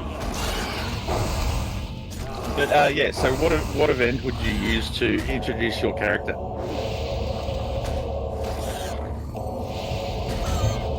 Sorry, introduce the player. Character.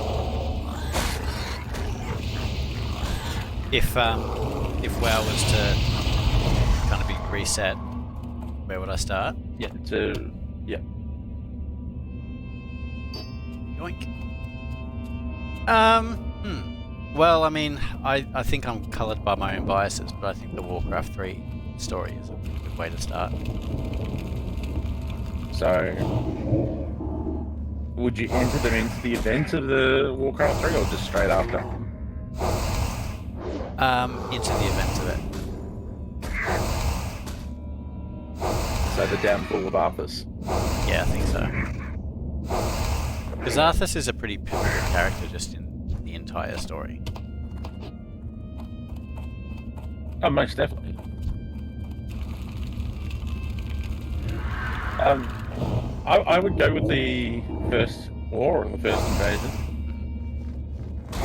but I would have it. I would have it very similar to how they did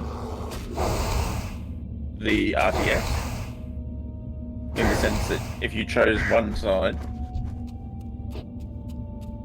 you would experience it through their perspective. So, you know,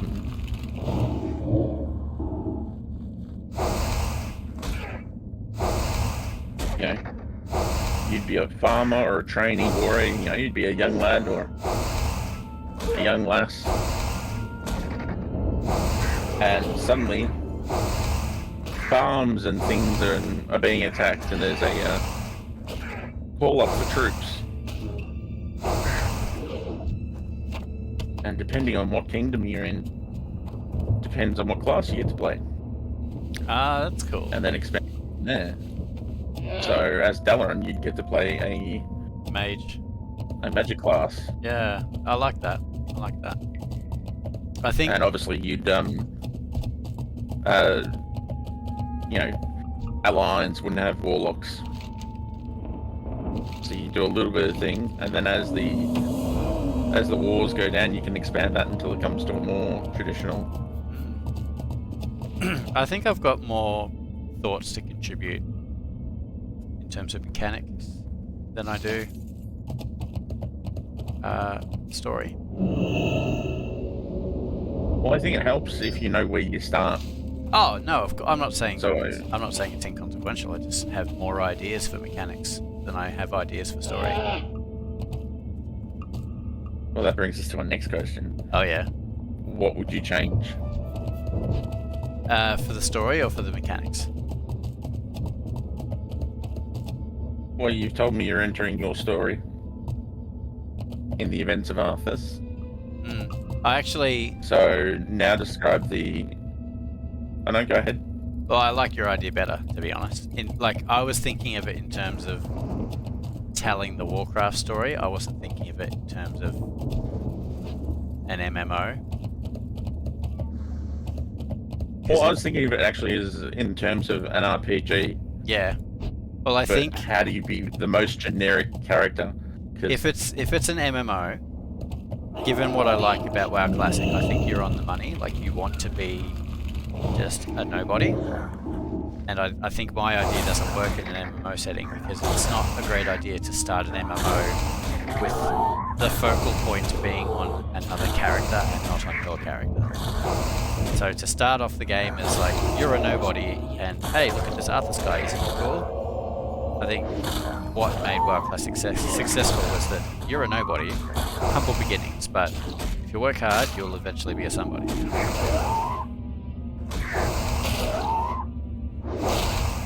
Oh. Fair enough. I mean, that's. Oh, well, I suppose That like does- if you were to start with the events of Warcraft 3, you would be you could be a villager in maybe Strathon, you know, or a survivor. That's a possibility. I mean, the other possibility of looking at it is maybe you're a paladin. Maybe everyone starts out as a paladin, and so therefore you're in the Arthas' forces. You're still a nobody, but that's how you're tied to the narrator.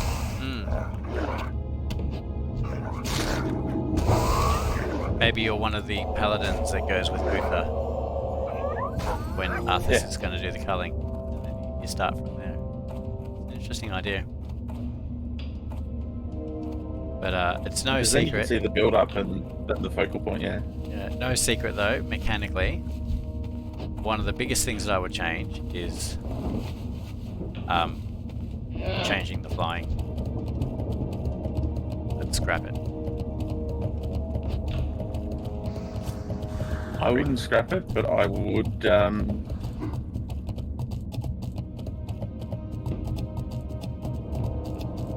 I'd definitely change it. I mean, because it does affect how you approach the world. But then, obviously, you wouldn't introduce it straight away. No.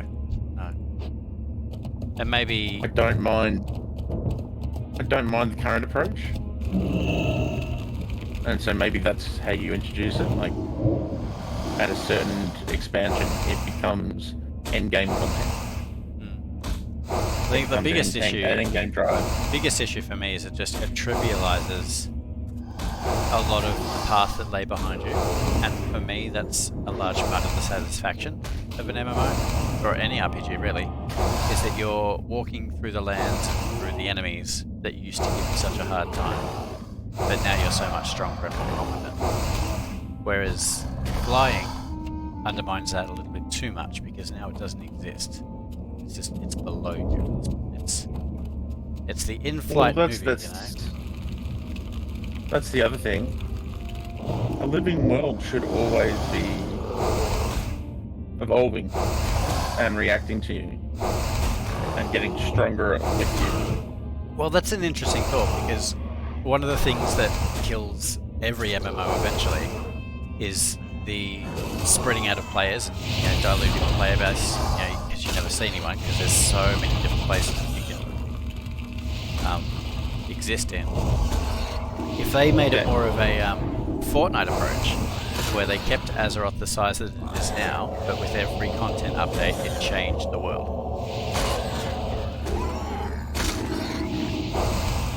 Yeah. I wouldn't go for as dramatic as Fortnite. No, neither would I. But like, you could shuffle the zones. The world in line with the story. And so this is the thing, keeping the story events up with the world.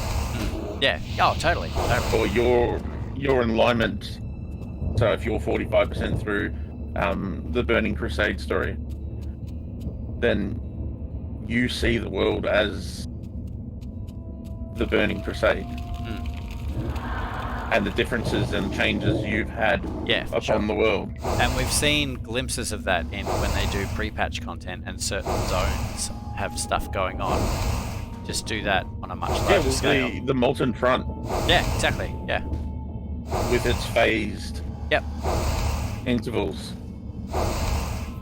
And another... If you took... Go ahead. I was just going to say, another idea that I've always been very keen on is the idea that when an expansion comes out, you don't always need to be going upward, you don't always need to be increasing the level cap and making the world and all of its content irrelevant. You could be... So instead of building up, you can building sideways. So create more fun content for people who want to make new characters, so introduce new classes, you know, shuffle up, you know, new quests, you know, so that you can level up a character in new and interesting ways.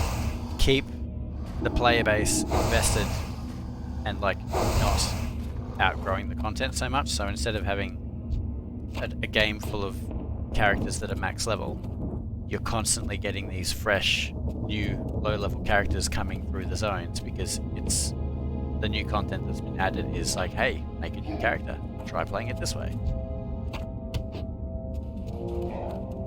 Yeah, no, I like that.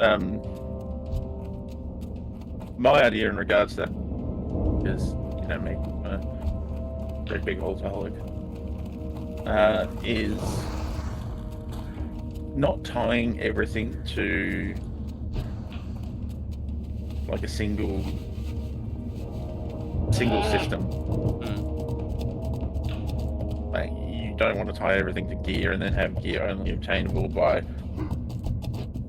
raids, mythics and that, because simply put, the effort for raids and high-end mythics, you're not gonna get the majority of the player base. Yeah. So you, oh my goodness, once again, dividing the player base among niches. One thing that I've observed being a difficulty for WoW over the years is that, like you're saying, they want to add new and interesting ways to get gear, and raiding not being the only source of progression. But what they've seen happen over and over and over again is when they do that, players will gravitate to the path of least resistance and they will undertake the task that gets gear the fastest. It just Most certainly. it's a difficult balance, isn't it?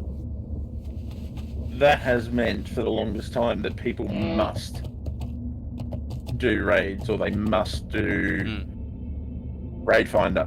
Yeah. And it's just, why not replace Raid Finder with raid storylines? So a single player instance, and you have the WoW,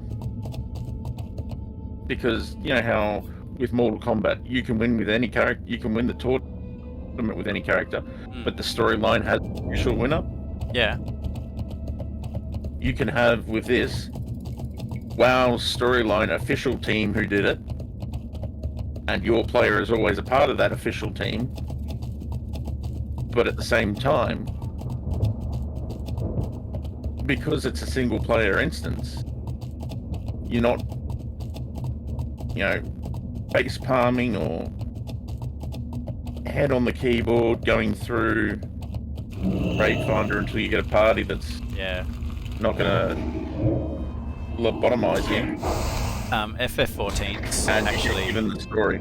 FF14's actually implemented NPC party members for most of their dungeons, so you don't even need to group up with people anymore if you don't want to. Well, that's the thing. But just to give you the story of the raid, right? Yeah. And you don't get mats from it. Well, you get a few mats, but you don't get a lot, and it's boring to repeat. It's there to give the majority of the player base who doesn't do raiding a taste for the raid. More importantly, the storyline and the very basics. And once you've done that, you then buy your mats, or you have players who do raiding bring you their mats and say, hey, can you make me this gear? Because... Oh, thank you. I need one more gizzard. There's one more. There are so many players here tonight. There is. But yeah, so by doing that, you get this overall... It makes, crafting important and viable. Yeah, again. and crafting has to be important. And you have the casuals go out and get all the recipes. Run around finding those rare mobs, those obsessive collectors, and they become notorious on the servers because they have that one enchant or that one armor patch that no one else has, or they have that one recipe that crafts that one set of armor. And because they spent 6 months trying to get a world drop for it, they're the only ones that can craft it. So you then have to go back to the players and say, well, hey, we've got a marketplace again. Oh my god. Yeah. And instead of just doing the auction house, you have players making their money based off an actual market. And you go to the store. The original FF14, before they did the redo of it, experimented with that system and ended up having that you set up your retainers and they basically stock all of the things that you're selling, just as a way of avoiding the impersonal nature of the auction house. But what they quickly discovered was that the option of having a search feature was a quality of life feature that not many players were willing to give up. Yeah, I'm saying we could tweak that. That's easy. I mean, you still have an auctionator. But what if you go to your marketplace and you say, I'm looking, you go to a guy who's just like the auction now, and you say, I'm looking for these.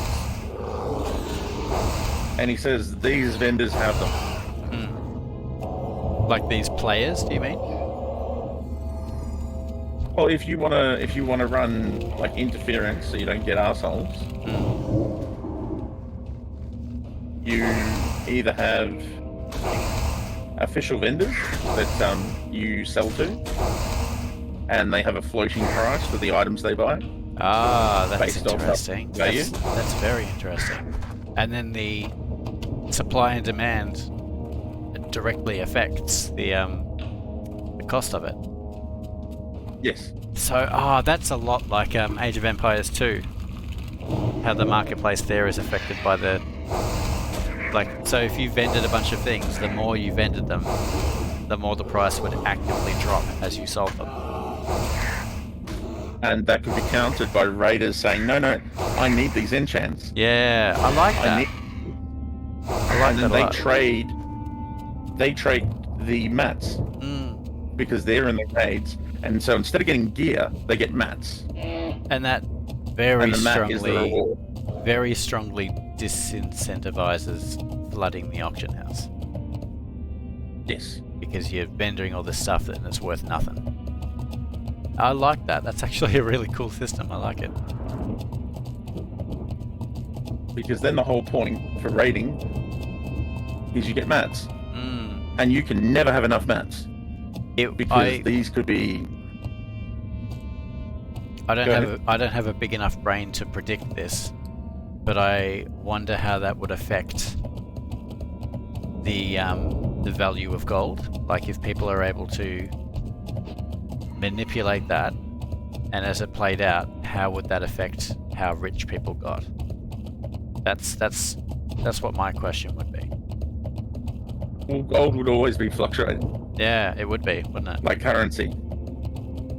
I'm going to turn this in. And you would have certain trades go up and down. So, because alchemists produce something that's constantly needed, they would be sitting there, and they'd probably be some of the richest people there. But unless you're an alchemist who's doing the raiding, that means you've got to buy all the gear yourself, and you're spending more money on the end product. I think and so you'd have a lot of... It would definitely take an economist to predict how the value of gold would be affected by that system. It's a great system. I think there's probably just more implications to it that I don't understand. Well, it's similar to the system they have in... what's that game Zach's always playing? Eve. Yes, it's like that. There's less artificial inputs into the market.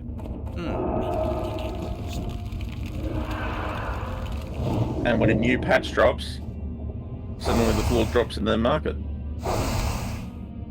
So everyone's trying to get rid of all their old goods. I think you could make it's tricky because it would take... This is where I don't have very much faith in the games industry, but it would take a real effort to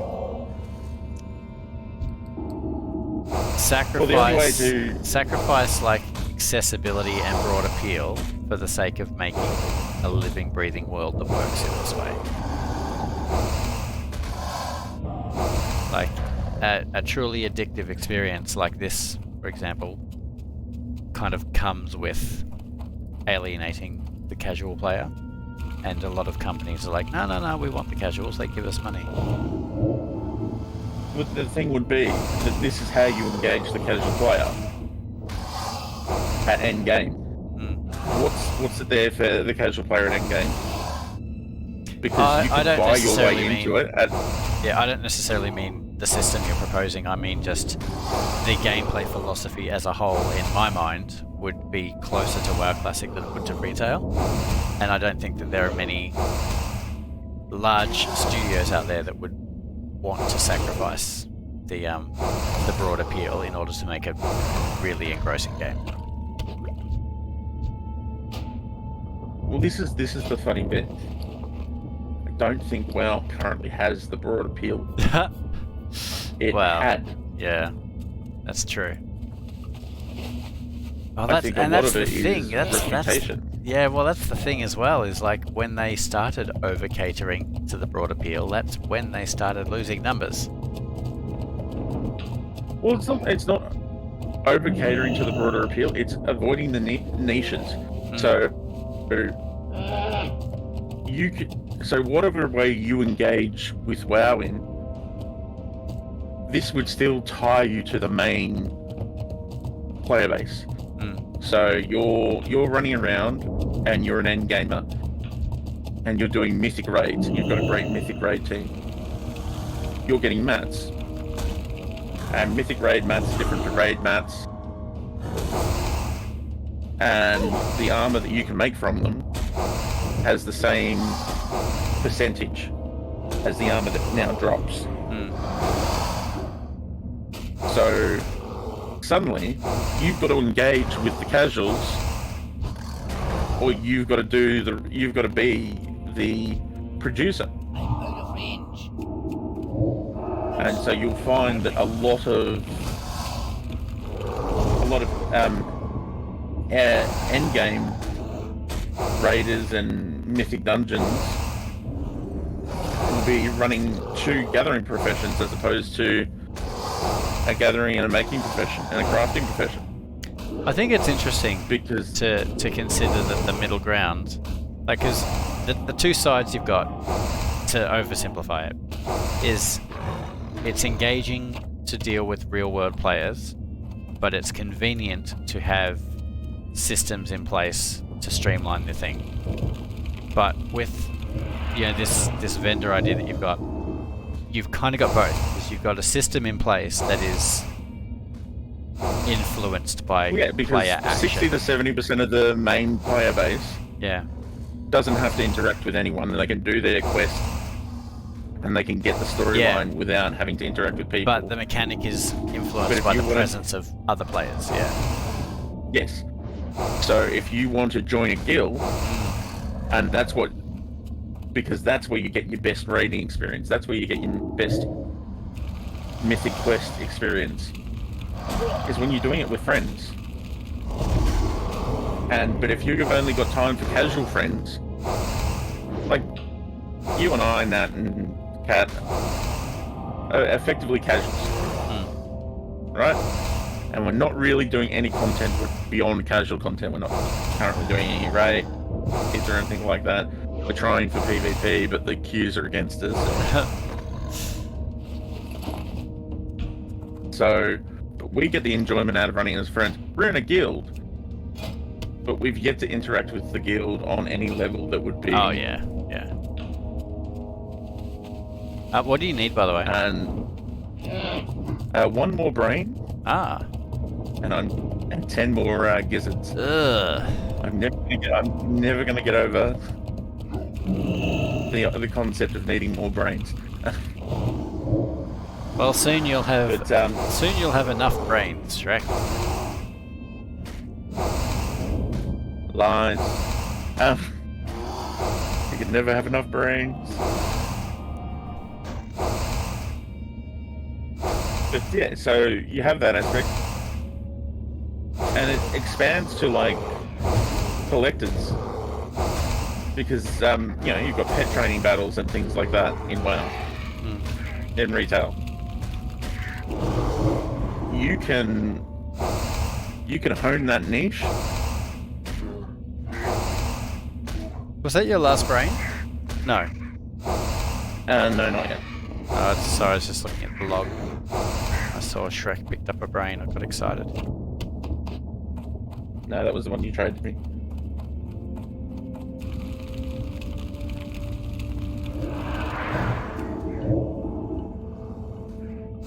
But yeah, so, and that's the other thing.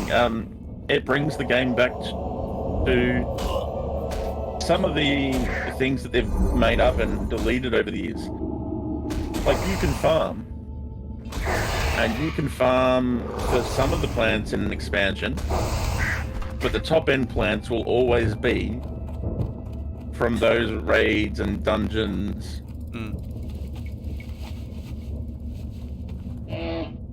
So you can, to do crafting properly. And they said that the fortress, or the personal fortress, or whatever they called it, destroyed the economy because they gave the mats away. But what if it was more akin to the mop version of farming? Yeah. You can only grow so much. It was like a drop in the bucket. And there was And work then to be further done, maintenance to be done. And it became a game within itself. And it was enjoyable because it wasn't just a whole thing. And you could NPC that out if you really want. If like you want an absolute minimum input. The way around that is the top end mats are always dungeon and raid locked. And so you require those small niche of people that want to know life the game to get into these absolute top tiers. That's cool, but if you're playing the game that way, you don't have the time to go get the recipes. You don't have the time crafting aspect of the game. And the crafting aspect of the game is covered by the casuals.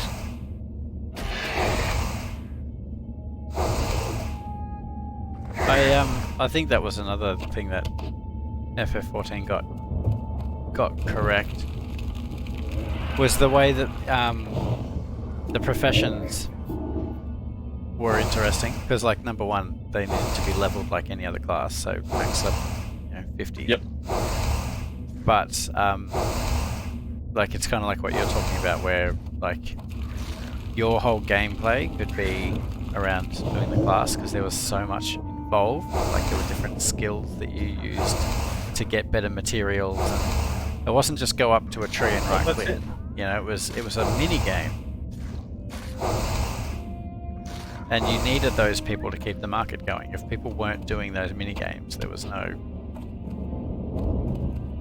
And it doesn't have to be boring. It doesn't have to be stagnant. You can change it up a little bit. And if you have complaints that one style of lumberjacking is getting boring, then you can say to a player, okay, well here's a parcel of land.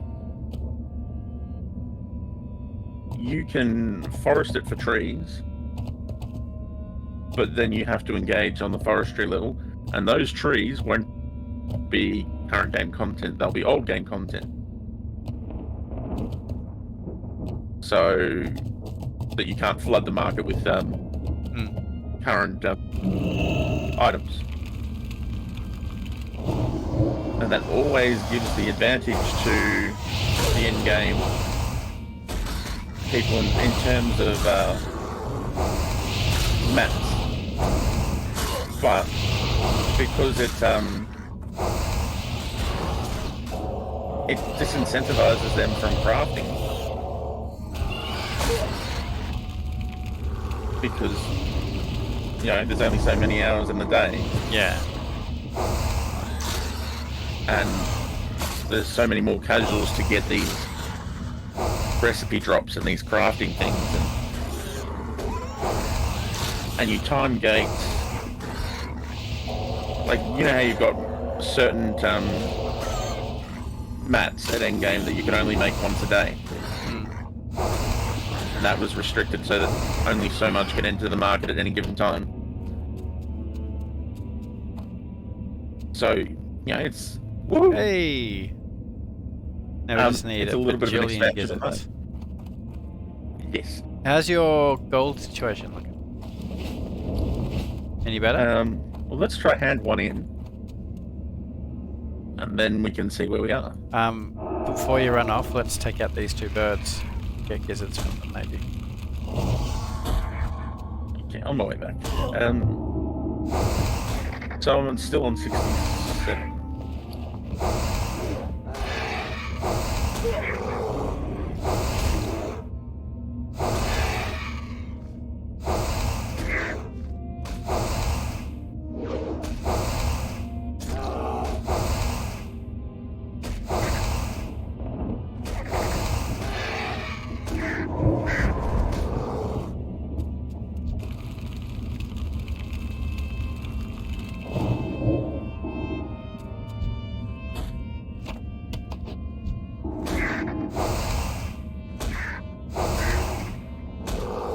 Makes me wonder how we might handle professions when we play FF14. Because Certainly you interesting. can technically pick up every single profession.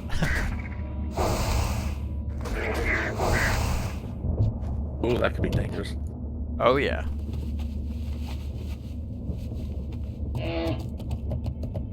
But yeah, there's no restriction on coming on and leveling your professions in your own time, so it's not like WoW where you need to level your professions with your combat leveling. You can level your professions at your own pace, which is kind of cool.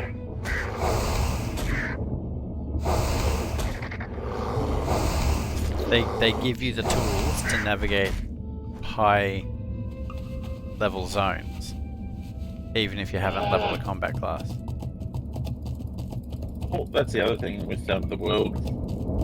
And they do this to a certain extent in your WoW.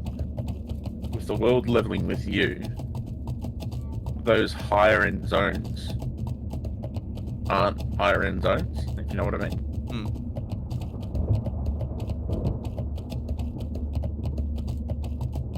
I was not a fan of the level scaling that they introduced in retail.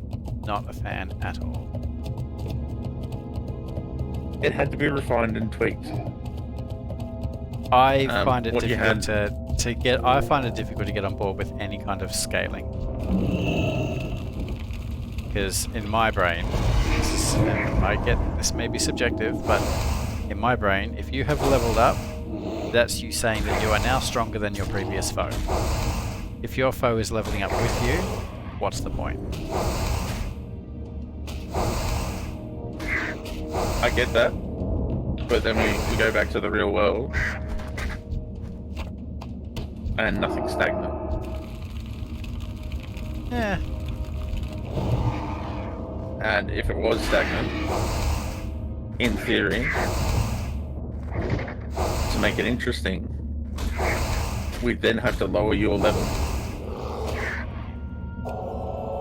And for time walking, that's not bad. But Well, here's would you my like to go question. through a persistent world where you're constantly downgrading? If you're constantly adjusting the foes to your level to keep challenge, why have a leveling system at all? So you reach level 5, they reach level 5, nothing changes. Why even have a leveling system? Because it's the reward factor for the player. If there's no leveling system, how does a player know there's no? You lose the gamification of it. Yeah, but what's the reward though? Like the reward, like take this game for example. The reward for reaching level 10 is that you're now no longer going to get your butt kicked by level 5s the way that you used to. Whereas in a level scaling system, the reward for reaching level 10 is you can now say that you're level 10. And that's it. There is no practical reward. It's just a number. What if I told you that there's no difference in this? I would call you a Because at liar. level 10. No, because when the levels of your enemies are stagnant, Yeah. and you that level, you could make up the number of the level. You're not out producing them based on your level, Yeah. because your levels are tied to your stats. Right. right? So it's the stats that you're outblasting them on. Okay. So if your level is fluctuating, it's a matter of timing it, a matter of refining it, so that despite the fact that their level is fluctuating, their stats are only fluctuating in accordance to how their stagnant stats would be. And what they currently try to do is they say, well, no, because if we have 5 people in a group, obviously the traditional paradigm in Diablo and in Borderlands is when you add more players, everyone around you must therefore be stronger. The question is, why?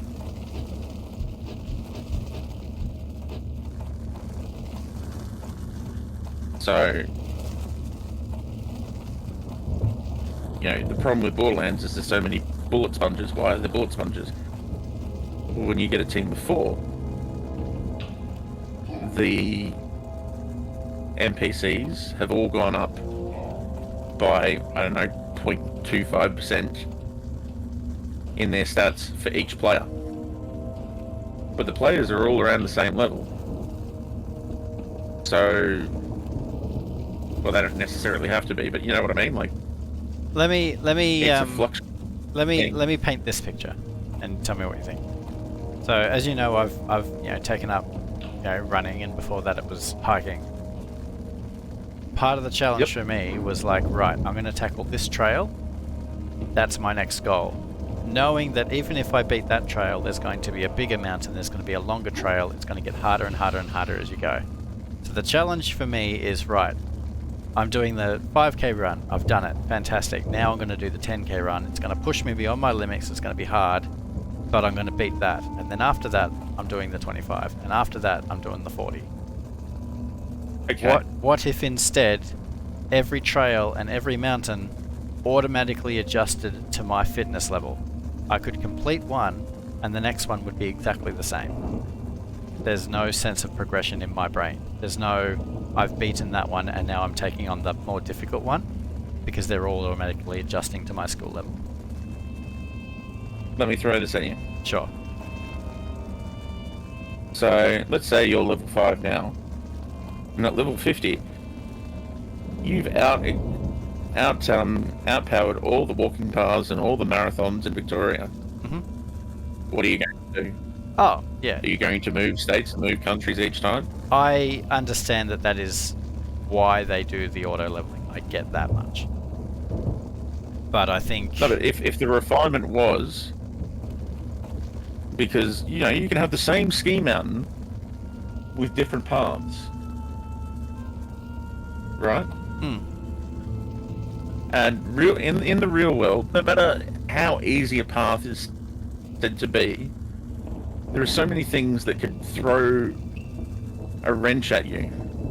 You know, one day you could be running, you could twist your ankle. Hmm. Well, this sounds like the idea that I mentioned before, where you don't make the game taller, you make it wider. You know, like you just said, you add more paths, you add more different experiences that you can have with the same mountains. That's basically, in a funny way about it. It's just that you're changing variables, and every variable has a significant impact on the game. And so that's when I say it requires more refining than was ever given. Mm. But, you know, time walking, where they leveled you down to the world, which seems to be the most successful iteration. Yeah.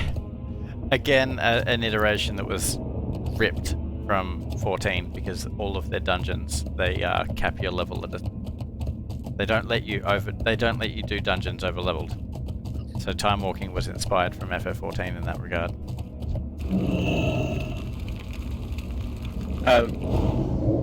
And that works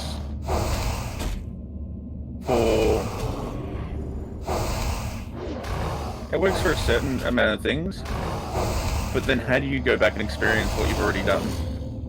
Well, how about this? Like I've seen How about you- this? So, dungeons and even just the open world, you have an option where you can choose to shrink down to the mob's level as it was to keep an even challenge, or you can choose to go in over-leveled and demolish everything, but you get rewards for being that lower level, for being the equivalent level.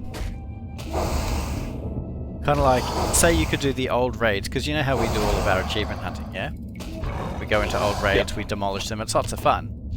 But imagine if instead there was a whole set of different rewards that you got for going in and squishing your level down to its previous challenge level. I'm all for that. My only problem is the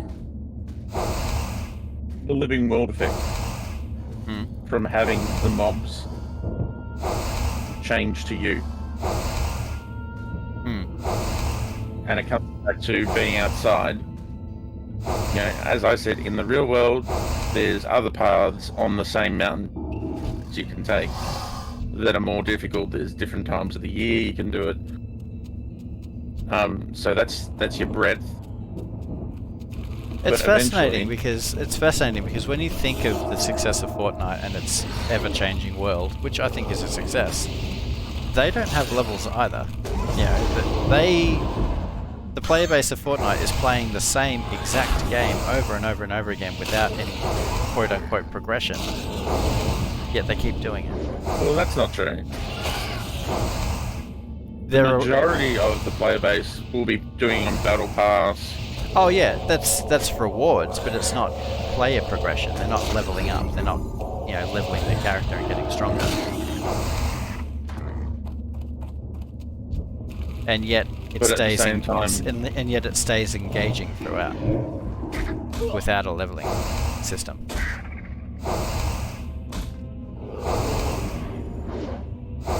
But I mean, But then, if then you're you're not playing an looking RPG, are you? I mean, you're playing an action game at that stage. No. But what you said to me is, what's the reward if there is no out leveling? Yep. And that's your answer. Then the reward is cosmetic. The reward is, you know, based off something else. Yeah, no, I agree with that much. I think that if you're gonna strip the, you know, the experience of the RPG that has arguably been there from day one, if you're gonna strip that back, you need to replace it with another incentive. Well, if you look at Skyrim and Oblivion and all that, Yep. so single player RPGs, the mobs don't get harder. Well, sorry. Most basic mobs don't get harder. But what you find is harder mobs are added to the world. Okay? Late game Skyrim. There's a lot of dragons around. You also get bandits showing up in like Daedric armor and stuff. Yeah. So that's actually And the so- feature I hate the most about the game. Well, it's not. But this is the world trying to react to you. And because it's on an individual level, it doesn't. Because it's done at a most, not an individual level, but a most basic level, they're not thinking about it. So it's not It's based on very, your play type or your character. It's just very no, no, unrefined. Yeah. that you're level 100. That's what we burst you with. That's what we throw at you. I think Imagine. they struck a better balance in Skyrim than they did with Oblivion, because the intention with the auto leveling in those two games was that not that you would be constantly met with an equal challenge, but that the effect of you getting so much stronger wouldn't as quickly make all of the threats around you so awful. So like in Skyrim it was a slightly better balance because your basic mobs were getting stronger, but only so that they weren't too much weaker, if that makes sense. So for Yeah. every 5 steps you took, they might take 2. So you're still going to be stronger than them, but it's just it slows the gap down a little bit. And that's where they became annoying in things like Borderlands. As you added players, the enemies to try and keep that became bullet sponges. Yeah. And it was just, oh no, their toughness is at this level now. But that's also... And it's just... And this isn't necessarily to the fault of Borderlands, but it's just an issue with the core concept, which is that to kill something, you aim at it and you hold down a button. There's not a whole lot more going on. No, but it's just... So bullet sponges is kind of the only Then way they that then they zerg you. Yeah. Which If is you outgun, which is a they zerg shame you. because like And it's- in games like this it's a little bit more complex because you can do things like this, I don't know. All I'm saying is Well, that I'm it's just thinking, if melee combat is always going to be a little bit more dynamic than aiming and shooting things. yeah, but if you look at single player for FPS, they don't necessarily have to. Oh yeah, have any space for any Whoa. gizzards? Let me show you something. How many gizzards are you on? This, my friend. That's what I'm asking myself. Is that your now. first gizzard? No, because we handed the other one in, so my Ah. previous 2 Right. were handed in. So how many more gizzards do you need? 9 more. Okay. Because we needed 9, we needed 12, not 10. Alright. Because that's what caught you yesterday. Where are these gizzards? Or the vultures that they're attached to, I should say. Ah, here's one. But, yeah, no, that's just... I think if you refined it to a point and you aimed it around one player, and the interaction was always aimed around one player,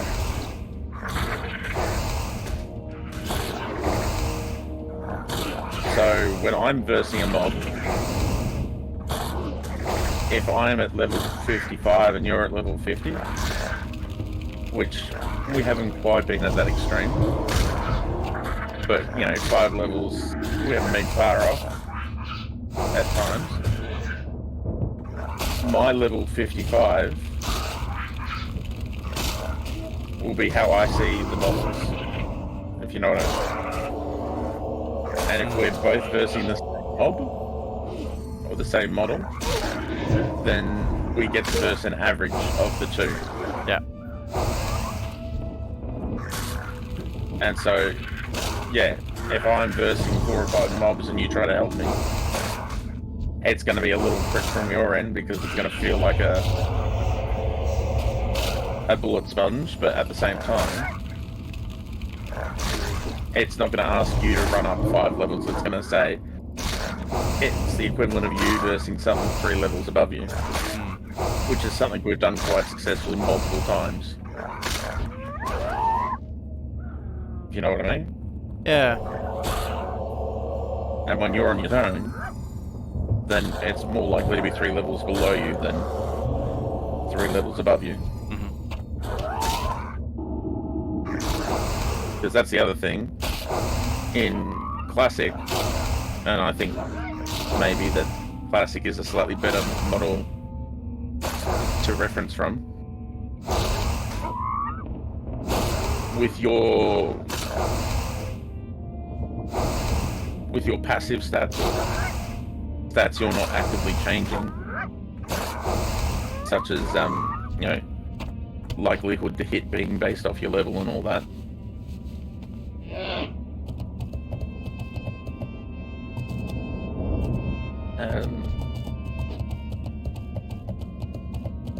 These birds. Personally, at your level or slightly above is slightly tedious. Yes, the birds do hurt. I just... Okay. Give me a second here. On the plus side, I'm very close to leveling up. Woo!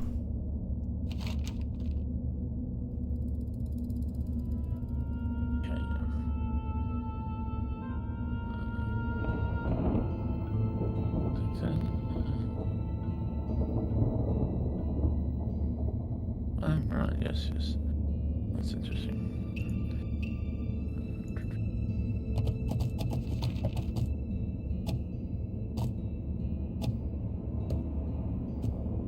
Okay,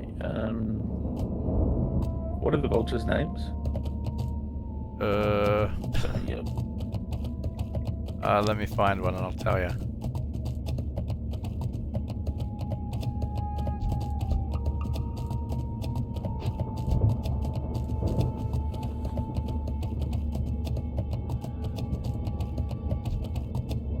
Black Slayers. Okay. Launch gizzard. Spike flare and black flare.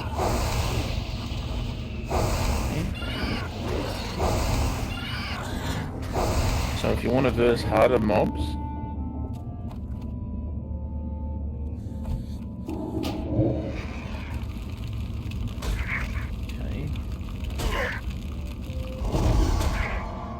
drop rate is very low. Okay, so I'm all up and using my magic abilities with this drop. Drop rate, I figured that I could just beat the living shit out of them with my staff. Lo and behold, I got the third or fourth kill. Also not sure what makes a difference with slapping them only on their head. So only from the front seemed to increase the drop rate even further.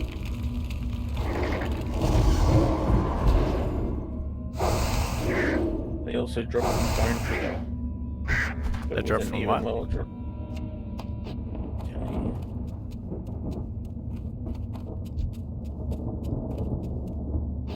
Are you looking at where they drop from, eh? Yeah.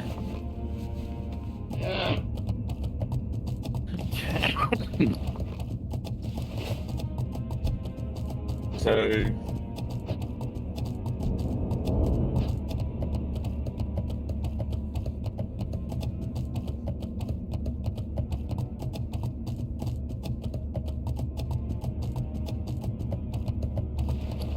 if we go to the area with level 50s and above,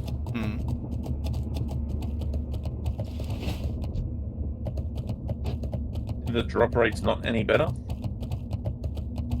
But apparently there's more birds.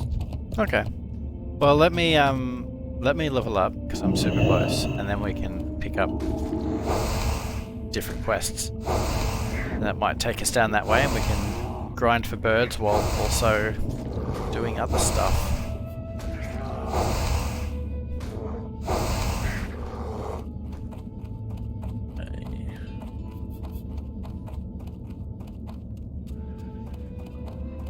And we might run into less competition.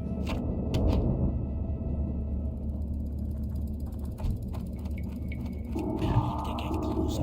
Let's start recharging.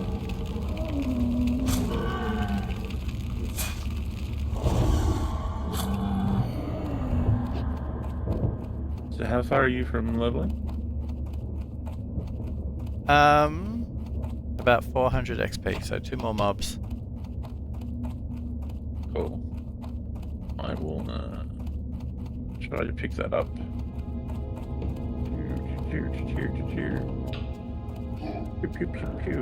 Oh, go away.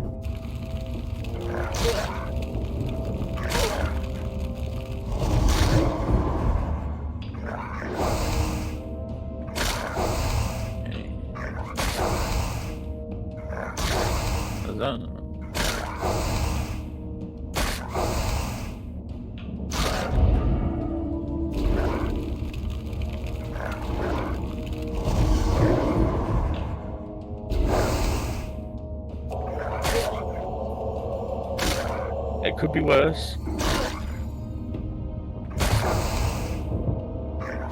could be looking looking at pages from the Stranglethorn book. Alright, I'm done. Fantastic, rats. Thank you very much. Trust me, it's a Mario.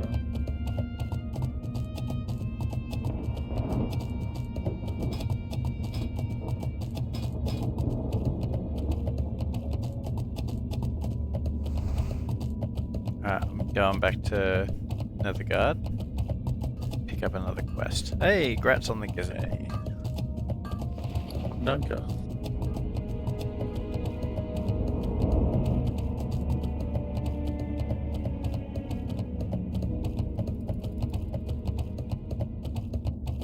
So if you were to believe some of what's written in the comments, the game doesn't like spellcasters, and therefore spellcasters get a much lower drop rate.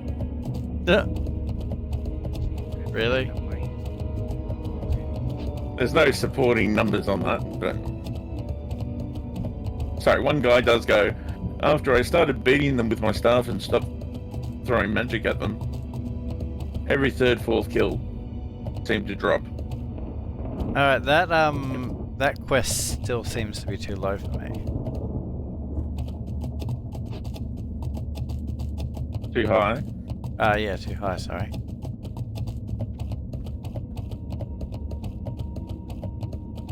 Even at level 50. 49. At 49. But that I doesn't was make able any... to pick them up at 49. Which quests? See, maybe I should just get you to share them with me. How are you? Well, I thought you had them. To serve Kam Isha, and everything counts in large amounts. Oh yeah, they're repeatables though. Okay. There's got to be more quests than that somewhere.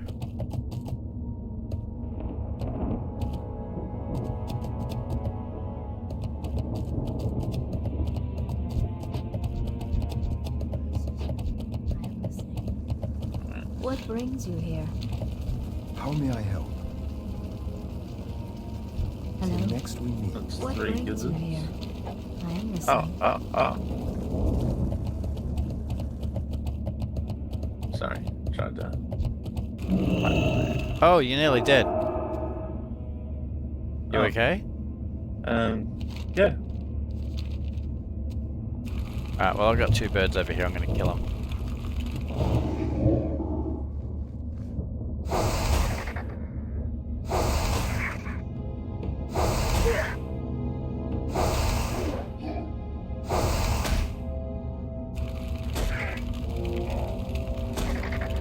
Really help if I dodge myself. Took another drink.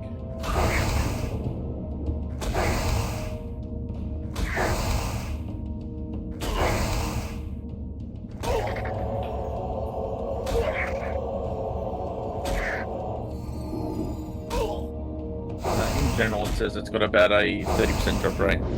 Okay.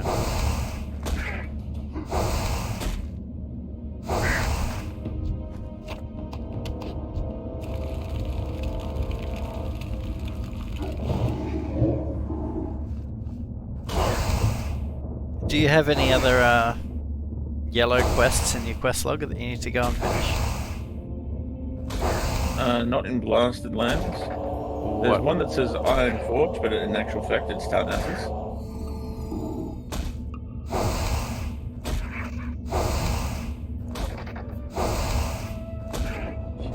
Which one's that one? Seeing what happens.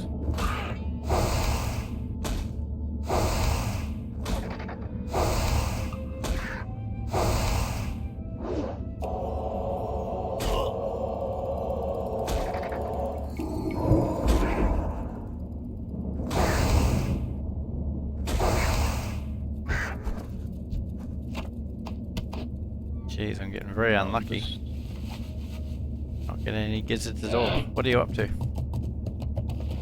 4, Of 10. 10. Okay.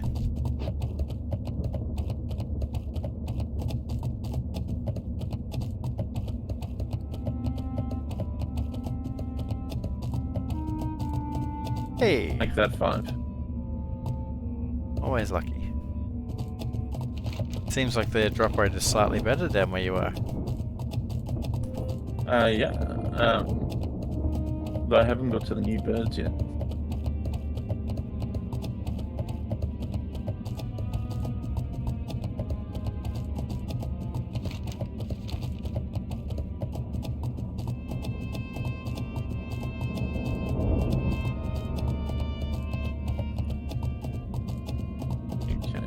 I want to see the dark portal. So it's blue. That's interesting.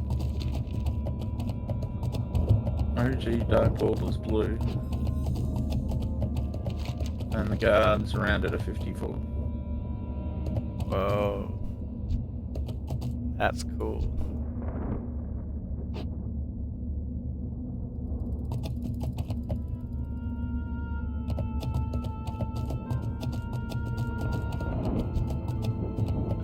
Yeah, I'm just not going to bother with you. You're a cursed doggy. And I don't need cursed doggies in my life.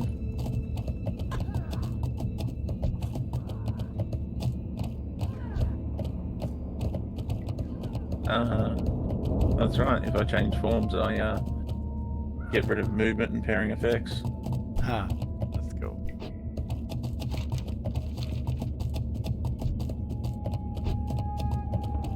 That's right, lose interest. And yes. Fantastic, now I've just got the bird. Because the bird is the word.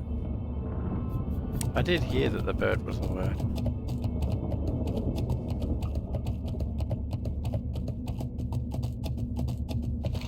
Apparently it's a very ancient knowledge that the world has forgotten.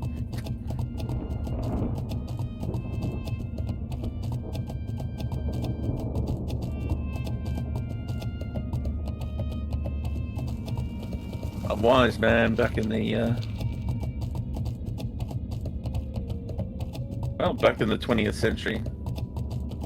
He praised the Lord and said, "My Lord, show me a sign." And then on comes the radio with the song, "The Bird is the Word." Is that right? Yep. But he's still looking for that sign. Apparently he didn't get sarcasm. Yeah, I think, just don't think there's many quests around here. That I can find, I anyway. think there is just... I think they need to be at another point, and I think most of this level, most of this area is in prep for BC. Yeah. Well, this is a we this is don't a have 50, 47 to 50 zone. So I'm very surprised that at level 50 we don't have access to all the quests.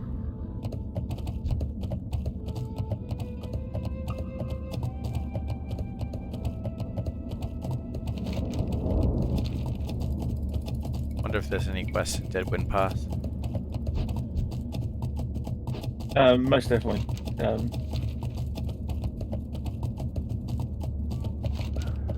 Edgar's cheese shop. No, not cheese shop.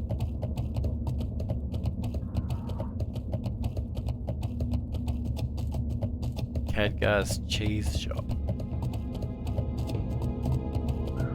Yes, unfortunately, it doesn't have any cheese except for a very runny Stilton.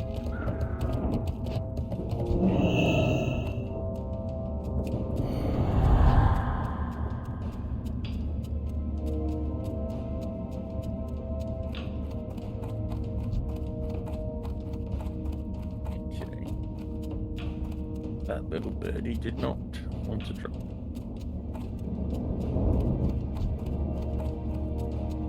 This little birdie goes to the market.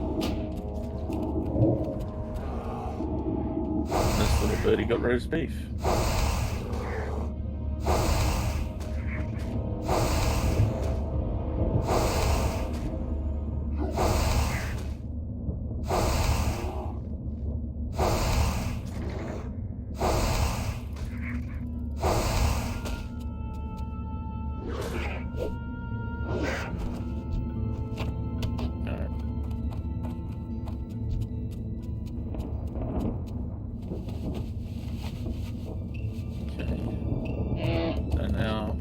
side of the mountain.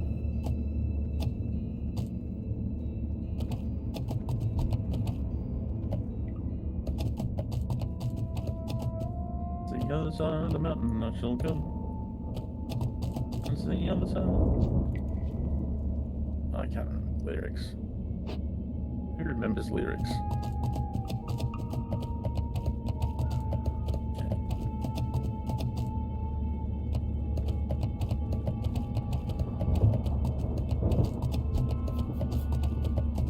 The buddies.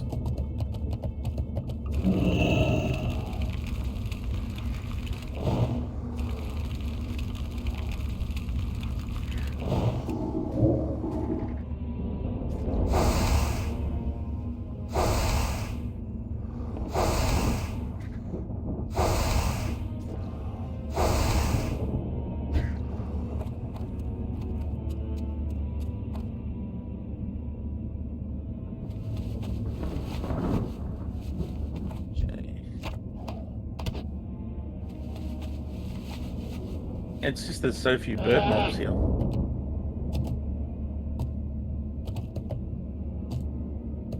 Is the problem.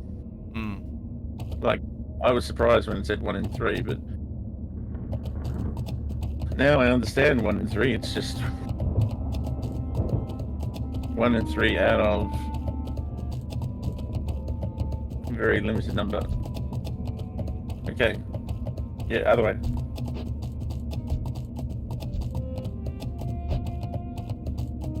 So,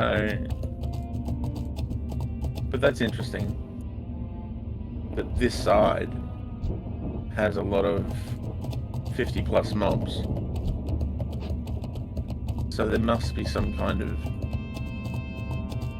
quest for this side. So where are the quest givers? Maybe I'll Google it.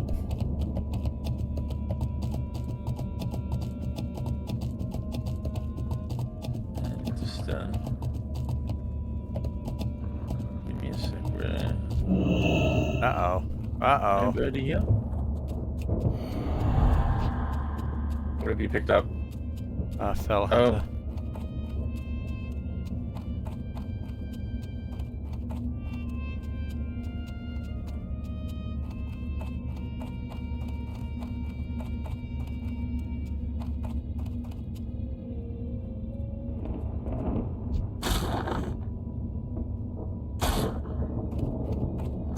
That spell isn't ready yet.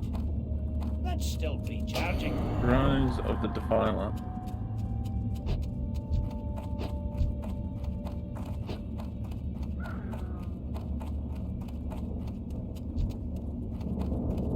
Tweet, tweet, tweet. This thing tweet, will tweet. just not stop following me. Really? Yeah.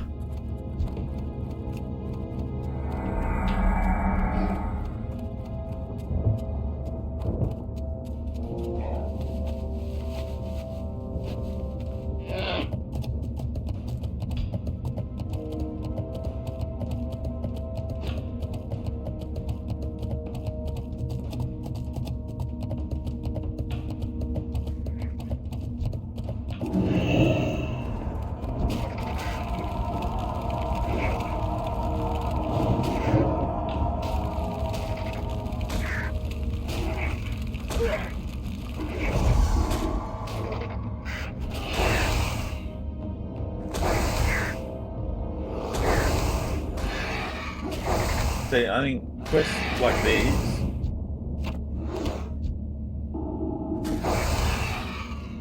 either they need to up the mobs significantly, or there's no other way, they just need to up the mobs significantly. Yeah. Or just get rid of the quest, because it's just... Tiresome. Well, it doesn't serve a purpose. Like, I get the grind, but if the grind is you running around along with 10 other people looking for the same mobs, either they need to instant respawn and be a literal ton of them, or they need to be a guaranteed drop every single time.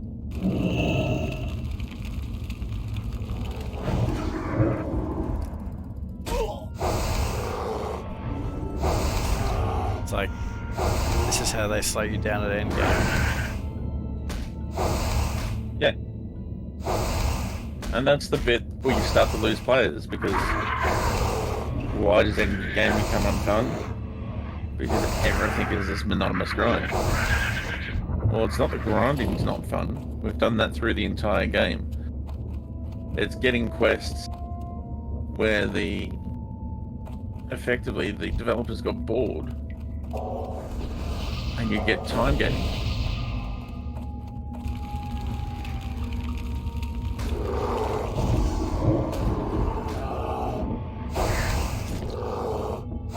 And I think it's worse now than it was back then, because A, back then you had more people, and B, everything was so novel that people were willing to give up their lives to do it. Nowadays, people will think you're nuts for doing that. The amount of people that know life well. I'm trying to think where we can level next week.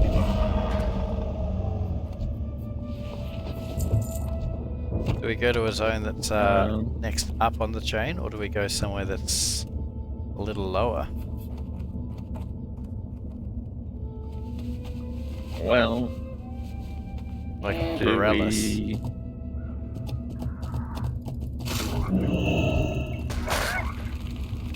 Borellis or Tanaris. Finish off the quest there.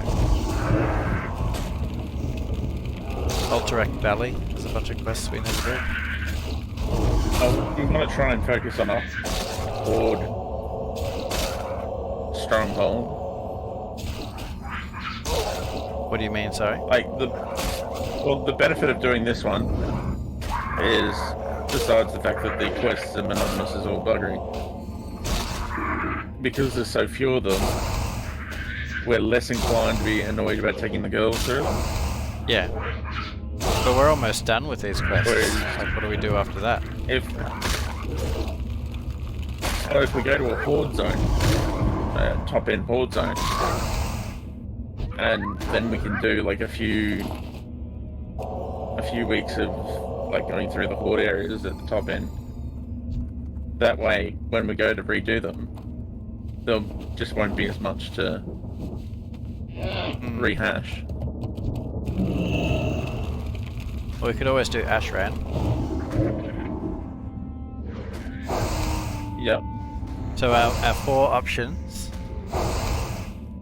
I think there's 4 options. It might be 3.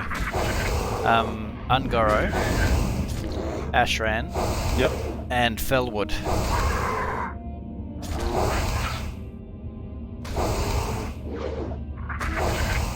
Okay. They're all oh geez. They're all 58 to 48. Let me just quickly look it up. They are, If we do Felwood, yep. 48. Yep, 48 to 55. we have the benefit of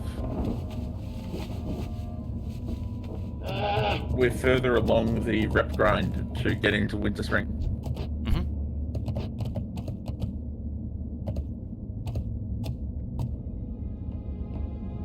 And that way we're not interfering as much.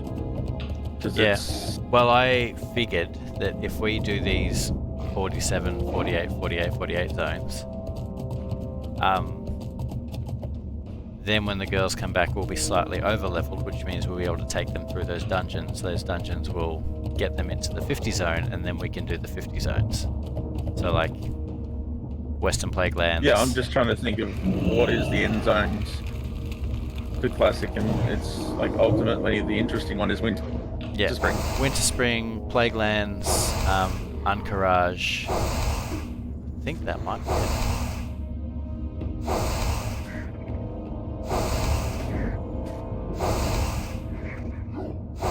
Yeah, it's Winter Spring, Anchorage, and the Plague Lands.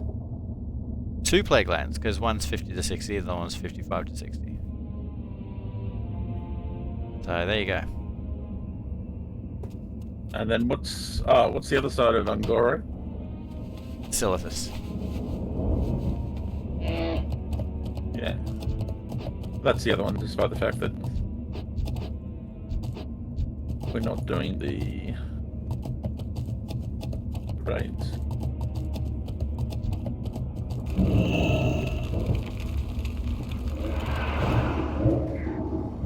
And I think that one needs to reset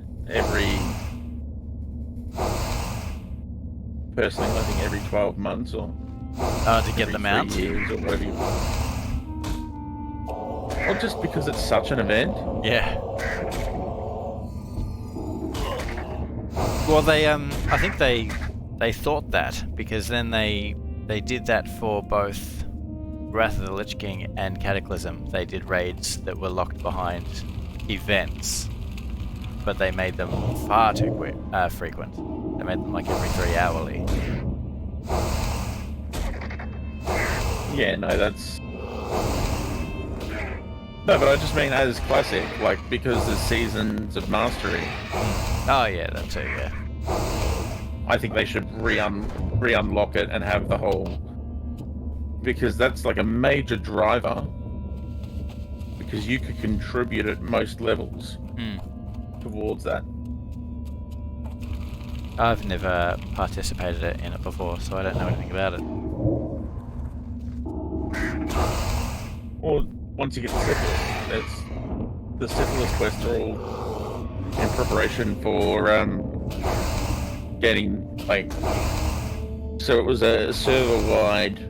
I'm familiar with it. I just never build up. I just never participated in it. Yeah, no. I got bored of. That was my introduction to Classic because I really wanted to do that, and then I got work, and so I just gave up Classic. Set them up here. How many gizzards are you sitting on now? 7. Hey, that's good.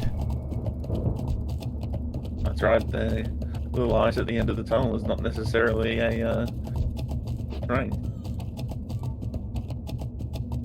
Toot toot. People don't like that joke. I appreciate it.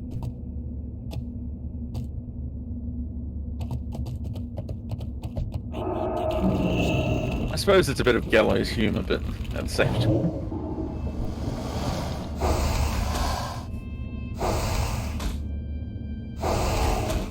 It's an overused cliche that's not clearly thought through.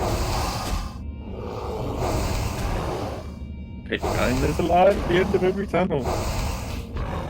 It's a train. Exactly. Majority of the time, it's just a train.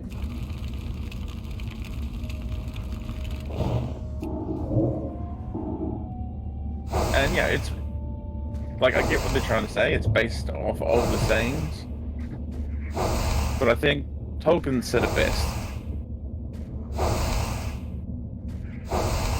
And his version is it's darkest before the light of dawn.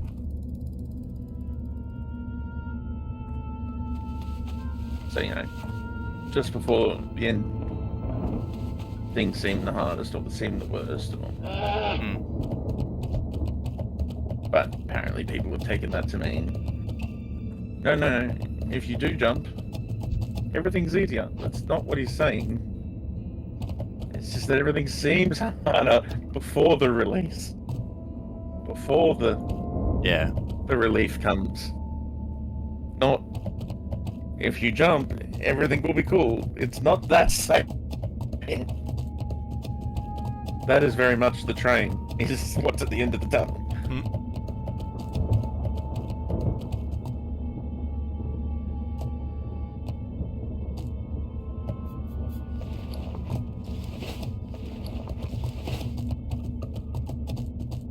Full bags. Almost.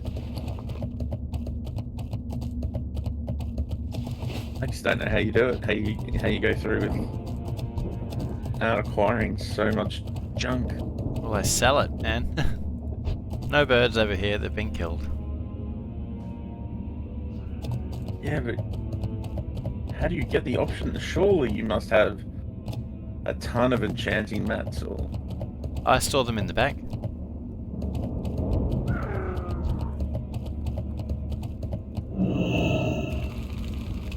Seems crazy.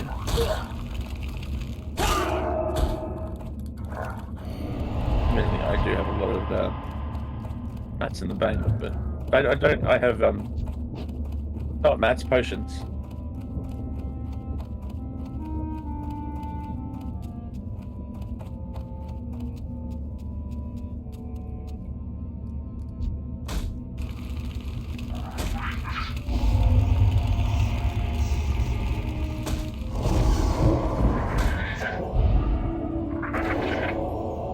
Oh, this is fun. It's a real party. Everybody's invited.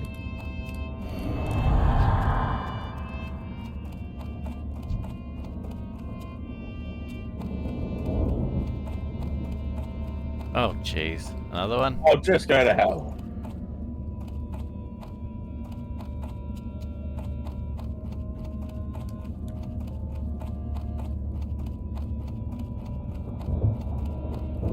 I mean, 5, cool.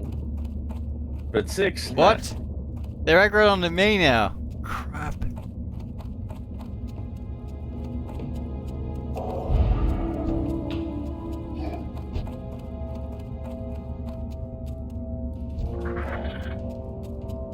They're gone. Oh my goodness, that was close. That was a dog, 2 scorpions, and that weird looking Draenei thing. All wanting to eat me. Alright, if these 2 birds down here respawn, Jack. Excuse me. They I just want to pick up. have not. Alright.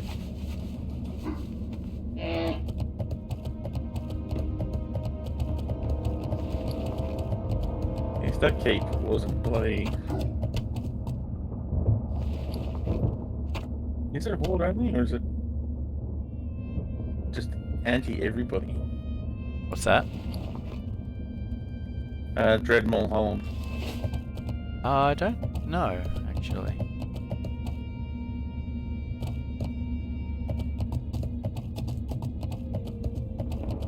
Alright, I'm gonna have to finish up shortly, man. Alright.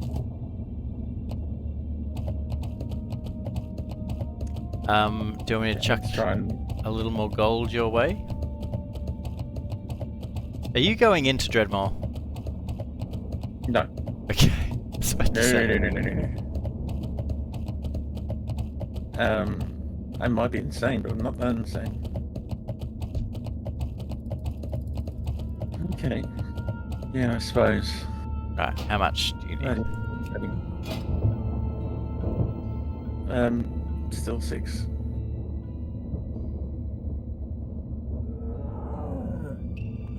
Thank you. Thank you for the tip.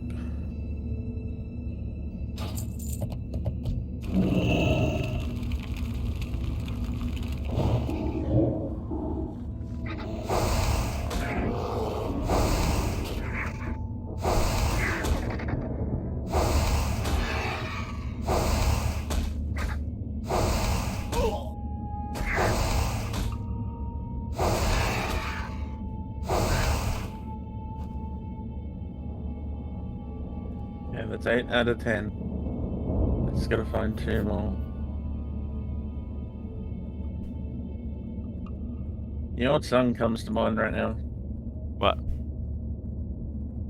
It's my party and I'll cry if I want to.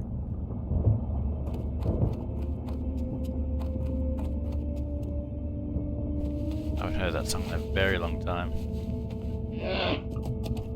You'd cry too if you couldn't find Jesus.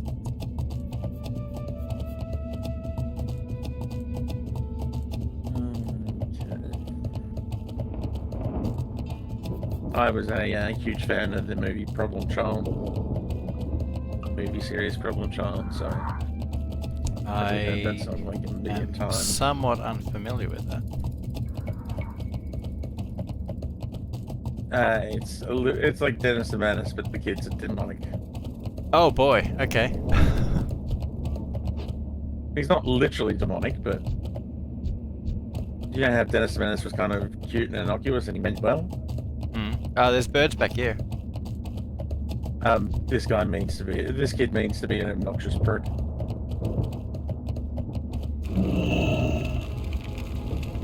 He grew up in a basically he's a foster child in the system. Doesn't believe anybody cares. And he's been just torturing these nuns for years. Oh, we've picked up a Hell War. That nobility. Yeah, level 52. He thinks we're friends.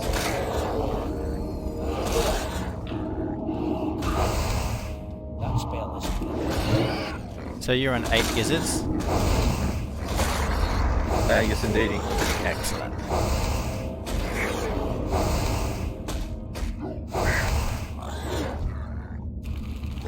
Now, can you just do a count impression for me? 8! No, all the way. Hey! Well, at least you can sell that. Oh, Dunker. So that's 9. So one more. Oh, and we got birdies. We got birdies. I'll pull this on before anyone But else yeah, does. if you YouTubed It's My Party / Problem Child, you'll see one of the iconic scenes. Oh yeah? Yeah, from the first film. But it's got Michael Richardson in it, who was the guy from Kramer from Seinfeld. Oh, cool. And he's in the film, he's the bow tie serial killer. And this kid has been riding him from the orphanage. Hey, look And what he's I been got. riding like he's stuck in prison. Hey. We might as well hold on to that one and sell it. Oh, you got one too. Yep. Thank goodness. Let's get out of here. Okay. Who's the guy from Three's Company that died? Ritter something. John Ritter No, I don't plays know. the foster father.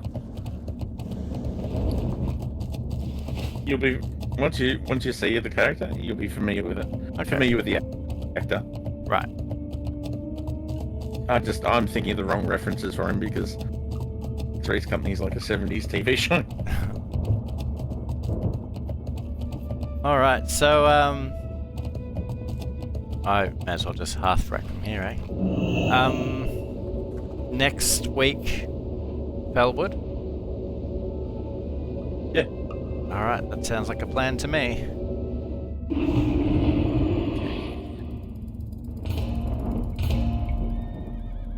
Oh, and then we reach 50, we might actually get some PvP queues. Yeah.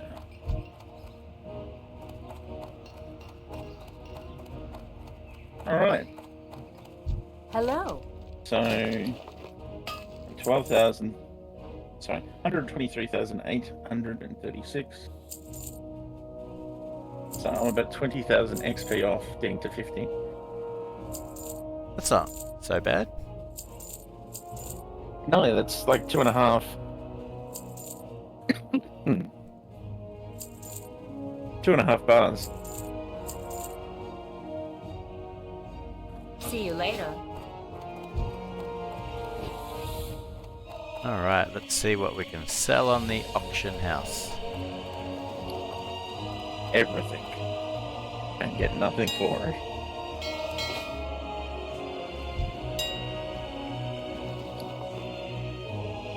Snickerfang gels.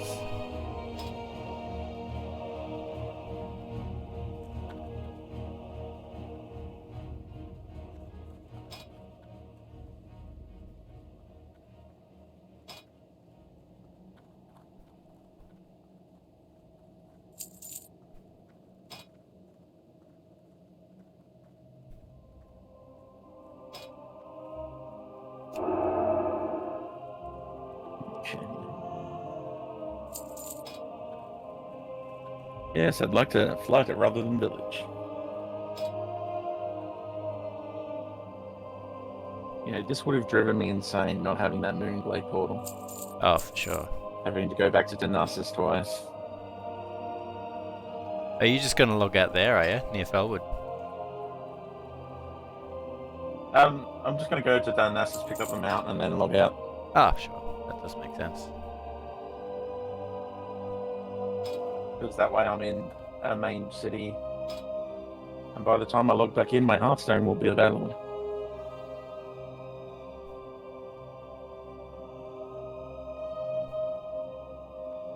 Oh, I'm flying. It should be available now.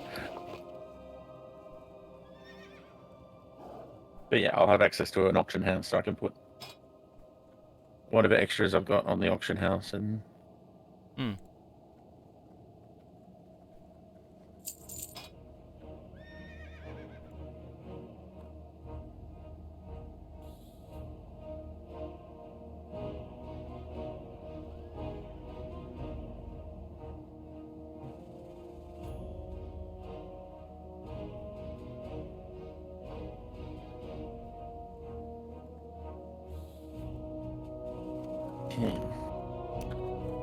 Honor. I have no honor. What? A dishonorable kill? What dishonorable kill do I have? Did you kill an NPC of a Horde faction? Oh, maybe once, but yeah. It was bigger than I was.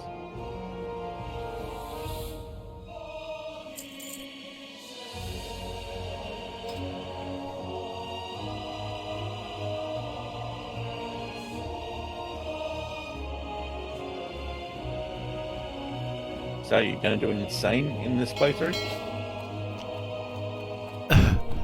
The rep thing? Yeah. No.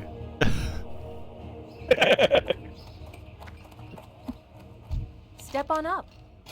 I don't actually think that they've got titles in Classic, do they? No. They got PvP titles. Have a good one. It's part of the reason I don't care about achievements in Classic. Oh, no, well there are no achievements in Classic. If there were, oh man, I'd probably be hooked.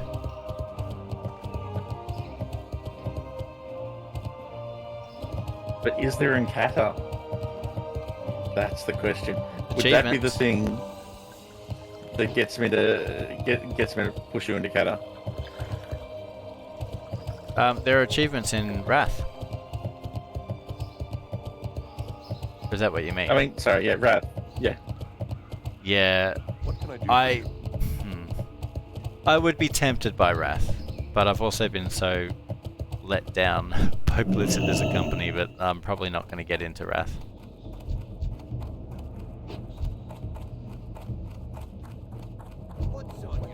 I want to say that's really, really sad, but at the same time... Light be with you. Alright, what do we got? Yeah, that's understandable. Hmm. I think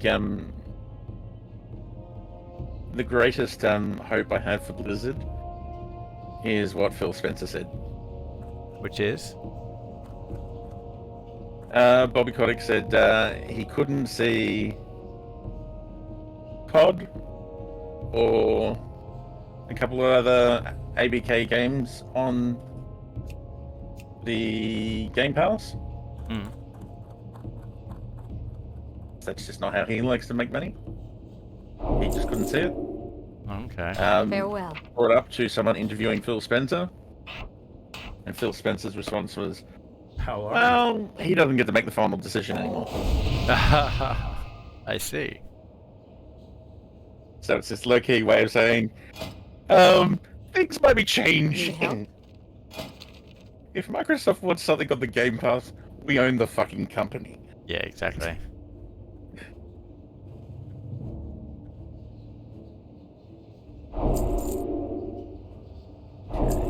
Light bless you. Just getting a few new spells, why not? Upgrade my power word shield. Greetings. Very nice.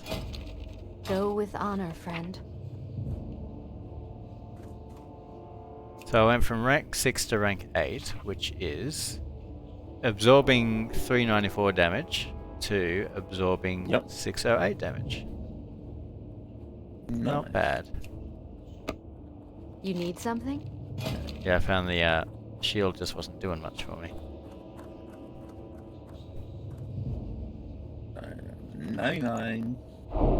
95 silver.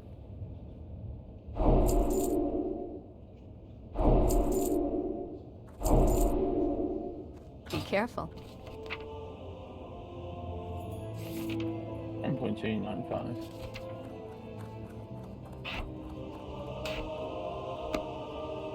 I know, I would agree on. Alright, so now Smite does a lot more than my wand, so I can justify using Smite.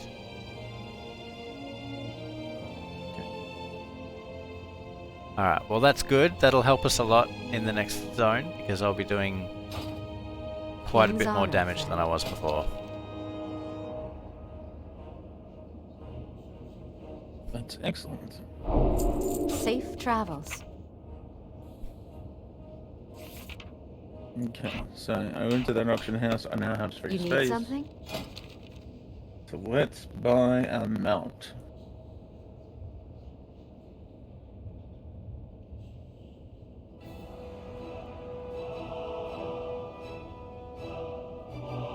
I feel like we need like some music or a drum roll or something.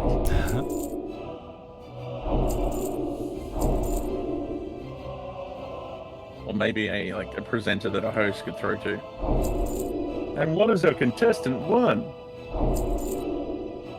Well, John, he's won the lovely opportunity Careful. of purchasing. Okay.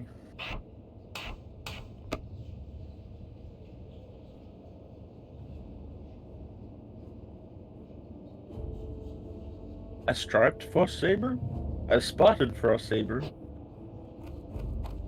or the night saber.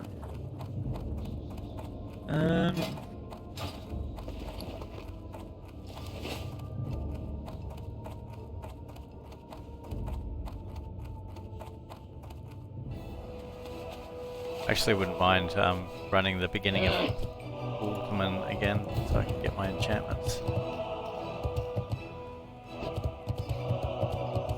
Not a problem.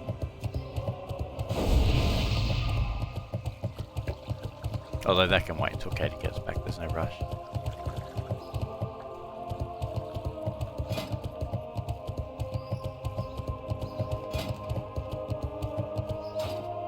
Hopefully Felwood drops more freaking cloth.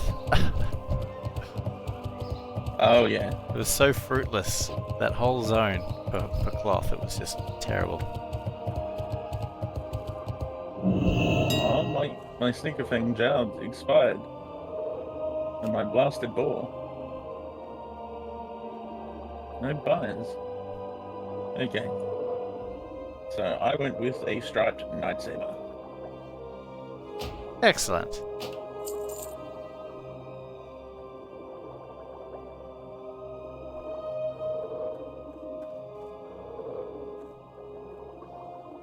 Wow, it makes me look so small. Sitting on the mount versus transforming into travel form. The height difference is significant. Okay. And we'll put that there. So that mounting up is on my hotbar.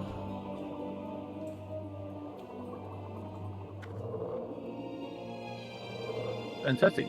Well, thank you very much. It's greatly appreciated. You're very welcome. Now I have to buy and sell some fish to try and pay you back. I did tell you what the interest rate was, didn't I? I think I did. I hope I did. So what were the other night sabers? So there was a spotted white one Mhm. and a stripy white one. Ah. And you went the stripy Black one. black one. That's cool. Low. Yep. I was concerned about going a black one because I'm not a matchy person. Although, given the opportunity, I probably would wear plain black on everything. I always feel safe with black. The neutral color, and it doesn't mess up my color blindness. But yeah, I'm not naturally matchy. Hmm. So I was concerned. I like a little bit of difference. No, that's fair. That's fair. Some would say that makes me a contrarian.